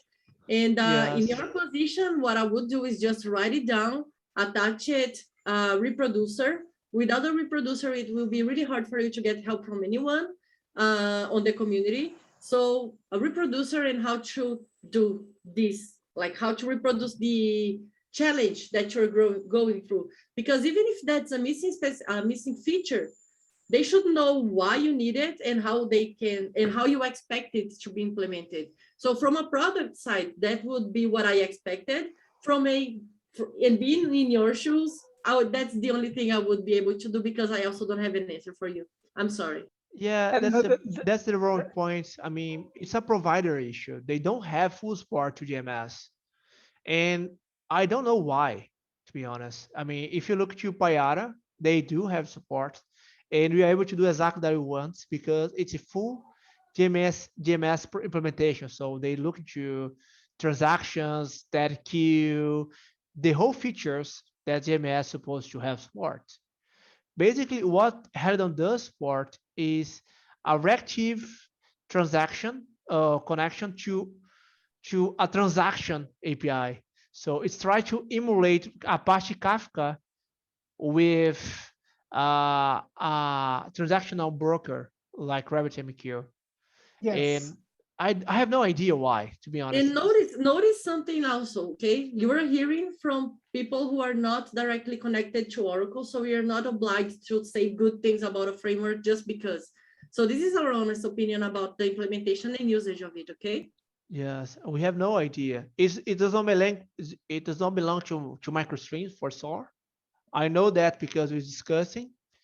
And the reason that you don't like this idea, I voted no on the discussion, especially Microstream? because You mean microprofile? MicroProfile, sorry. It's too much micro in buzzword Yeah. IT right now. So So the reason why what doesn't belong there?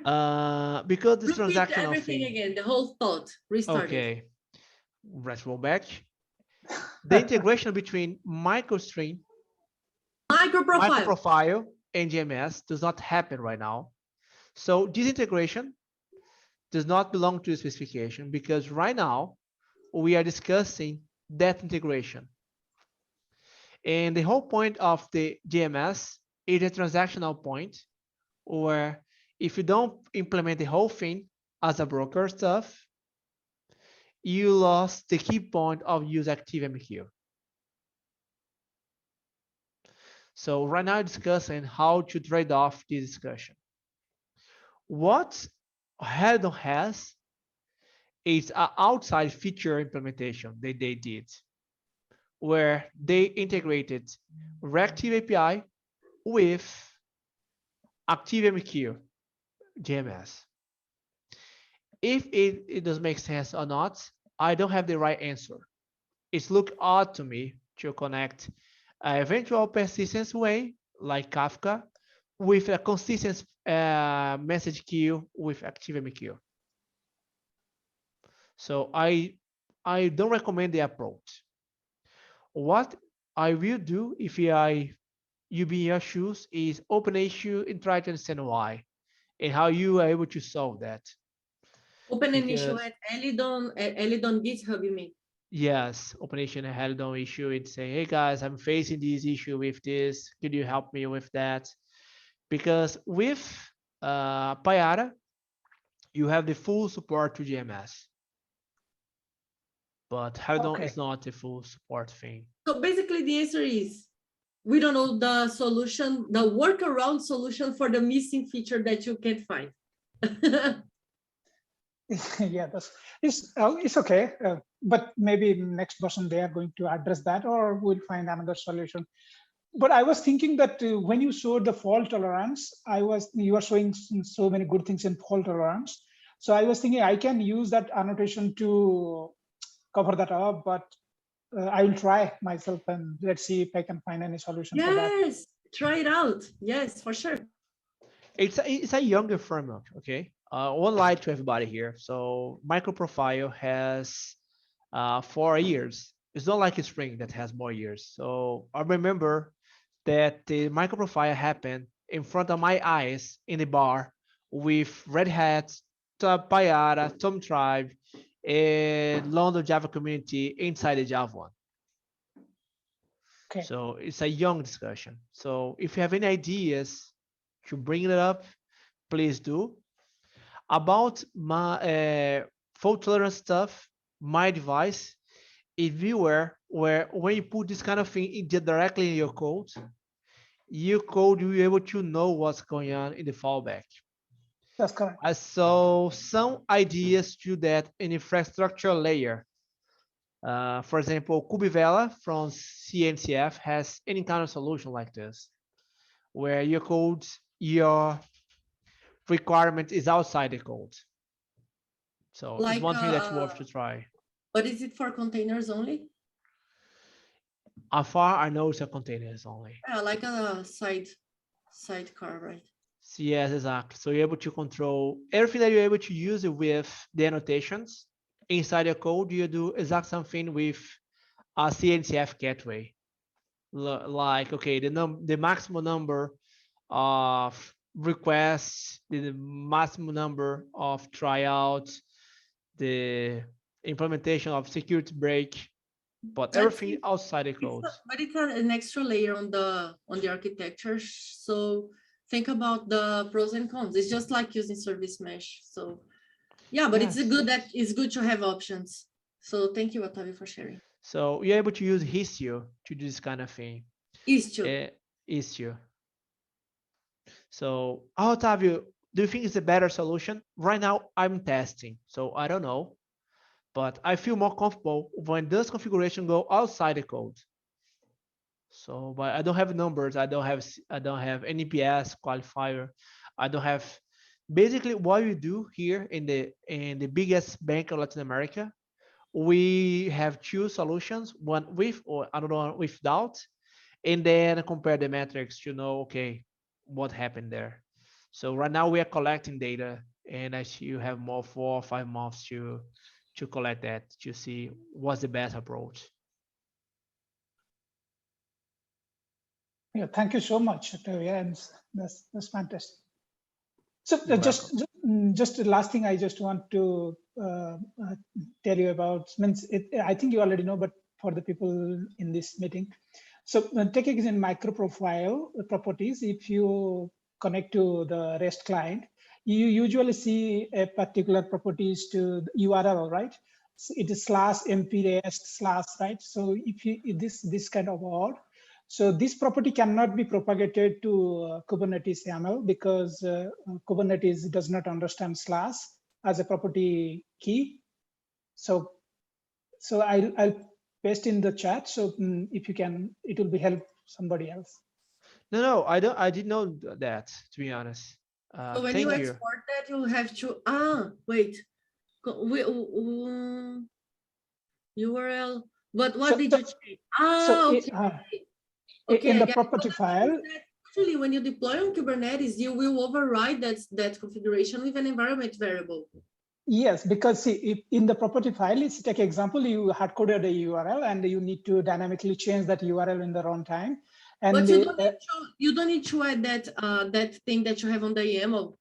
When you deploy it here, I just did the test. I have closed OpenShift now, but I just showed you when I was explaining MicroProfile config. I have it set on my application properties. When I deploy the container and put the environment variable, exactly. It will override it. That's what I'm trying to say. But here is the fact. If you see the MicroProfile config property, the MP takes a separate key value. It's called /mp rest /URL, and the / cannot be converted to underscore in the uppercase. Okay, I see your point. And how did you sort it out? Did you sort it out? In the YAML field, you just declare a variable and just use that variable as that one. In the code in the YAML, you declare a variable as local in URL, and that particular URL, local colon URL, that you can set as a. I understand. So you are overriding just another property that you are using. Yeah, nice. That's a nice workaround. Thank you for the tip. Yeah, that will help because Thank you for that. That is very interesting, to be honest. Thank you. Thank you. Yeah, you say lots of good things. Yeah. So we have 5 more minutes, and we would like to see if there's any extra topics that you would like to cover on these 5 minutes, or if we can just appreciate your time and thank you for being here with us during this long time daily. And we know it's not easy to be hearing for such a long time, but we really appreciate the time we spent with you. Thank you for everything. Sorry for something. Sorry, go ahead, Alex. Yeah, 2 points. One, you had promised to discuss maybe something to do with how you managed to get to where you are. Maybe quickly, we have run out of time. Another thing, Tavi, I wanted to understand is in MicroProfile, In Spring, we have Spring JPS, Spring Data, which handles the repository for relationship databases. Now, you discussed NoSQL, yeah, what you're working on now for NoSQL DB. Now, how does MicroProfile deal with repository sort of implementation for relational databases? Oh, that's a good one. Let's split into one, Karina. About the data, we hopefully it's the question correctly. We have the proposal, yes, is now finished. We are waiting. The specification has 5 steps, right? So the proposal, the review, the draft review, and then the final release. And then we need to do that again. The Jakarta data has the idea to have one single repository interface to connect with any kind of database, any kind of data source, at least. So the idea is to work with both MicroProfile and Jakarta EE. Hopefully next year, we're gonna have a final version to all of this. Does that answer your question? Yeah, maybe to understand it correctly, did you say that the proposal you're working on, the one that is named GenoSQL, is to handle both like any source of DB, whether SQL or non-SQL, NoSQL DB, or it's simply for NoSQL, like repository implementation for Okay. Sorry. Jakarta NoSQL is only NoSQL. Okay. Done. Besides that, we have a Jakarta data that will work with agnostic data source. So we're gonna have a interface like repository, and with this repository interface, they will provide several implementations such as SQL, NoSQL, REST, and maybe in the future MicroStream. Got it. Oh, thank you. Yeah, so Karina, the other question was just simply maybe to give us a tip on how you got to where you are. Maybe the best practices for career. Maybe I don't know. Awesome, very cool. Yeah, so we can be short on this. So thank you everyone who's saying so much good stuff on the chat. This is really exciting for us and rewarding. So basically, on my side, I started a career as a developer. And I've been a developer since then. I have been on technical careers since the beginning. And I don't like to get too distant from code because I feel like that's not rewarding for me. Code excites me. So I have spent 8 years in consulting. So I saw a lot of problems, middleware consulting. I have never been a platform person. So I kind of been in the middle. So I have learned a lot about troubleshooting and solving problems in production, deploying, creating the most, a lot of complex architecture, production solutions, and delivering all this stuff. And then I was able to finally join Red Hat as a Red Hatter. And right here, I have already switched roles 3 times. So I have been a consultant in the Brazil scope. Then I have went to the engineering team as a, like they call it an SME, it's a support maintenance engineer. So I was working directly on the products, helping the customers, solving also their issues. So maybe I live for issues, I'm just kidding. So after that, I was finally able to join the product team. So today I'm in a strategic team inside Red Hat where we decide the future of the application services products. So basically we used to call it middleware. Now we call it application services because we are also offering services on the cloud. So I kind of have a fun role where I can, it's very fluid. I can work with cloud, on-premise, seek problems on every customer everywhere in the globe because it's a global role. So what I would say to you in the career space is don't keep your head too focused and narrow down in just one thing. Look at what's happening in the market. So as you see, I am a Red Hatter. Still, I'm here learning about MicroProfile in general and all the other frameworks out there, because knowing only about Quarkus is not going to be enough for me to keep on growing on my career. I need to understand what's happening in the market in general, and also not only with the providers, but also with the customers. What is the need? So you will see me in all the events because I want to know what the developers are asking for. So my take is get involved with open source, with communities, and start engaging and connecting to people, because this information that you absorb, so everything that you shared with me today, that's already my reward, like for the training. I learned a lot and I love hearing stories. So that's my take. What about you, Otavio? You give the trick, right? Share what you know. Even when you think it's not enough, like here today, those days, I learned a lot from everybody. So the more recent from Alex about and also the configurations are something that I still learning, and I received several perspectives, several experience.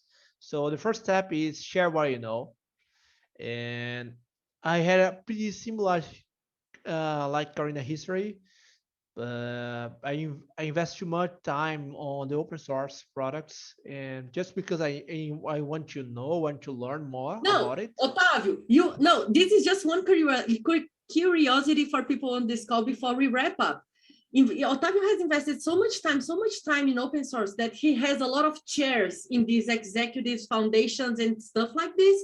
So he's actually not able to join some companies because some big companies, the big techs, they have chairs in these organizations, in these foundations, and the employee cannot have a chair. So Otavio is like, oh, I would need to give up my chair. So no, thank you. I'm not joining all these big techies. So it starts to get challenging there, right, Otavio? Yes, but it's a trade-off, right? I mean, I'm a lost opportunity to work with huge and amazing companies because I have a chair. It's a rare situation because usually who has a technology chair is a company and not a person. And because I have this chair, I'm forbidden to have this chair if I go to, for example, Apple or this kind of company. And So yeah, that's pretty interesting. I it's think that, pretty interesting. yeah. So guys, thank you so much. Otavio, I'm sorry to shorten your bio. You have a really interesting story and I love it. So guys, if you want to stay connected, just follow us on social media. Let's keep in touch. And thank you so much for the great time we spent together. Yeah, thank you. It was great.